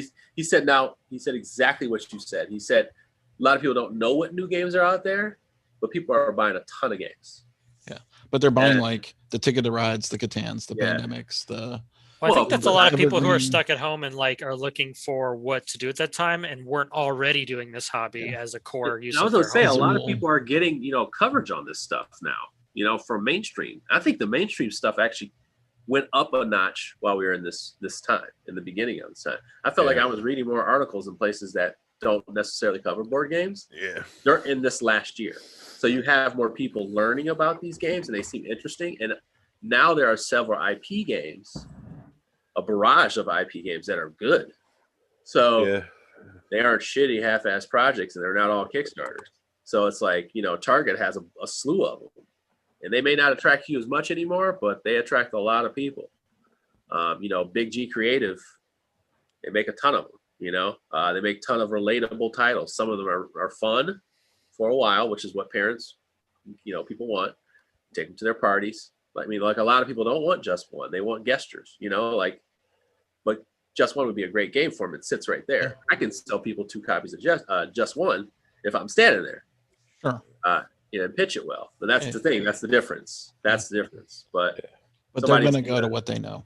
I agree with or, Jeremy. or what they heard, which is mostly all the mainstream stuff. Right. And what Or they not heard. that, like Jeremy was saying, Target as an example. A lot of games No, are that- exposed to Target now, where people just walk up and they trust it. It's here. It's a family game or whatever. Yeah. The longer term impact is maybe that made some more gamers that would put in more money into the system to buy more games, right? I think the rising more tide different floats all things. boats until you talk about exclusives, which is bad for everyone except for that Exclusives like only sold by a certain Yeah, retailer. or even, I mean, so yes, I was thinking exclusively of Target right there, where it's yeah, Target exclusives. Yeah, yeah, rising tide floats all boats on more people getting into the hobby until you say that only one place can sell it, in which case I think that's bad for the hobby. Here's my deal. How is that? That's the thing. Now you're saying it hurts because you don't get it. Like no, because people can get excited about it, but they're not. There's like that whole thing you said. You can sell someone if they stumble upon it. I feel personally, as a previous retailer, that yeah, it hurts my bottom line, hurts my experience, hurts my customers. I can have that problem, but what it also does is it means less eyes are on that game. So would you say, okay, well, let's use the one that makes the most sense. Let's just use what's the name, Jaws of the Lion. So you knew that Target was going to have these, right? Jeff Berger was pissed off. He's like, oh my God, this is exclusive. It ended up just being like a console exclusive. Like it was what, a month? It's a month. So while you're doing that, and you know that this is happening, it may not feel good, right? But what you do know is that you still have a pre-order window for a gigantic title. So it's like, but if you come with me, the shelves are already barren. I have my copies. They're coming. They're at my distro. I'm ordering them. I want to have 25 copies, and people can order them. And that way you have some income coming in waiting for these things. They'll be here in several weeks. Done. Yeah. You know, I mean, one of the ways or I could go to Target and buy it. I mean, you have to have a loyal customer base. But they were barren. They were barren after the first weekend. They sold through. Yeah, they sold very quickly. Yeah, and then I think they were back up pretty fast. They had another 25,000 on the plane. Yeah, it restocked pretty darn quick. Yeah, so they restocked them pretty quick. He's like, oh, we'll have like within 2 weeks, we'll have a whole nother. He's like, we just needed to know how many. We just had it like backed up, trickle in. I was like, God damn. Jeremy, for every time that I think you're overly focusing on the mega hits here, because more often I'm just than using that, them as an example. But yeah, no, it's a fair example. But like more often than not, what happens is Target will get an exclusive on a game. They'll do okay-ish on it. Yeah. It eventually hits distribution. You know, game stores might try to carry it, see how they do, and then Target blows it out at clearance and just screws the whole market on. Yeah. And that happens way more often than you get. Yeah, they did that with like Jaws, right? Oh, I don't know about Jaws. I'm pretty sure they did it with Jaws. Yeah, but I mean, they've done that with games. Well, what about Villainous? That's an exclusive as well, right? One of them was, yeah. Villainous is always included on their sales. Yeah, they always, yeah. I mean, buy two get one free. It's always included on their sales. Yeah, buy two one get one free. Funko Pop, when that first came out and it was hard to find specific ones, they had them and then they were selling them because they ordered too many, way too many. They ordered way too many, and they had the 2 for $30 right before Black Friday, and sold out their entire stock, and that was not good. Yeah, that was not good because they didn't get clearance to do it. So I don't think they need to. Yeah, usually with their contracts. Yeah, I don't blame any retailer, any like publisher for this, by the way, because like if I can sell them any guaranteed copies, you have to. Like again, the bottom line thing. But what is just the difference between say this, like with Scott with the miniature behind him? You can find a shit ton of Batman, but he went to a specific boutique, whatever you want to call it, thing for it. Right? I see Kickstarter is the same thing. The average person. Oh yeah. No, Kickstarter's not an average. Yeah. I mean, it's for certain things, it's getting way up there though. Like there's a game I think out now that I thought like, wow, how is that getting 1,000 backers? In like a day or something. Just like it keeps growing, right? Yeah. Kickstarter's definitely positively pushing a hobby into cooler shit. I mean, it's like that's the bottom line. Like you're not going to see that in retail. I'll tell you, like. After the Empire is an example, because obviously we're going to bring up our game, but like Evan and I told both our retailers, like people we used to be in business with, like we're like, yeah, you might want to get like a couple on your shelf after the initial wave, because like I don't expect them to carry many $90 copies of a game. Yeah. Like unless they're going to move, that's a huge liability for a small game store, you know? So it's like, even then I get it. Like, and Kickstarter allows us to have those super deluxe awesomeness. So I don't know if the conversation's a bigger thing is more about like make sure the base game is still sellable too. I don't know, but it's a mixed bag. I don't have. I think it would be. Yeah, I think the average person is looking at a price point. And if if they don't get the exclusives, I don't think they really care about that. The average. I mean, the geek, yeah, they want it all, but I think like the people who were talking about going to Target, most of them I don't think would care. Yeah. Well, I think to Scott's earlier point tied in with that. So Scott was saying like, how much of our customers are, or Scott had the assumption, I guess, going in that like our customer base would be that like a couple games a year. And I think if you're the one game store in a town in most places in America at the end of like a strip mall, like you are the outlet for all that stuff if the town knows about you, in which case I think your customer base is closer to that 1 or 2 a year, in which case your customer base doesn't even know about Kickstarter and they don't even care what's happening on Kickstarter.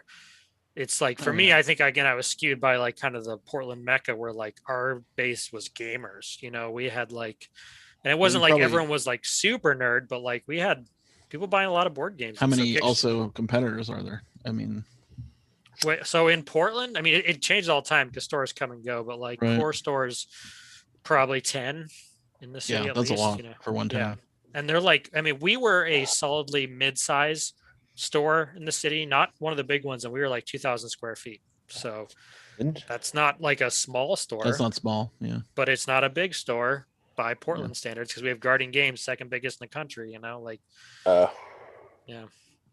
It's just a. It's a weird. I don't think I have 10 within 30 miles of me. Yeah, I'm serious. Yeah, ours was like we put our store there because there was no store within 4 miles, and that was like awesome location because that was really far away for Portland. So it's a different place, I guess. But yeah. So I got a question for you guys today. So this was on my mind. I got not in a flame war with someone. This is tied into this conversation, but it was like somebody in a local Magic the Gathering group asked a question. They were like, I was at a game store today and I really didn't know how to interact with this. Someone was selling like dual lands, like fancy cards. And the game store offered them like a really low ball price. And the person looked like they really didn't want to sell it for that price, but ended up selling it. And I felt like I should have stepped in and offered to buy it at full price. Damn. And like, I kind of got deep in the conversation of like, that is so inappropriate to interfere with that transaction. And it's just like, I'm curious what everyone else's thoughts are. Cause like I hold that view pretty clearly that like, if you interfere with someone's business transaction in their business and you try to become a competitor, I'm going to ban you, or at the very least have a strong conversation with you. Yeah, I would be like, get out. Yeah. I mean, if they do it outside, who cares, right? I mean, exactly. It's their own deal, but not inside the store. After the transaction's done. That's probably how I would have handled it if I knew the person. But I was saying if we didn't have a relationship before that would have been like, you'd be done. Like, that's so inappropriate. So someone was just watching this happen between the store. Yeah, and they felt like the person was getting like screwed over by the game store. And I made the argument the game store probably has a set rate that's based on having to pay. Yeah, overhead, I mean, all that stuff is always usually pretty set. I'm like, unless they're way underballing. I think there's degrees to that. Yeah. Trust me, no customer. We learned through this in Kickstarter. No customer wants a publisher to make money. They don't. They don't. Or their game store, really. They just want to stay. It's not only board games. They don't understand the flow of business, right? Yeah. Right. I don't think they understand any of the flow of business and will potentially can suck and drain the pockets of the person just to get the game out. They only want what they paid for, which as a customer, it makes sense. It honestly makes sense. So they just don't understand that like some people are, maybe they feel it more when a restaurant's operating at a loss and they can see the wheels falling off, but they don't see the wheels falling off behind the computer. And this, guys and gals are drinking themselves to fucking sleep every night because they're pissed off. They got to ask for a $20,000 loan to ship this stuff finally, to their backers. And then God forbid they have 50 errors, out of that entire batch. Then they have to get rid of their extra copies, and then they have to take another loan out to buy some more copies to sell. It's like, it's just, after I hear so many of these stories, dude, this is like, Jesus Christ, man. Like, I don't want to publish a game. I don't want to publish a game. It's a tough business. I got into that again, it was like it's a very calm conversation. It wasn't like a real argument, but one day. It's not very aggressive when you talk about it, though. Well, I'm fired. Yeah, but the one guy who wasn't the original person, but somebody who got into it with me was saying like he felt the store should have definitely like just allowed it to happen and allowed that to happen and not kicked anyone out because that helps both people are their customers, and by helping their customers, therefore it helps the store. And It's just No. like, man, I can't think of any business where like letting someone undercut you in your on own your place in your of bu- floor, yeah, in in your your air floor. conditioning, in your Oh, okay. and Yeah. your domicile. Yeah. Yeah, and that's back to your point, Jeremy. I don't think people are like aware that like, yeah, that's totally something I've acknowledged. Like, people don't want you, to it make happens money. it happens digitally quite a lot. Like, we sell the deluxe Geek Bit stuff. Anytime someone posts something exciting about it, someone comes in and goes, you can buy coin capsules for 10 cents a pop. Yeah. And I usually don't like act on it, but it always ruffles my feathers, like how tactless that is. Yeah. Like someone, it's sort of like in our group on our website, but I don't act on it. I just get angry. Yeah, because if you acted on it, then everyone would be like, then I'm they're the like, bad guy. "Shh." Yeah, which is so ridiculous. It's But sort of like it's sort of a dickish thing to do. You got to get a little much. I think people just lost all of their tact. What's the word? Tact, not tact, manners in this digital world. Like they don't understand that that's bad manners. Right. Yeah. Yeah. Like it really I'm is trying to think of a real life situation where that would come into effect. Like, yeah, like if you, it's just and honestly, that's true. The whole like generation of kids right now, they just don't have to see. Yeah, they just don't the have the pain in the eyes of the person they just hurt and learn the lesson. I'm just trying to think of like if you go into like let's say you go into a hardware store, an indie hardware store, and you see a guy buying a ladder, and you're like, you can get that same ladder at Home Depot down the street for like half the price. Yeah, I know. Like that's shitty. Like you don't. I mean, you can do it obviously, but like it's sort of the same. Well, I think it's really just that people, and this is a conversation I had many times owning that store, is just like, it's not that no one wants you to make money. They don't want to see you making the money. They like, they don't in want. fact, one of the biggest things ever. Hear the success. They don't want to hear the word success or feel the success. Like if I have my most successful quarter, like if Kaman posted that they had like a huge recovery financially and they're doing well, that would make the negative energy that they get even stronger. Yeah. Whereas like that actually just means, I always tell people when you have a loss and then people come back, they think you're rich again. I'm like, no, that just means like, hey, we can hire these people again. Yeah. It's interesting because Kickstarter derives a lot of power from showing the dollars. Yeah.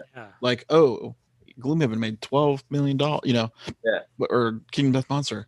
Like people seem to have no problem seeing that number go through the roof. But like, if you show your money at a con, like you go to a booth, right, and you pay $50 for a game, and then you see them putting the money in the drawer, and you see this big pile of money.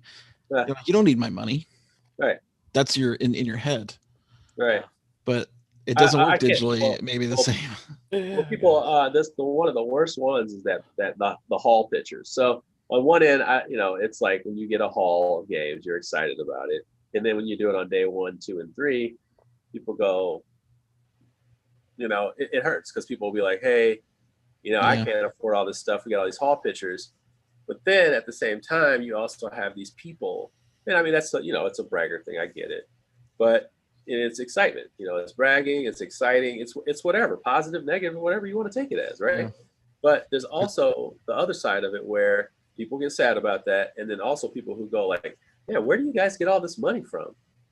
Yeah. What do you guys do for your job? It brings up questions, right? And I'm like, well, like, hey, hold on.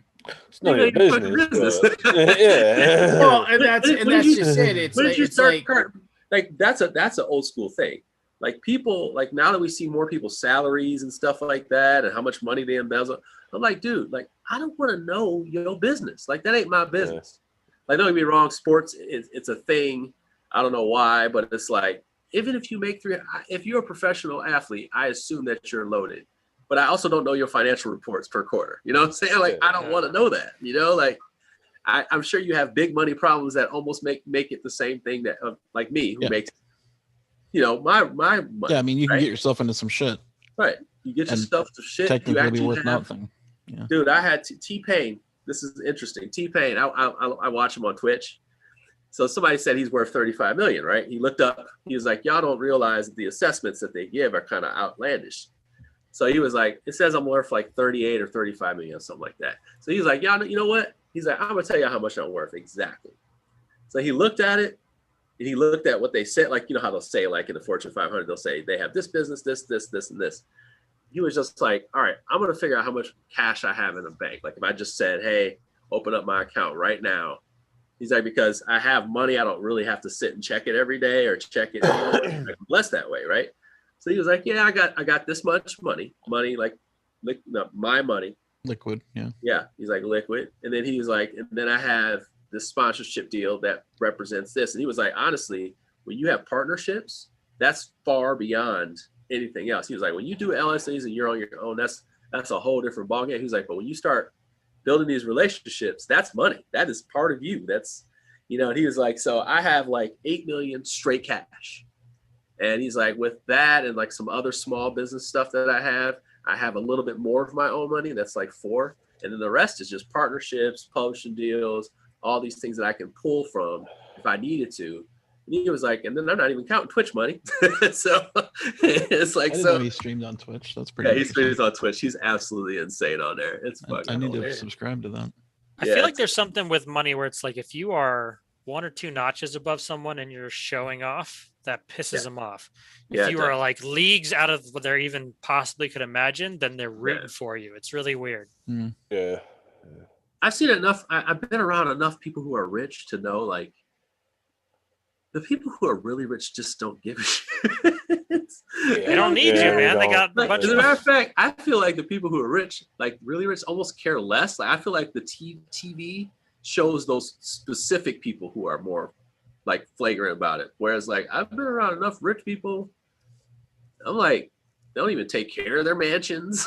Like, they don't they don't have housekeepers. I thought they had housekeepers. Like, I remember the shoemaker. He had 11 kids. I think it was 11. And I went to their house. His wife is I'm watching his wife hand scrub the floor. Hands in his hand scrub the floor. I'm like, like, I was like, oh, I thought like there was like a maid and whatever. She was hand scrubbing the floor. One time I went over there, she's making dinner. Like she was handling her business. No, the Sovines. Whatever. Shoemakers or Sovines, both of them, whatever. But yeah, dude, I mean, like, people just assume that rich people are like illustrious, they brag and all that stuff like that. It's actually the people who are middle class that's doing well that are a little bit more like, I have this, I have that. You're proud, right? You're proud of what you have. Or you saved up and you're ready to spend. Or this is your Europe trip. This is your big, so you mentioned something that made me think, Jeremy. So like I have. Why do I not have a Hexplore sweater? Well, talk to Jonathan. You got to talk to Jonathan. I'll hook you up. Don't worry about it. So no. It'll be back next week. We got to talk about that. So here's a thing where like I often like I've been thinking about this, where I've been like saving up cash, just because I want to buy the PC that I use, this laptop. It's 3 years old. It's not bad. It's not bad by any means. But ever since the new the new 300 series, like the 3060s and the 3070s and the 3080s, like I've been like doing research on video cards and just the graphics cards constantly. You're just looking at it all day, Lance. I know. Yeah, you. no. Trying to figure out. I am too. No, Right I've been looking at graphics cards and like trying to track one down for like less than $1 billion. Like Lance for has so 4 long. windows open with 30. I had a dream last. He's gonna night. mine Doge, y'all. Yeah. Yeah.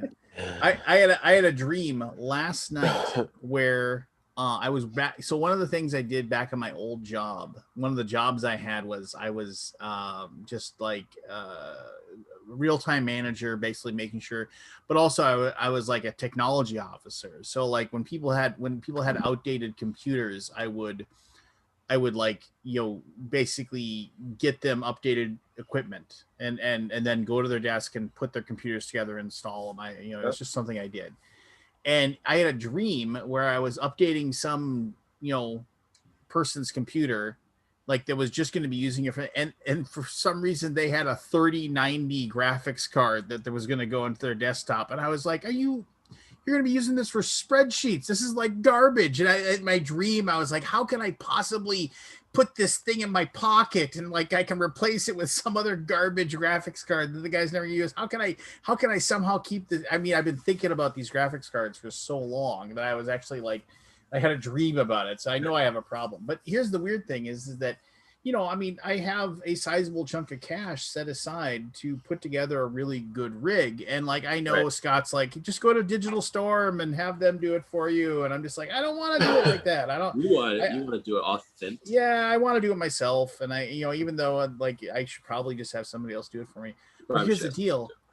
I know that even like, basically I can't buy an all-in-one computer. I found a few all-in-one computers. I'm like, well, maybe I get that, but then there's always something about like there's always something about the thing that they put together that like I don't like, you know, like, oh, you can get this desktop, it's got a 3070, you know, it's got this, that, and the other thing. I'm like, I don't really like the motherboard.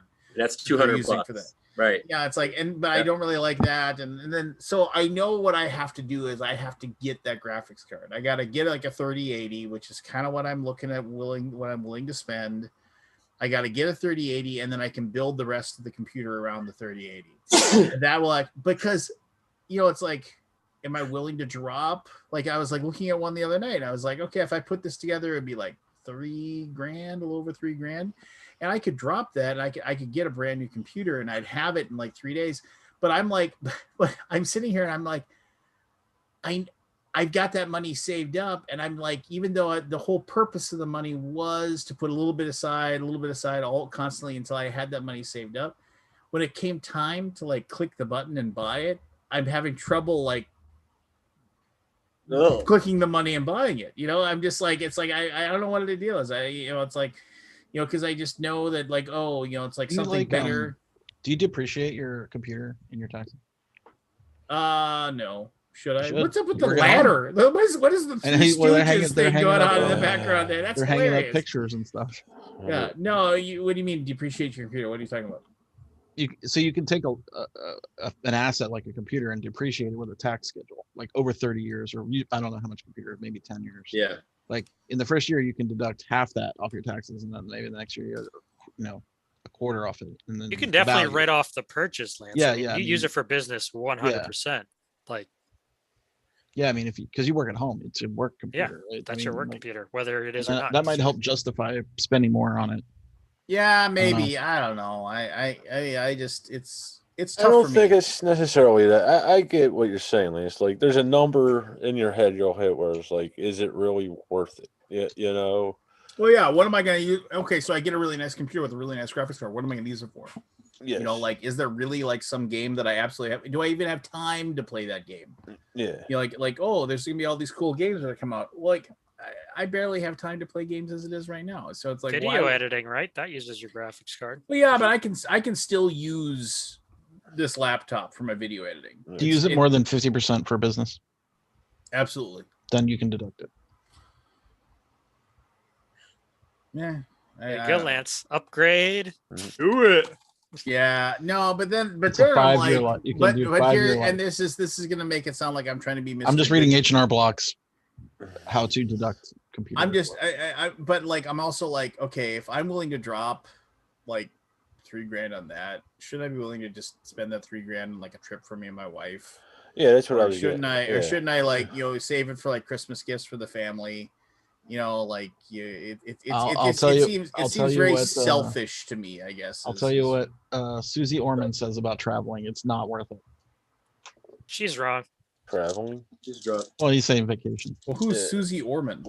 Like a financial person that's on TV and stuff. I watched her a lot back. If she's putting a $ value on your life experiences, I don't know if everybody says that because I know they say that all the time because it's a thing that it's just a moment and it doesn't like bring back something that would pay off later.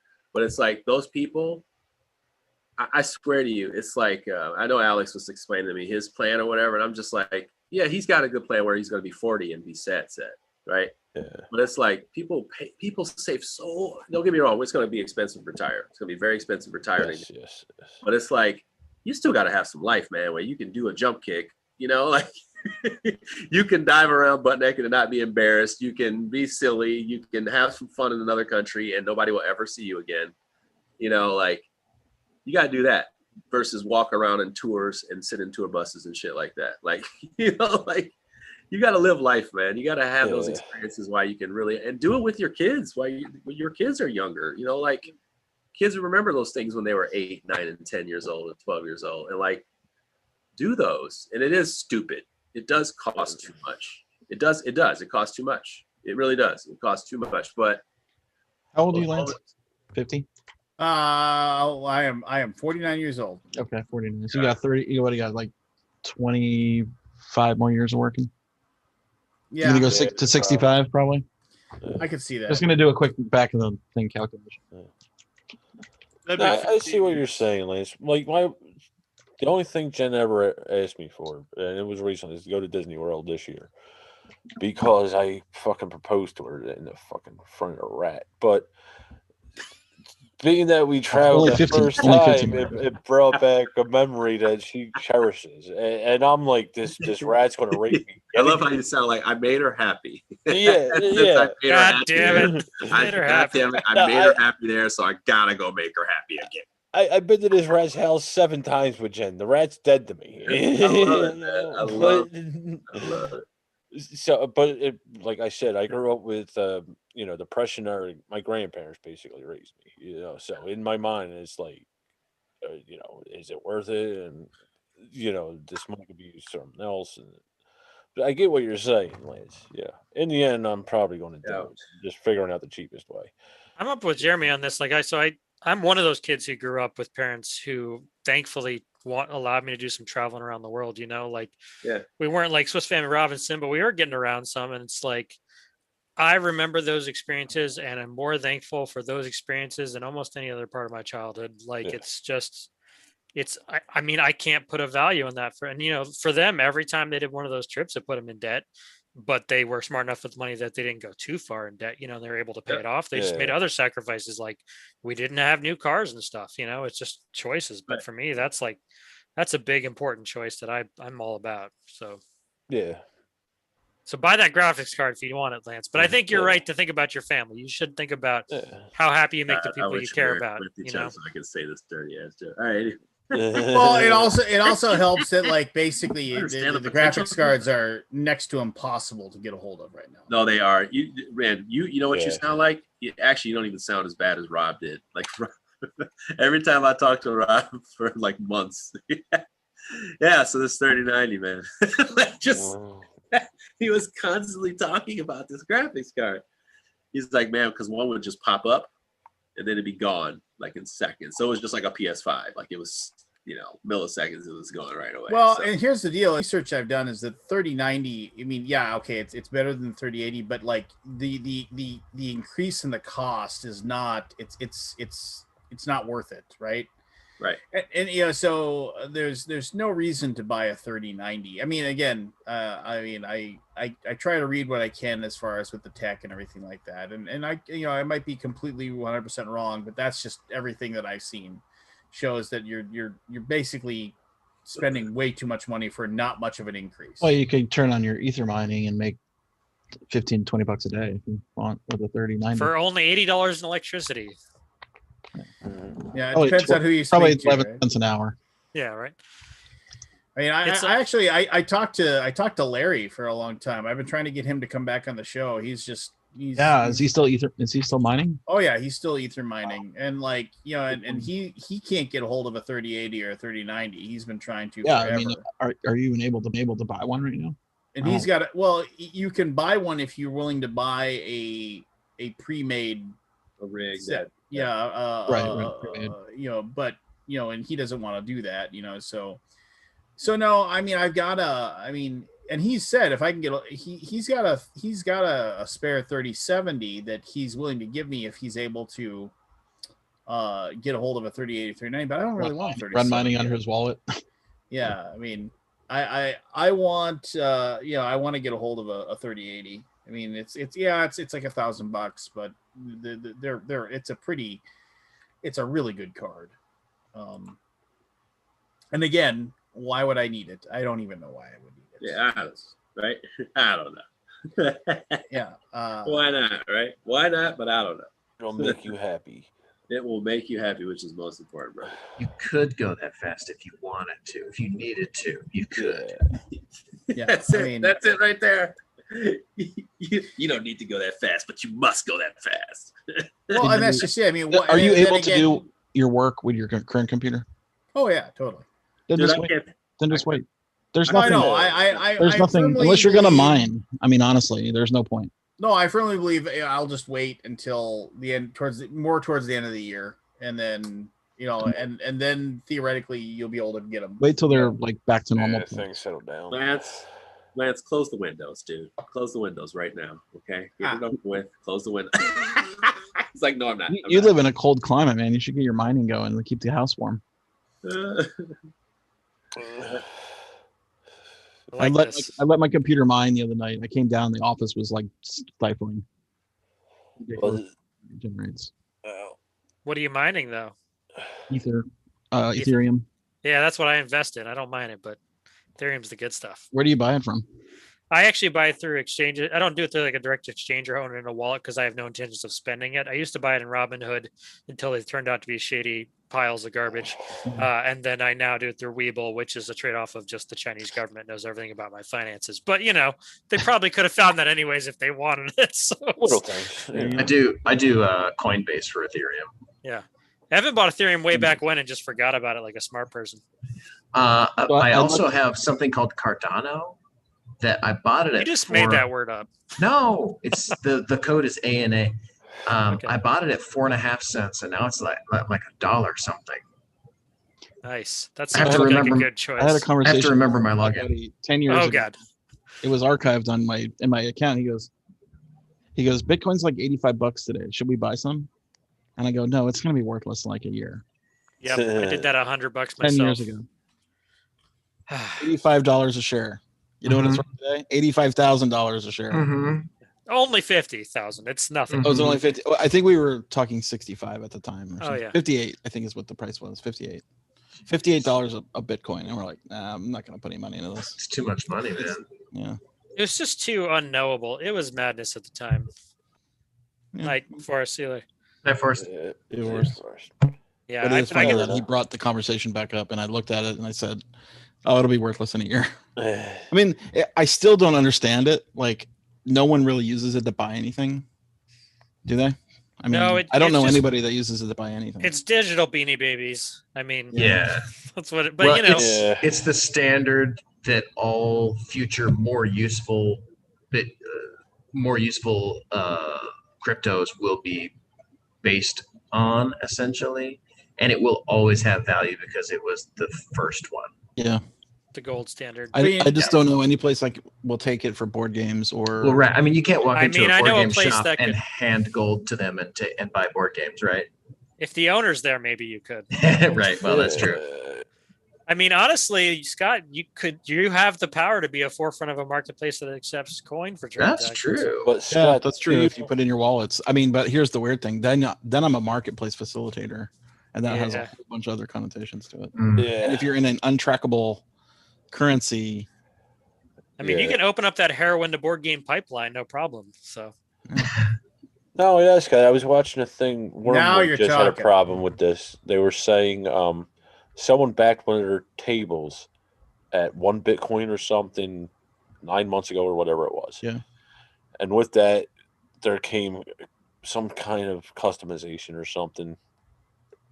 And being that Bitcoin went up so much, they came and there was a dispute or a disagreement on the customization or something to that effect.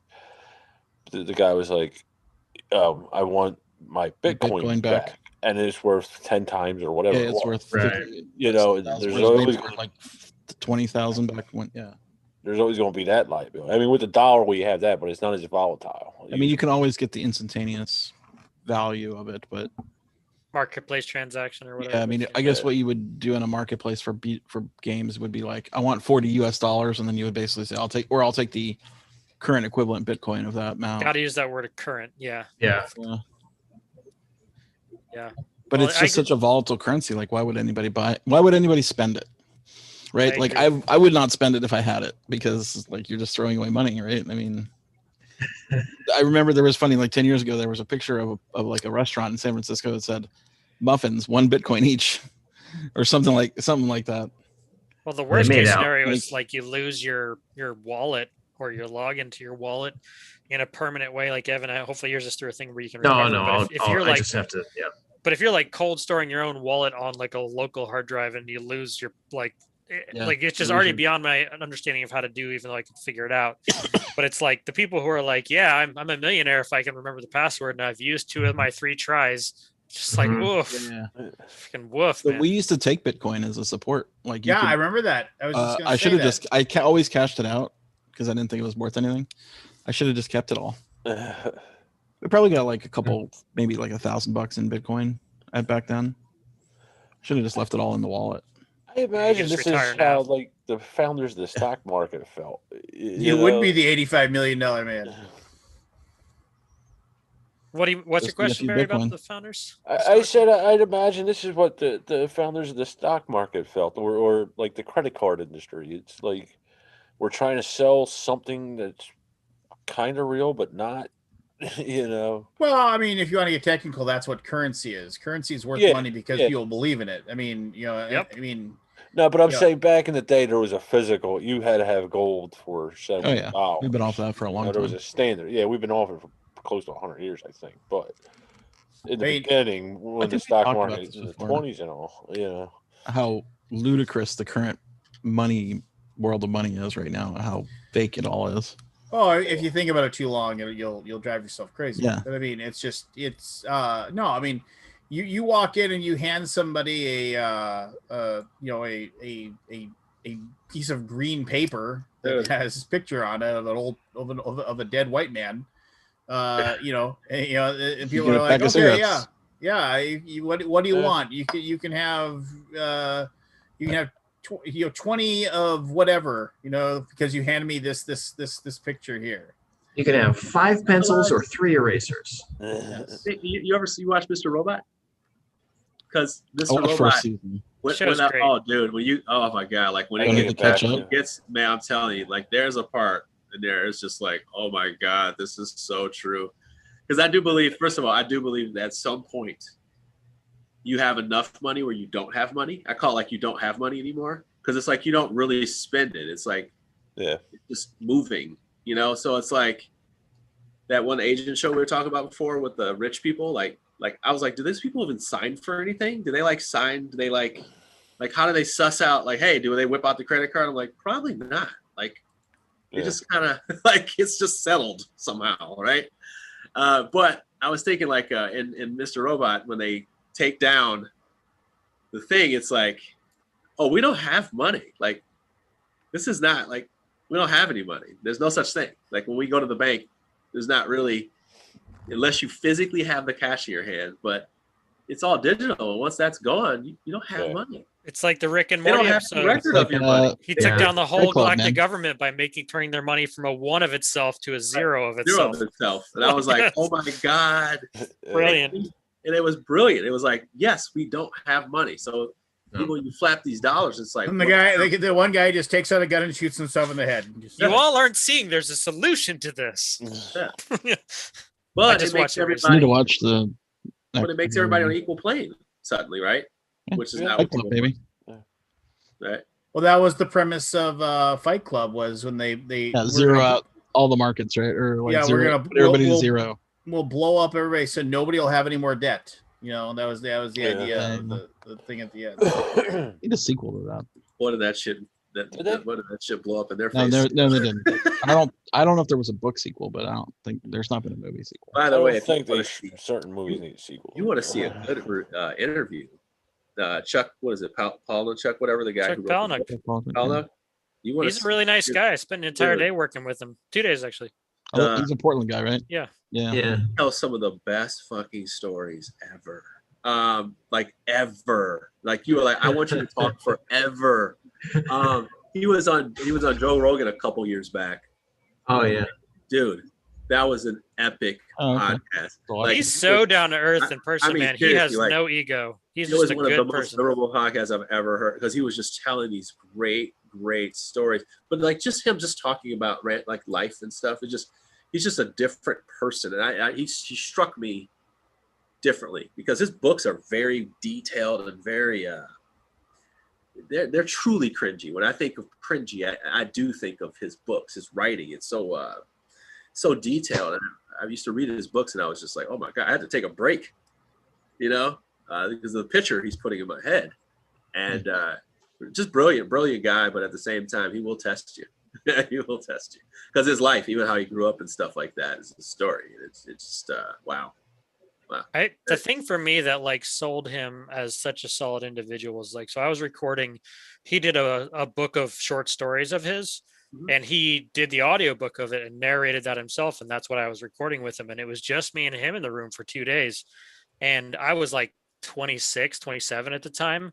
And he very seriously and with deep care actually listened to me and asked me to give him feedback and give him direction and all sorts of stuff. And he trusted that I might have an opinion that was worth listening to as some, like, at this point, if he does like a kid, like he was Chuck Palahniuk. This was like decades after Fight Club stuff. So it's like, and I'm like, if he didn't have such an ego that he could listen to what I said and actually care what I had to say, like that to me is such a sign of somebody who's like, just a lot of things, just has like a really good sense of like he doesn't know everything, and that maybe somebody else might have a valid opinion. It was just really, I was impressed with that aspect of him, and he was just a chill guy, Oh, that's cool.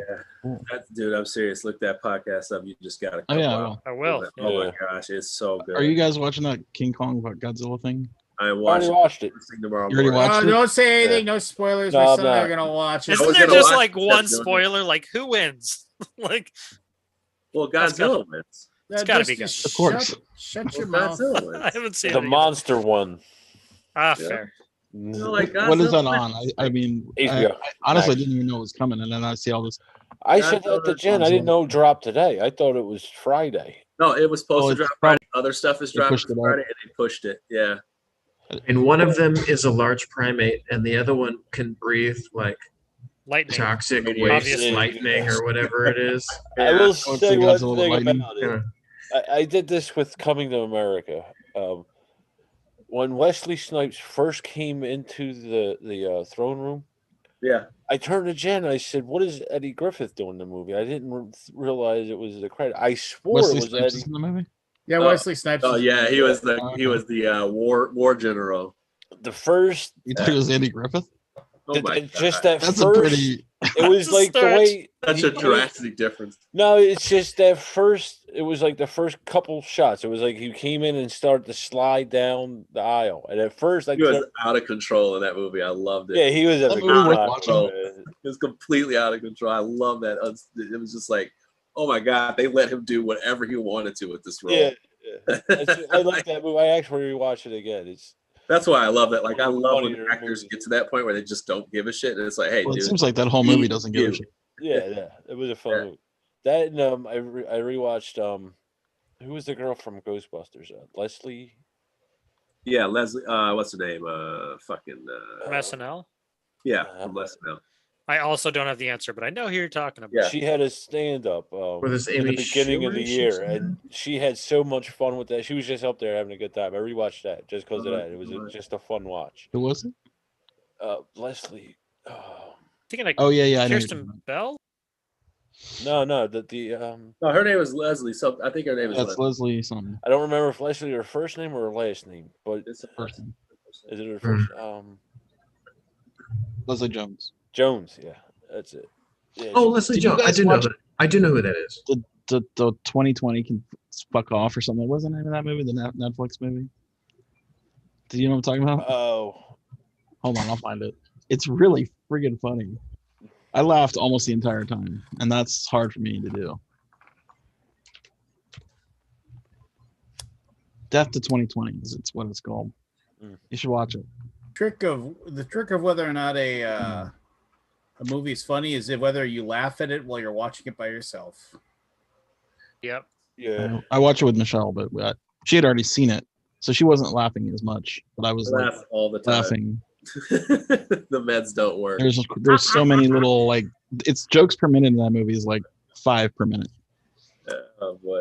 It's really Go good. back to the Arkham Asylum, man. Going back to the Kong thing, I was watching I'm the with calendar Jen, man, baby. All right. and Bobby Lee Brown, is that her name?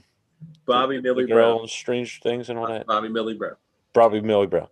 I was like, we just watched the Winter Soldier previous to it. And I was like, between Winter Soldier and her, they could just remake Star Wars again because she looks almost like Carrie Fisher when she was. Oh yeah, I think they've mocked her She's up. starting to. And we were just saying, I was like, she's starting to look like a woman now. She's like really becoming a woman. So it's Yeah. like now, who is she? Right? Is she Julia Roberts? Is she like what is she going to be? Because yeah, she will. By the time I'm dead, she will have definitely been like had a full career. Like Yeah, she's going to be around forever. I don't like and she's a good actor. She's not like she is someone they're using because she had a hot show. I think that was in the beginning, but I think people pegged her talent. So, whereas like some kids, like they have that big role and it's like, like Haley Joel Osment, like he had another, what was that other movie he did that was actually pretty good with the old guys? But like he did Talk about Bruce Willis. See old people. But I hope they don't remake Star Wars though. I want to move on from Star Wars, honestly. They're going. The world needs less Star Wars. That's what I always said. The best Star Wars would be stuff that doesn't involve Skywalker. Yeah, no, Star Wars would be no Star Wars. Like, I like the Mandalorian. Fine, it was fine. Not one drip of blood, not lost babies, not one baby survive. Order 6. Nothing. No, nothing. The Force does exist somehow. like that's the thing. It's like I think they're putting Star Wars on ice a little bit. They should. Yeah, I think there's so much chaos back that stage too with some stuff going on. Now they got Marvel to lean into, so what do they need Star Wars for? Is anybody watching the Marvel Falcon and has Snowman? Marvel has so much. They just have so much material to work with, and they also have like full. They also have so much like alt material to use as well, because it's they can like Easter egg stuff. They can like blend storylines together. They'll be like, like Scarlet Witch, like they had her wearing different outfits from different versions of her. Like they were telling jokes from different. Well, they were like, well, in this timeline, this was from episode 400 an issue, and this is from episode 600 because there are two different versions, right? Like you can catch Spider-Man at different points and then those villains at different points because or you can do like a story just of the Joker at a certain line in Batman and then at the other end he becomes a different Joker from a different line. You can make it up because you have so much source material, whereas like I think Star Wars is just like I feel like a lot of people I agree. filled in the blank. I just feel like a lot of people filled in the blanks. I don't think everything. There's a lot of Star Wars material that is not. But that's the thing. Does it fill in all the blanks? There's quite a bit. I've read several novels. I'm not sure if there's a lot of stuff out there. Well, that's what I'm saying. Like, does it? This is maybe the better question. Does it create? Does it not streamline? But like, does it create enough of a straight line so that if you said, "I want to explain like the legacy of Jedi to you," without too many? It might be harder, but it's also like I guess it's partially the universe. I mean, there's galactic scale in Marvel, but it's like full universe versus like mostly a planet. Show me some galactic stuff. Show me something that's not going on where you guys are right now. Like, yeah, I'm in the same boat as you are. That's the thing. Star Wars is a universe this small. Like, You're not wrong. You're not wrong. So, Jeremy, do you feel the same way about Star Trek? Because they have like a Star bunch Trek of novels. Star Trek is clearly superior to Star Wars. No, I mean regardless. I mean if they're so superior. Battlestar Galactica is superior. I mean, but I'm saying we're just throwing stuff out trying Lance to get just people loses viewers left and right. Leave meeting. Yeah.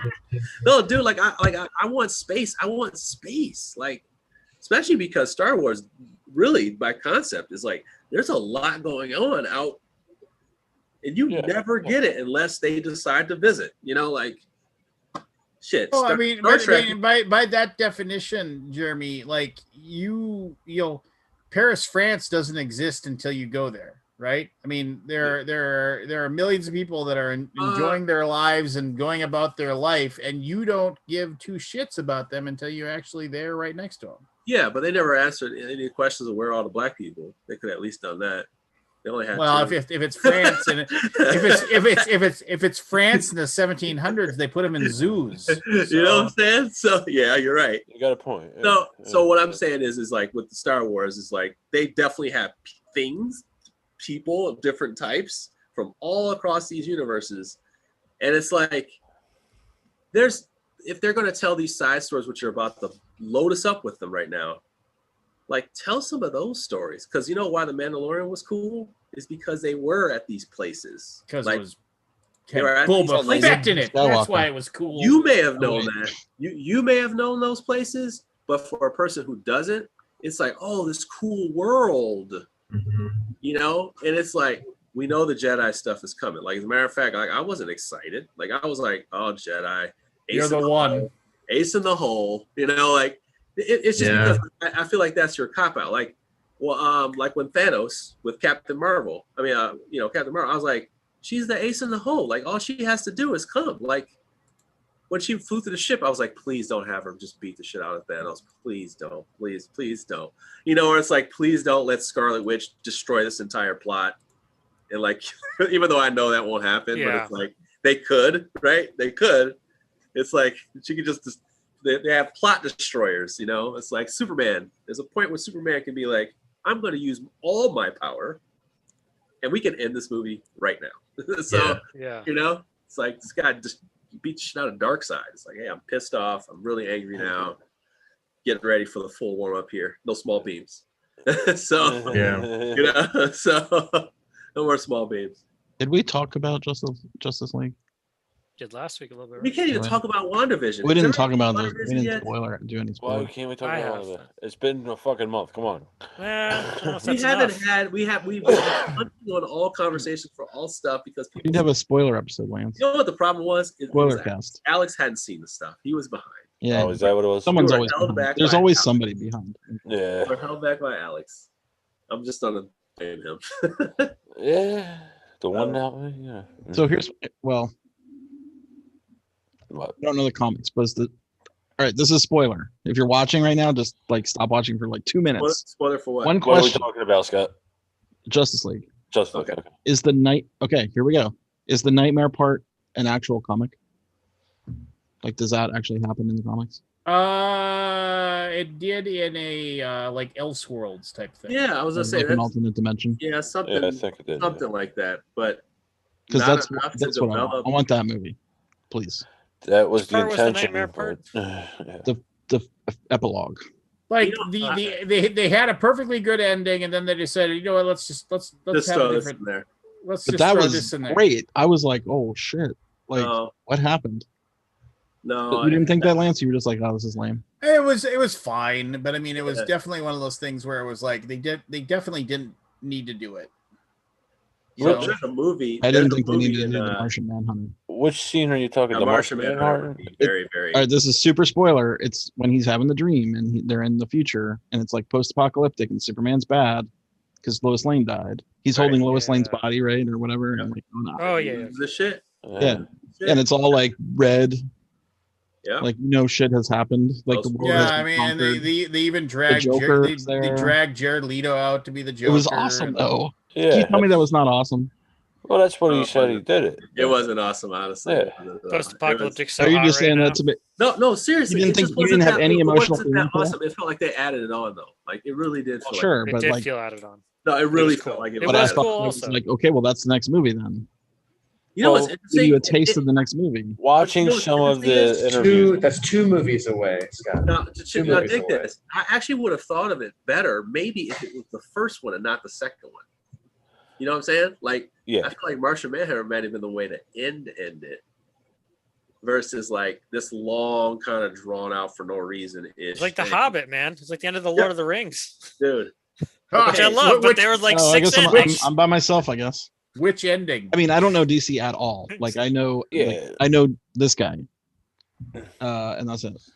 Scott, I'm in the same boat as you, and watching some of the interviews with Snyder about this cut particularly, we got to remember this was filmed before the other one. Yeah. Most of it was the original filming. There was some shitty tweak for He got for $74 million fan's sake. to do extra. Yeah, they refilmed a bunch. Originally, it was planned to be 3 movies. Okay. They cut it down to 2, and then they had the argument. They cut it down to 1. This alternate version with Batman and all that. Although the Joker thing is new, but the original thing with that was supposed to be the middle one, I believe, and then it was supposed to end with something with Superman himself, I believe. They were going to explain why that was happening. They were going to spend more time explaining why that happened. Yeah, because it was very out of context in the beginning of the. Oh yeah, it was totally. It Like, totally throws you for a going loop. on? What is going on? Yeah, I was like, How did did I we get miss? I here? rewound. I'm like, did I miss something? Yeah. I was kind of watching it on the exactly what side. happened. I think I went to go get candy. I was like, did I miss something? Yeah. Wait, did something? Batman's out of the base kicking. Well, because ass. but the Green Lantern thing, I'm sorry, the Martian Manhunter thing, he said was going to be a Green Lantern thing. This shit. This is so weird. It is What? so weird. Green Lantern, once again, ace in the hole, but still, he's there. He's very prevalent in everything. Well, the thing Anybody with know it Green was, Lantern it was why the ring originally, flies away? We are, I guess we're throwing it. Go to find yes. but the thing with the Green Lantern Have was to have the lantern. Like he's got. It's got to find. It's got to go get him. You know, like the thing just with That's just the like Ryan Captain Reynolds Marvel. character supposed goes to to be find. in the movie. Yeah, it's just like Martian Captain Manhunter had to Spider replace him. comes. What are you saying, Barry? The thing with the Green Lantern is he was supposed to be in the movie, but the Martian Manhunter had to replace him because HBO has plans for the Green Martian. I'm sorry, the Green Lantern, in a series coming up. Okay. So originally it was the Martian, the Martian thing at the end was reshot because of that, I wonder what they're gonna do. Are they and gonna? that was a I tie don't into know. the I second know or everybody's third. like annoyed at it, but I thought it was awesome. Yeah, I thought it was great that he saw his, I'm like, vision. wow, that would actually make me want to watch these decent movies.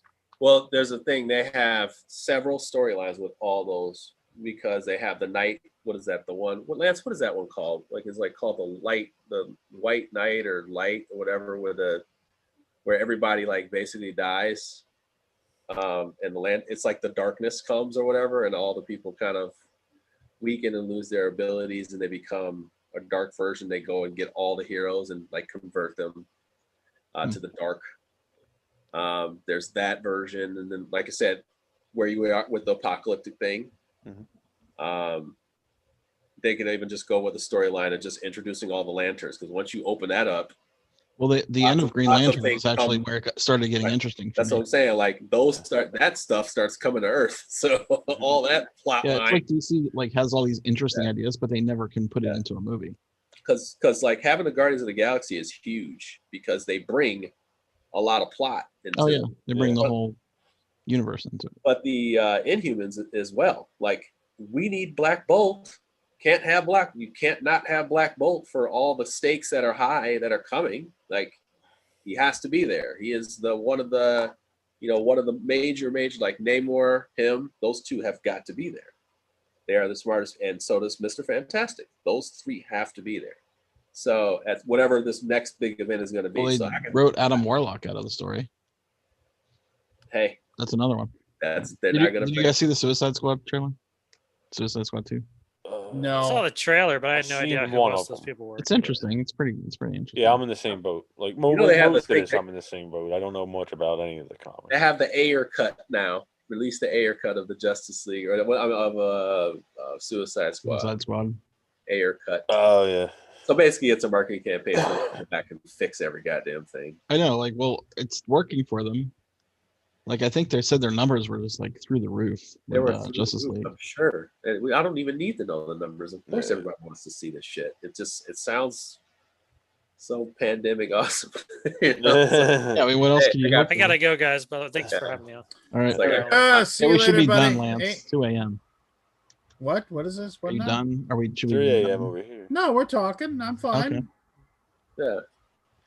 No, I thought it was cool. Wait, But hold on. Other, you can't hang. What's going on? Look at No, I you. can. I just didn't realize it was 2 a.m. Oh yeah.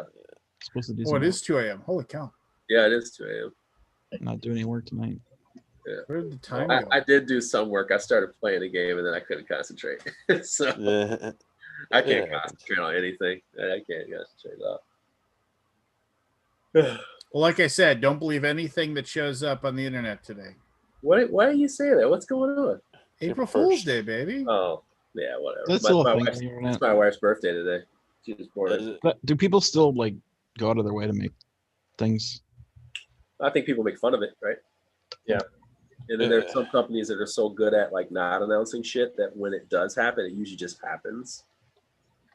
And then there's that feeling of like, Google oh, announced shit, it's real. email on April Fool's Day, didn't they? I think. Like, what if you actually launched something that you could buy on April Fool's Day? It'd be awesome. Think it would work? Do you think it would work? Like you actually could buy it? I feel like Whatever that's it been was. done. Yeah, I feel like it's been done, but I can't remember what. Was that the Raxon? Oh yeah, Raxon. Oh, I struggled It so wasn't Raxon. damn hard to get that game, and I still have it in shrink wrap. Still have it in shrink wrap. Does anybody? We should actually. You know what? That game should actually be like some kind of joke. It's like we should just play. What game are you talking about? What game? Raxon, Black Raxon. Box. Raxon. It was the Cool Mini or not? Oh no, it was Plaid Hat. Plaid Plaid Hat. Hat? Plaid Hat. Yeah. I don't even know what that's about.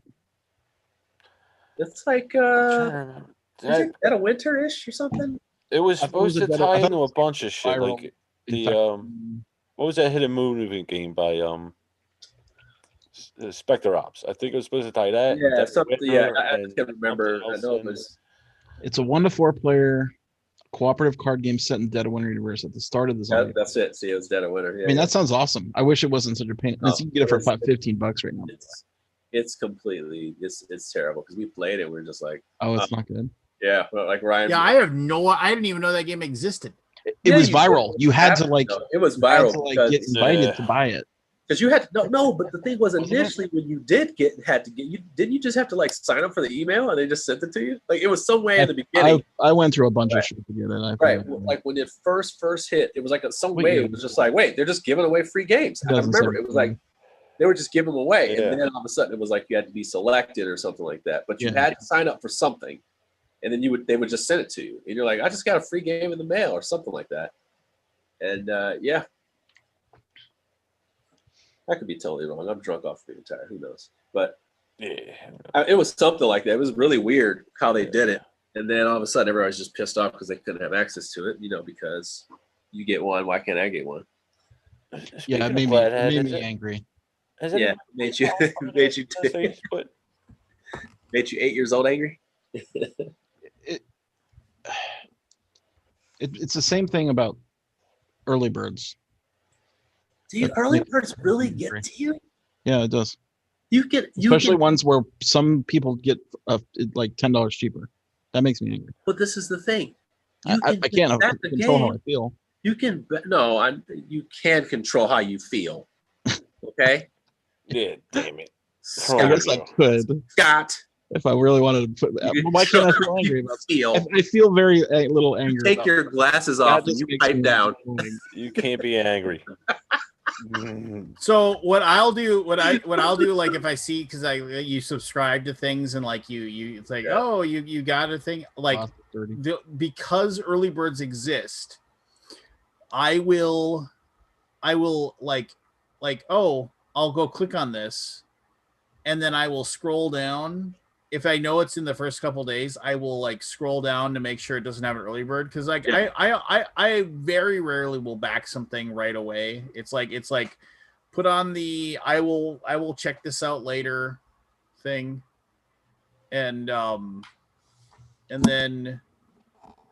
I just like then I move on, right? You ignore it. And I ignore it, and then when I get my email 48 hours left, I will like I'll check on it then, right? And then I also think content creators are shooting themselves in the foot by giving up that extra money. But here, and this is a tribute to them, where it's like if there's a thing in there that's an early bird, like I'll pledge it just because. Well, I'll come back and look at it later. You could always cancel it. Yeah. Yeah, and I can always cancel out on the early bird if I decide I don't want to. And so that's my attitude as far as that's concern. It just shows like, I don't know. I take it as like you don't care about your regular customers enough to like offer the same deal for everybody. It's just these random group of people who got there first, right? I don't feel like it's a random group of people. I think it's people But who it- are informed. It makes but me feel for the most second part- class. You are second class because you waited.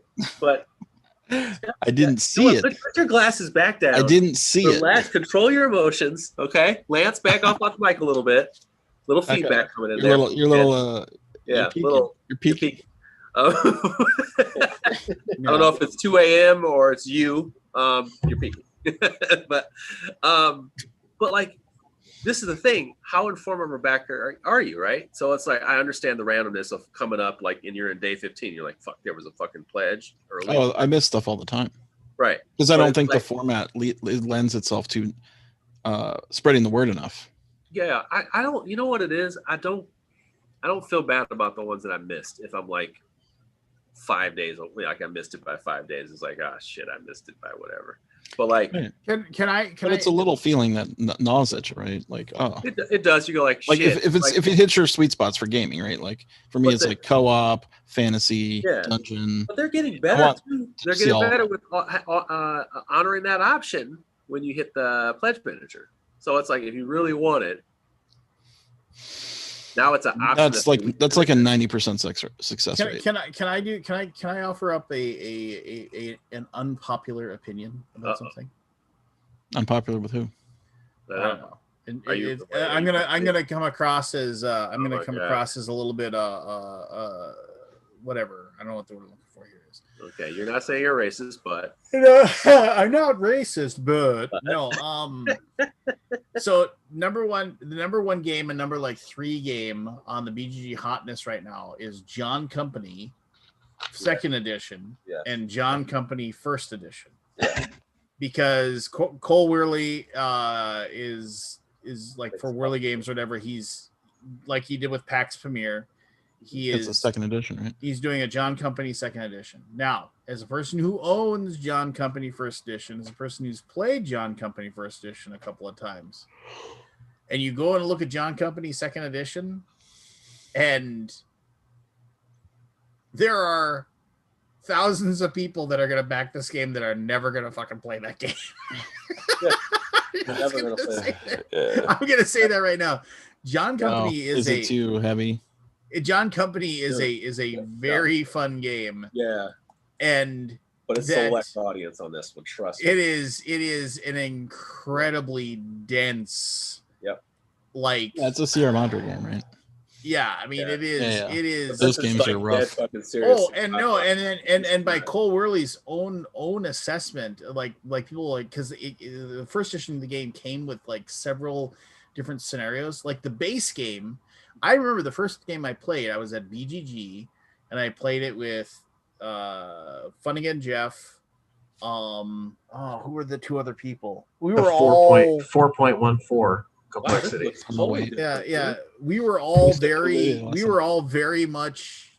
We're like, and it was 2 hours into the game before we as a group started actually grokking what we were doing, like what the levers we were pulling were actually doing, and we were just like, and then it took us another 2.5 hours to finalize the game, and it was just like, and we got done, and we were all just kind of relieved that we were done playing the game. Oh, we played it, right, and we figured it out, and we got through it, and then I've since played it twice more at conventions, and I own a copy of it. I've never played my copy. I've never been in a situation where I'm like, who am I going to suggest John Company to? Just like who in God's green earth am I going to like get to be interested?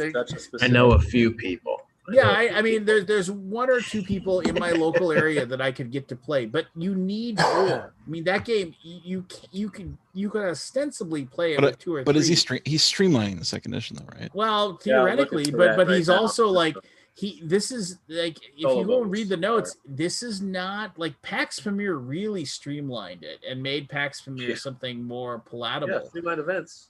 And so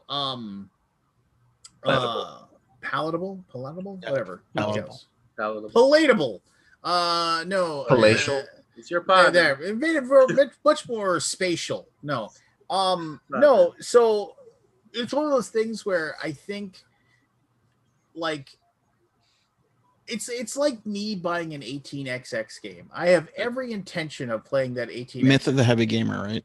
The myth of the heavy gamer. Like, you have every comes into intention. play here. Yeah, I mean, I'm backing John Company, but I don't think I'll ever play it. Like, no, you love I the wanna idea see of it, it and, right? like, you yeah. you love the idea of, like, okay, me and my 3 friends are going to put on our best thinking man's glasses right at the edge of our nose and we're going to sit as we slowly sip our spiced rum and yes, good move.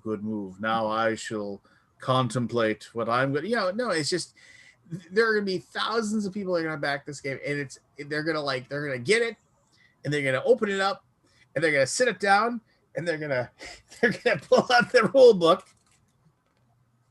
All right, let's play Midgard. It's like, I've been there. They'll say something where they'll say, you know what? I need to do a really good rules read on this. Maybe watch a how-to video. Let's table this one. Get out Kingsburg. And it'll never come off the shelf again. It'll never move from the shelf. But here's the thing: PAX Premier Second Edition, I think, made it playable. Like, I heard PAX Premier, the first one, was really tough to get through. So maybe that will happen here. Maybe, and I, I thought PAX Premier Second Edition was really straightforward and good. I mean, great, yeah, and awesome. Solid. Yeah, You know, I mean, we all understood it right off the bat. I don't want anybody to take this as me saying, oh well, what a bunch of garbage. Like, you're not going to be able to pull that off. I mean, it's just, I'm not saying that at all. I'm just saying that there are hundreds, if not thousands, of people that are lining up to sign on to play the next copy of John Company, it'll never hit their table, and they will play exactly 0 minutes of that game. And that is my bold. There's a 25 post thread about what is one word or phrase to describe the main mechanism of this game. Yeah, and there's a big argument about it, like 25 posts. Isn't that just fabulous? Shenanigans is what the word. Shenanigans.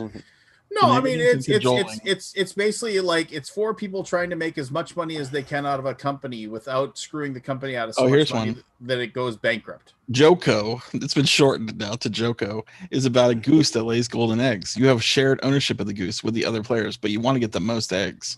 And if you have more eggs, maybe you want to kill the goose. What? Yeah, I mean, so like, if at some point you can shatter the mechanism that's making everybody money, because you're going to end up with the most money, that's what you want. So you want to tank the company when it won't, or someone else you. makes more money than you. Yeah, exactly. Okay. But it's cool for those reasons, right? I mean, it sounds super fun, and it is. I mean, the second and third times I played it at conventions, I had way more fun. Maybe you're underestimating the player base there, Lance. Maybe I am. I mean, it's already 744%. Yeah, $372,000. No, and it's doing really well because Root, and it's doing really well because of Root. Root. That's how my grandma would have said it too. She's from Missouri. Root.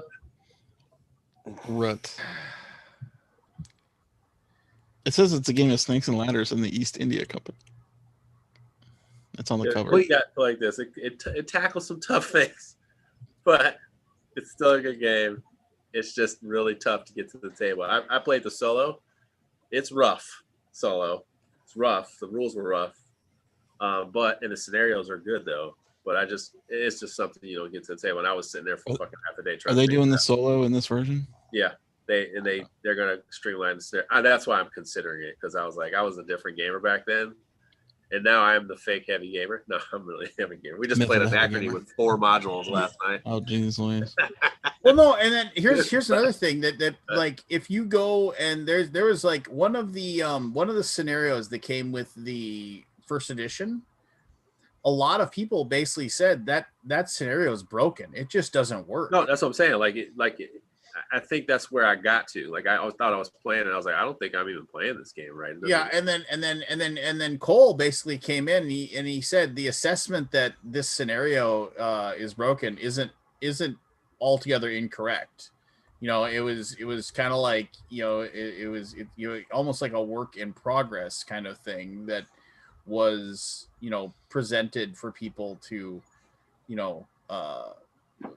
do, and which the Gist of John Company is what it should be. 43 pages of rules, by the way. Yes. No, it is, and that rule book is as dense as they come. It is. Yeah, I can already, by reading what some of these rules are, I think this will not be the game for me. Oh no, and the thing is that I'm the idiot who's like, maybe I need a second edition of this. I mean, I'm like, why? Yeah, why am I considering your reptile this? brain is basically going, I can't miss out on this. I can't miss out on this. That's the thing. Yeah. That's the Yes, thing. you The game is can. interesting, dude. The game is interesting. That's the problem. It's still a good design. Yeah. It's just I really want to see. I want him to do what is it, an unfortunate traffic or whatever, about the opium trade. That's the one that, like, I played that at a convention, and I had somebody who knew how to play it. So when I was taught it, I knew exactly what I was doing, and I was able to grok it pretty well. And that's one that's like out of print. You got to pay out the nose if you want a copy of it. And but he says that's one that he's gonna do. He's gonna do one of those. So, but I mean, I really would like that. I want to get a hold of that. I think my heavy gaming days are over. I played On Mars before the pandemic, and man, I wanted to like just take a break from gaming for like a month. I got to take a break from gaming for almost over a year now. See, careful. Wish came true. Wish came true. So it's your fault. Do you think when you're back with your group, full time and Yeah. you're comfortable again? We've splintered apart, unfortunately. Like, we barely can keep it together right now. Like, we're trying to do Saturday nights, but we do like one a month.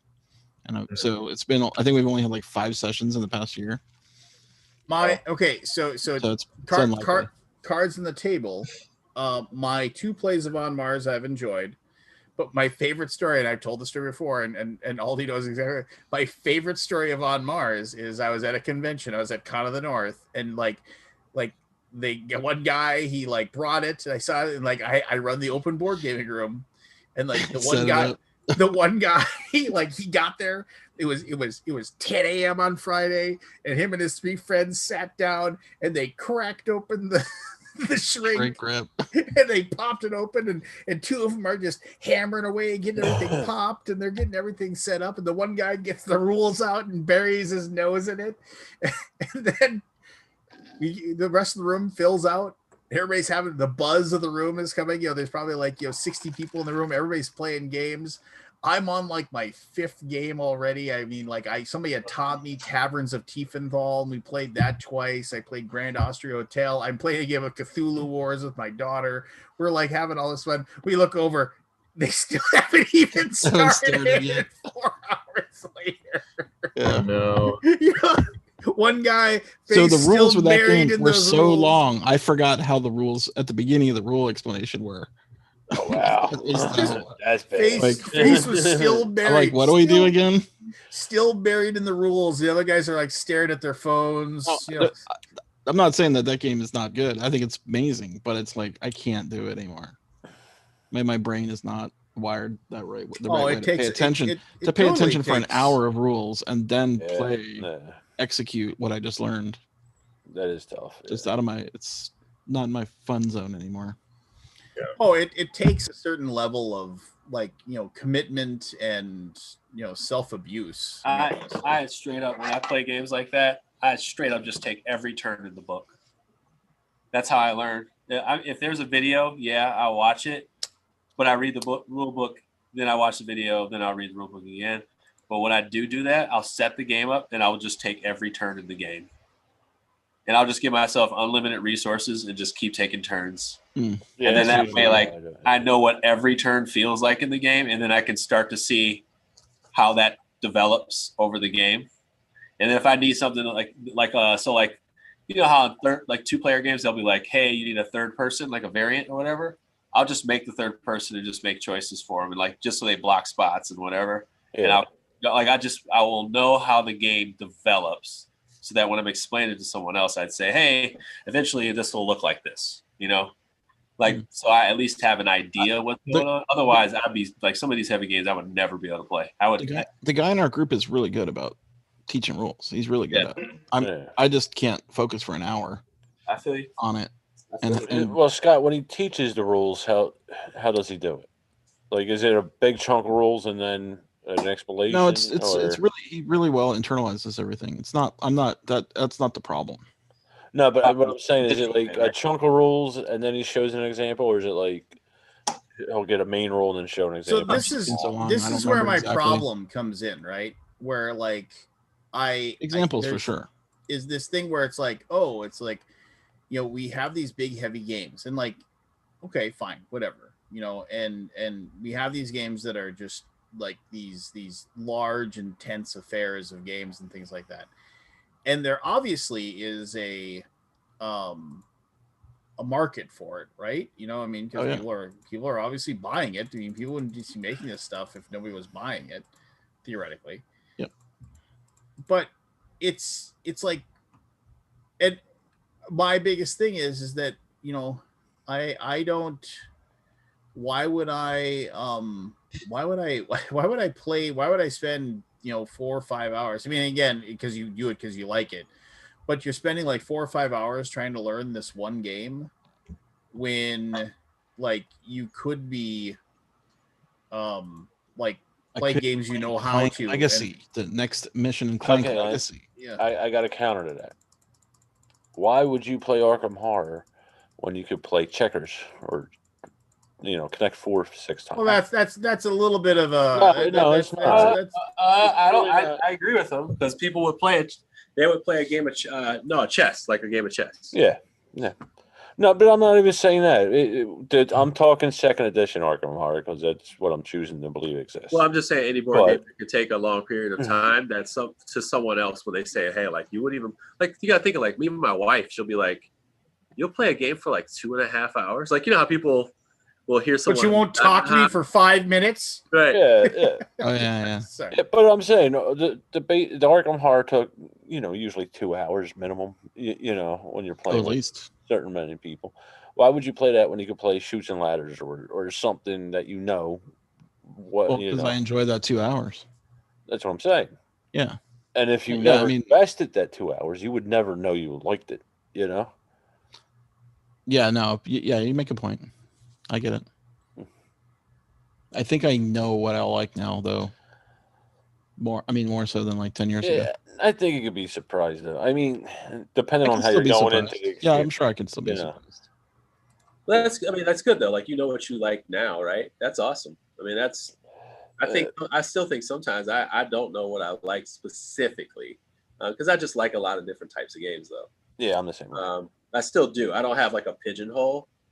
I do. I mean, actually, I do. I have some things where it's just like, I like that type of game. No, there's no. You almost have to talk me out of tableau building games. Like, it's so hard for me to talk. Like, trick taking games, it is so hard to talk me out of buying a trick taking game. I will buy a trick taking game and figure it out later. Like, I don't even like. Yeah. Buying on spec. I like having a fucking deck of cards. Like, I just do. It's just it's ingrained in me. Like, I don't like to chuck. I love to chuck dice, but I don't buy them all. But sometimes I do buy them. Like, I bought that X-Men game. Why the fuck did I buy that game?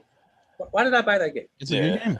My buddy goes, "You are not going to play this game, Jeremy. Sell the game right now." Why? Why would you not play it? But that was your mistake to learn. It's Elder Sign, right? Yeah, and I was just like, "Oh, I don't like Elder Sign." He's like, "So why would you do that? You tell people not to buy and research all the time." I said, "Dude, because it's like a chuck it and fuck it game." And he was like, "No, dude, just get rid of the game." The theme might really turn. I like Elder Sign. I think it's okay. I won't play it with 6 people though. Yeah. Longest night of my life, by the way. But in the beginning, you didn't know that. Elder Sign game. Yeah. Well, I mean, a 6-player game that isn't designed. I mean, a 6-player game where people still get all the time in the world to make their decisions. That isn't a game. That isn't a game you want to play. But I I had to remember experience that to know that, though. A long time ago, when like 4 years ago, we were trying to figure out how to do a 6-player After the Empire game. It was 6 hours. God, you're so brave. Good thing you cut that out. You're so brave. It was a bad idea. We will find a way to make it work at some point if we get to do that, but that was not the right way. There's no game you spent, too much time on learning it. Like I remember my first experience, and Jen almost quit the hobby with this. Well, no, because I'm a Was Mansions genius of Madness. and I'm just You that know. good at games. So I think I don't know if I'm to the point where I will just flat out refuse to learn one. Like if someone knows it and wants to teach it, and we want to, as a group, play it, I won't turn it down now. I mean, I still want to explore it, but sometimes after about a half an hour into the rules, I'm like, ugh, this is not going to be a game I'm going to like. Right. Yeah. Do you guys quit games halfway through them? I don't get that. No. It depends on the game. It has to be a very, very bad game for me. I've only done it If once. no one's having fun, or if someone's not having fun and they want to quit, then I'll quit. I don't even care if I'm having fun.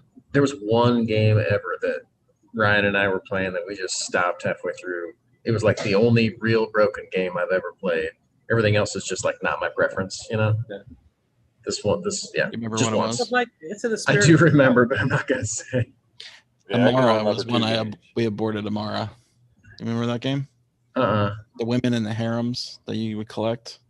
Oh, Amara, I think it's called. EMARA. Crown of Amara? No, I think it's just. That's a newer one, right? Yeah, Yeah, that's Crown of Amara's newer. Yeah. With me, it was that X-Files Maybe game. that's not the name of it now. Oh, dude, I tossed that out with Volcanic Force. And then, there was another one, but it Garbage. wasn't the game's fault. It was something with the crowd. Emira. EMIRA. I never saw that one. No point to. I mean, it actually has a pretty high rating. Oh no, it doesn't. It's low. But I remember people talking about how great it was at the time. I know that's true. Me and Lance walked away from a game. What was the game, Lance? It was 2006. Was that in? Oh, that was Con. It was BGG Con. Something City or do you guys remember that game that was like sort of random game that you would get from Fantasy Flight? Like it was like sold as like every game is different. What do you remember? Lost Worlds? No, that's not what it was. It was like an adventure game, cooperative, and you had a random adventure in the box. It came out a couple years ago. And they were like doing their dynamic printing, right? So nobody got the same game. Oh, that was the Yeah, exactly. Shoot, I can't remember the name. Kind of like the It was like- 524 or whatever. No. And then like basically everybody said it was shit and nobody bought it. Well, it was kind of broken. We stopped playing because we couldn't solve it. It was, we it went was back and something. It looked was at, like it was like every explore the land or it was Explore.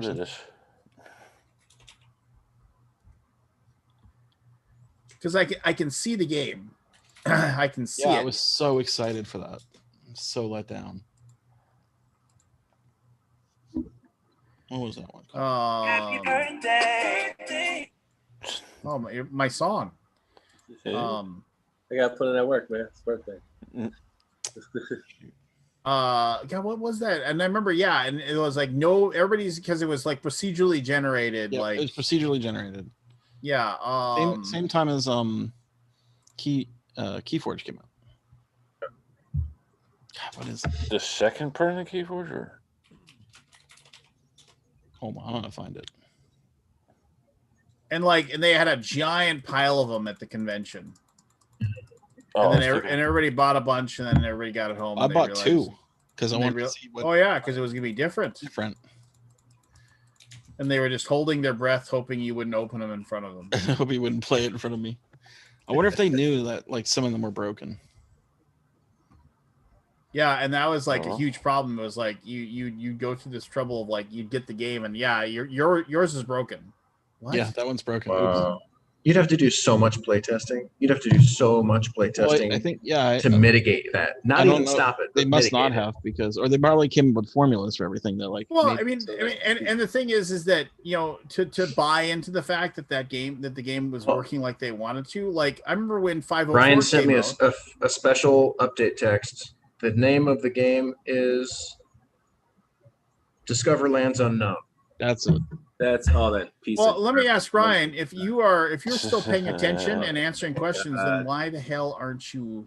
He's sleeping. Yeah, he's sleeping, but listening to He's us in talk. bed doing this. I do that all the time. He likes the drone of your voice, Lance. It puts him to sleep. He likes your cadence. It's in the 5,000 rank right now. My wife used to listen to us on my wife used to listen to me and on this podcast. She used to listen to it at work just for background noise so she could hear something, and then my mother says she falls asleep listening to us, whatever that's worth. Oh my God, I hope she falls asleep early. Jesus. Yeah, that's true. Yeah. That's why I say no cussing during the first hour. She gets to know the real Lance at night. So Ain't no way. Ain't no way. Like I wasn't young and didn't say some mean, nasty, horrible stuff to my parents. It's part of growing up. Yeah, you realize there's that moment where you kind of turn a corner and you kind of like, wait a minute, I don't live in the house anymore. You can't tell me what to do. Just like, and then your parents and then parents have to learn that they can't control their kids anymore either.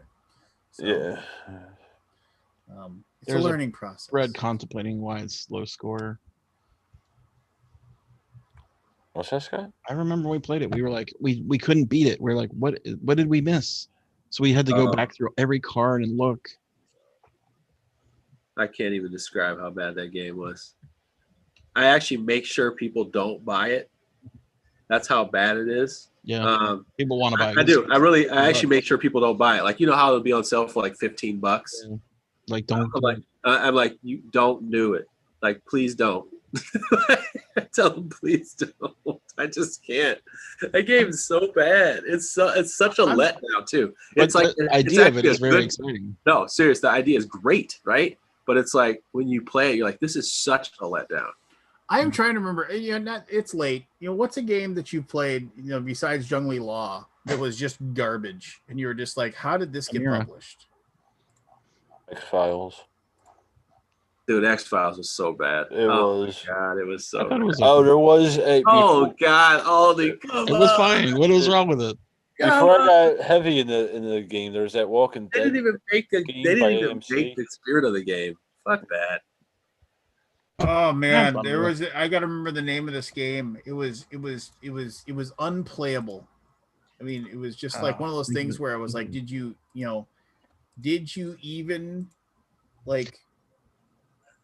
Oh, there was a game that I was like, by the end of it, I was like just playing randomly, and I still won. It was like, it was a Rio Grande game, maybe a couple years old. Yeah, there was like it's balanced. There was cave paintings in a part of it. Do you guys remember that? Like cave paintings were like the first round. I actually have one of these. It was just flat out bad. There you go. Rio Grande cave paintings. Not Barbarossa. I think that's in a cave. Is the cover of that in a cave? No. Yeah. Anyway, that's not. That's the clay modeling game. Yeah, that's the clay one. Yeah. I'm just trying to. The box art I think was somewhat cave-like. I don't know. Actually, getting rid of like 50 games that are actually okay or good. Like I'm looking over like, oh, there's a bad one over there. I'm like, actually, all those games are okay or good. I'm gonna hate myself that I can't remember this thing to save my life. Do you remember the theme of it at all? It was a game. It was a game where like you were. There was a. I can't even describe it. It was a game where you had to create this, like, you created the map as you played. Oh yeah, I know what you're talking about. Is it the one with the rhombuses? Where you're digging for gold, and you make no. I mean, that one game was pretty garbage too. It got bad reviews, but I thought it was pretty good. Did you ever play a game called Papua? Papua. It's by DeVere Games. Papua? Yeah, Papua. I think I've heard of it. Garbage. Absolutely. Is that the one with the cannibals? Yeah. I never played it, but I've heard of it. Yeah. You like spin energy, so it's got the spin energy thing or whatever. Oh my god, is that game bad? Now I give mad respect to Devere because they always they publish different kind of games. Yeah. They don't have like a consistent thing other than like they do take some interesting designs. But that one right there, you can miss me with that one. Oh my gosh. And it had like all these weird mathy spots to it. It was like, oh, you multiply, then subtract by 2. I'm like, nobody wants to play that. That's not fun. There was a game that we calculated how many transactions there would be in it. It was over 200, like banking transactions. Oh my god. And it was pretty highly regarded at the time. Epoch was the game. No, not Epoch. That's not the game I'm thinking of. Gosh, I should keep a list of the games that I actually don't like. Well, and I mean, this is just gonna bug me to no end because isn't the truth like really like I say like most games are okay. Yeah, I can always find something positive. I always say there's some most games are okay, pretty good. You're just like, this is definitely not for me. But like the ones that are bad, they are forgettable. They're usually so bad that you don't even give them the thought anymore. No, like if you told me like if you told me the Funkoverse stuff just sucked, like you're just like, I don't like the Funkoverse, but you definitely would be like, my niece would love this, which is that means it's not you. Like you don't, it's not a bad game. What you're basically saying is that there's fun to be had. Like this would win over with my niece. This will win over with my son. It's just a waste of my time. So that's not doesn't make it a bad game. It's just like it's very rare that you just find an absolute shit game. You're like, this is absolute. Yeah, there's always something. But there's always something. That's another thing. Because I play so many games, there's it always certainly something. happens. It definitely happens. There are some that threw away in the trash at work. Everybody's like, damn, dude, that's harsh. I'm like, I don't think I even want to give this away to somebody. It's got to go to the recycle bin. Yeah, there's some bad ones out there. Did you guys pre-order that new Corey Konitsuka game? The Intrigue? No, it's not Intrigue. What is it? Rodney did a watch it play today. Cool. I was like, the game's not out yet. I don't understand that. Like, why do the watch it play like weeks before the game is actually out? What are you talking about, Aldi? I'll find it. Hold on. My brain Looked up the cover of Barbarossa, by the way. It is in a cave. Oh yeah, it is in a cave. Yeah, no, I remember that. Where is it? Good for you, Evan. Come on, watch it played. Where are you? The Initiative. Called. Oh yeah, with the kids. Has it got kids in it? Yeah. Oh yeah. I see the kids. Yeah, I knew about this game. But there's like puzzles and stuff in it. Yeah. It's a puzzle game. Oh yeah, I've seen this. So they did a an ARG, like the puzzle game in alternate reality puzzle game or whatever it's called. Like I'm excited about it. Beth really got into it, and there's like a whole big, huge thread about it in BGG. Yeah. The players take on roles of teenagers in 1994, found a mysterious board game people called got The Key. angry about this thing being on before it was out? The Watch It Played came out today. Right, but I'm just saying, like, people are angry about that? Well, I'm not angry about it, but like, why is it out if the game's not out?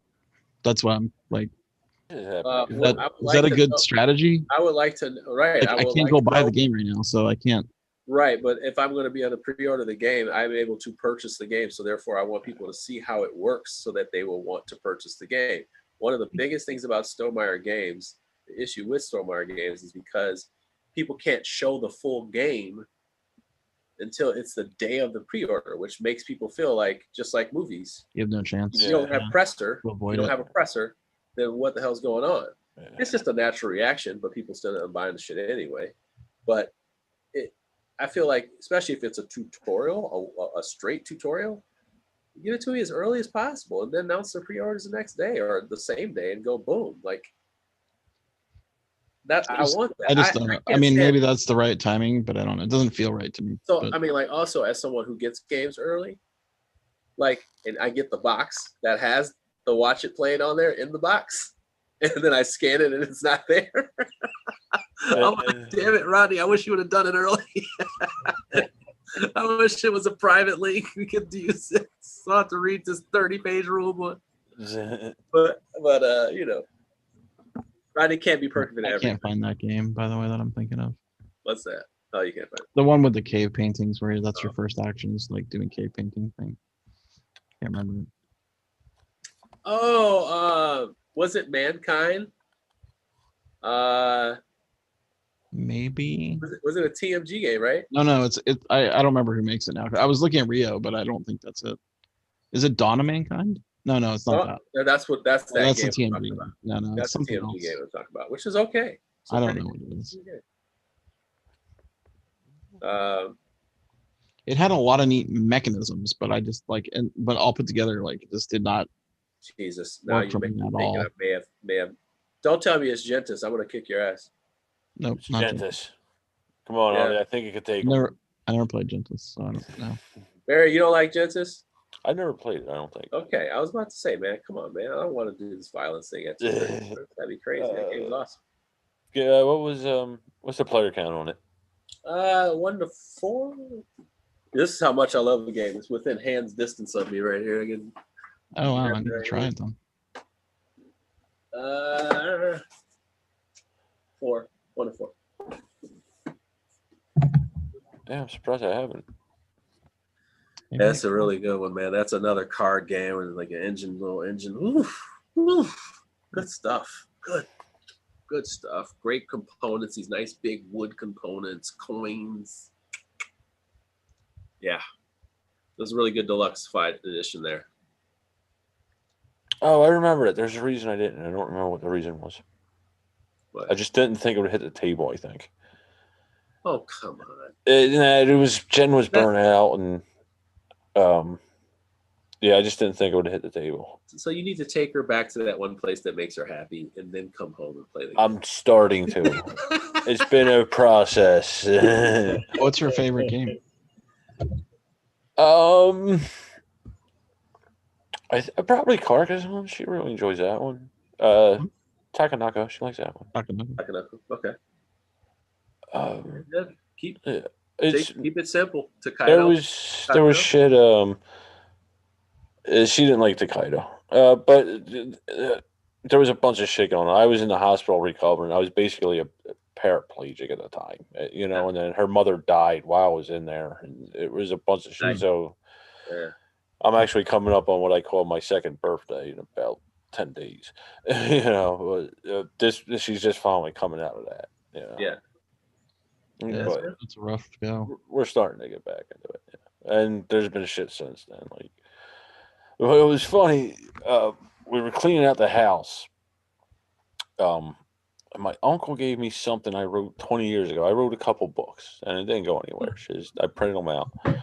One of them popped up, and it was semi-biographical, you know, at the time.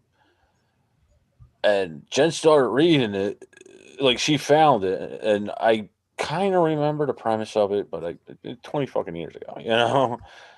And she started crying, and I'm like, "What the fuck are you crying about?" And she's like, "Your life was so sad." So I'm like, "Well, let me read it. I don't know what the hell you're reading. I don't remember."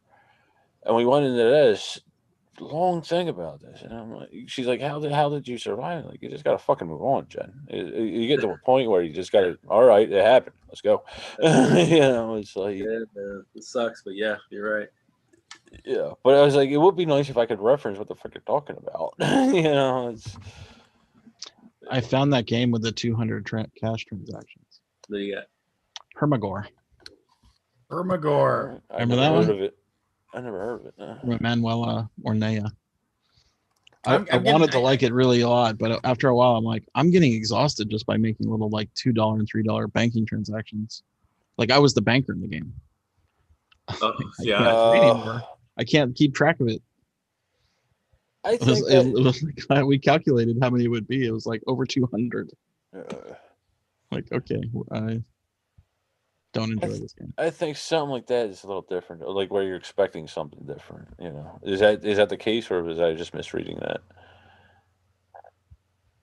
I mean, I think there was a game extracted from this game that Eagle did. Let me see if I can see linked games here. It looks like a lot of people checked out Hermagor. I mean, 2,000 ratings, 6.9. Yeah, no, I mean it was highly regarded. I think at the time. I'm so mad that I can't. I've been digging through my videos. I was wondering, did I delete find this it. video? I can't find this goddamn video anywhere. It's a game where you put tiles down to make a map. You put tiles down and like and the board would kind of create itself, and it was like it had this very convoluted way of like you were basically looking. Oh wait a minute, I might have just reminded myself of the name. Hold on. Oh. Give me a second here. Yes, I just reminded myself of the name of the game, and it was Virus. That game was Virus. Like, is it the game you're thinking of from GeoChick? I think so. That game was a pile of shit. How do you really feel about it? It was the most unintuitive, and then like they sent me, and it was one of those things where hey, This is not the game I was thinking of. Okay, and so it's just like, oh, okay, and so then I started to try to, and then I made the video, and like with the rules they gave me, and they basically like they said, yeah, this isn't how you play the game. And I was like, well, I don't know how you can tell me that isn't how you play the game, because these are the rules you gave me. And then they were like, oh, well, you got this rule wrong, and I was like, well, this is patently false, because if I show you the rules that are listed right, the ones you have, oh, well, we gave you like those are from, like, they were like, oh, those are like the old set of rules or something. And I was just like, well, I don't know what you expect me to do. I played the game with the rules you gave me, and I made the video. And they're like, oh, well, can you redo the video? And I was like, no, no, I don't think I will be redoing the video, since this thing was a giant pile and I couldn't, Let me see if I can recognize it. Virus, it was called? Yeah, it's just called Virus. I can't. There's a few games called Virus. I was thinking of Viral, by the way, which I did like. Yes. No, and it was just like, and I was like, Oh, I yeah, couldn't make. Viral. And I was just like, yeah, no, thank you. And then they were like, oh, well, it's just like, and we kind of went back and forth, and they're like, well, if you're not going to do a video, then, we need our money back. And I was like, I'll give you some of your money back, because I'm not, if you want to use the video, that's fine. But I gave you what you gave me. You gave me the rules in a game. I made a video for you. With the stuff you gave me. And now you're saying that they're the wrong rules and you want me to redo it. I was like, I've already done like 25 hours of work on this. I'm not doing anymore. And then we went back and forth for a long time, and they were like, and then I found it's like, you know what, fine. It's like, I'll give you, like, I'm keeping X amount of the money that you gave me. And it was just like, and then I This was a gave you recent some money. game. It's like 5 years ago. Yeah. And it was garbage. It was, I mean, and admittedly, maybe with good rules, it would have been much better. But Do you remember that game? It was like the Thing board game, but not the Thing. It was like the original, like Panic Station. Do you remember Panic Station? Yes. That's another game that's kind of garbagey. It's kind of broken. Like, it was definitely like one of those. Well, games. Panic Station was by David Oslus, right? And he is known for being just horrible. Yeah, I mean, I read through really the wanted to rules, like and some it. rules are so bad I don't even want to play the game, even if I own the Kickstarter edition. Furthermore, the rules are not at all streamlined, which means there are many tiny special rules that makes it almost impossible to teach other people how to play this game. Total broken game, total disaster. Yeah, it's just like I'm reading the things for Virus. Yeah, I've heard some stories about David Oslus. I mean, again, has he designed anything? Yeah, there was a thing that was it Rado or Tom in trouble about it or something? Well, okay, so it was one of those things where I gotta go to bed. Dreamscape. I gotta go What? to bed. Dreamscape, remember that? There's some controversy there, as I recall. Well, yeah, but I can't remember. I mean, has he designed anything recently? Hey, Jeremy. That was 2019. See you, buddy. I don't remember anything about Dreamscape. What was up with Dreamscape? In the dream world, collect the dream shards to terraform the perfect dreamscape. I mean, I never played it. But what was the controversy with Rado or I can't whatever? remember what it is. Yeah, I think it might have been Dice Tower. I remember I don't. Bad review and lots of gnashing. Well, David is well known for taking people to task for giving him a bad review. Did you ever play Darker Darkest? It was garbage. Was it? it was, I mean, it was a game that I couldn't have been more excited for. The idea of it was just like, oh man, this thing, I mean, the name, everything, it just seemed like cool. But it was just like there was no rhyme or reason as to why it made sense. It was like, oh, okay, you know, it's like you want to open this door, and to open this door, you need a red, a green, and a purple. Yeah. And it was like, oh, like keys? No, your flashlight is purple. So then that you can open this door. It was like it made no sense. It was like, why would a flashlight be purple? It's like why is a dog chain green? You know, you just be like, it made no sense.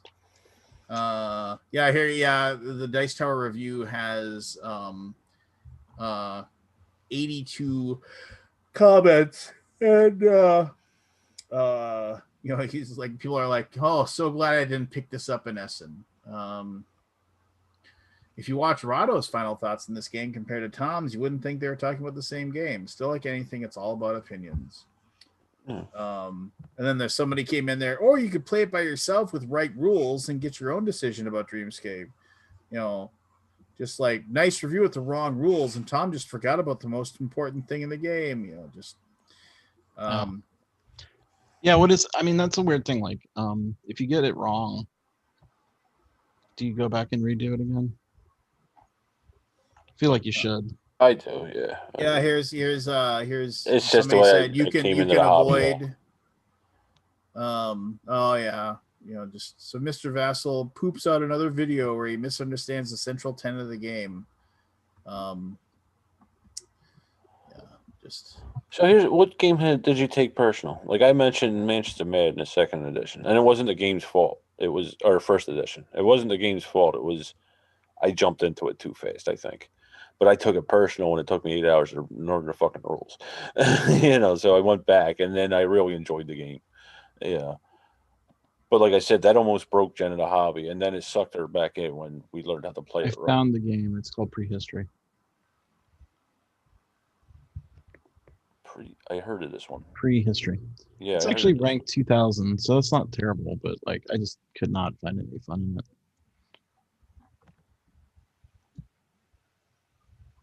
And it's definitely like on the higher end of complexity, but not too much.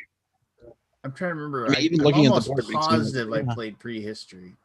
Yeah, I have heard of it. Yeah. Looks cool.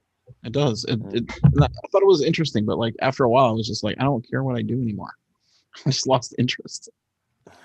So it just ran. I mean, because you eke out points, right? It's a VP system, and then like the board play is it was just tedious. I was like, I can't take it all in my brain. I'm just like, I'll make the best move I see without thinking about it for like more than 20 seconds. Yeah. It's definitely a me problem. Like everybody else in the game liked it. Yeah. Anyway, I think I may hit it too, Lance. You know. So good talking to everybody. You guys gonna have nothing all more? right. Yeah, it's good enough time to go to bed, I suppose. Yeah. Don't believe anything you Get up see. early. Make sure nobody puts any soap. Don't make sure nobody puts soap in your shoe or anything like that. You know, avoid the April Fool's stuff. And I don't participate in that anymore. Yeah, I don't. well, hey, I mean, but if you see a tweet that seems too good to be true, Do you remember the year we probably did the tra-la-la? yes. That was like I think one of our best. It Yeah. said congratulations to, and it had your username there. Is the new moderator of BGG or something like that? And you Yeah. had, of course, click on it because it had your username there, and it took you to the tra-la-la guy. Yeah. Tra-la-la-la. I need to watch that now. Somebody we lost. We lost a couple I know he years died, ago. right? Yeah, he died a couple years ago. So, But that was a there you good. go. I mean, that got a lot of people. Yeah, I mean, because why wouldn't you? Like, Yeah, what? why wouldn't you? Really? Yeah.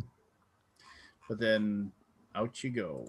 So, but all right, enjoy. I hope you guys enjoyed the final episode of March in the year of our Lord 2021. But get some sleep. Enjoy.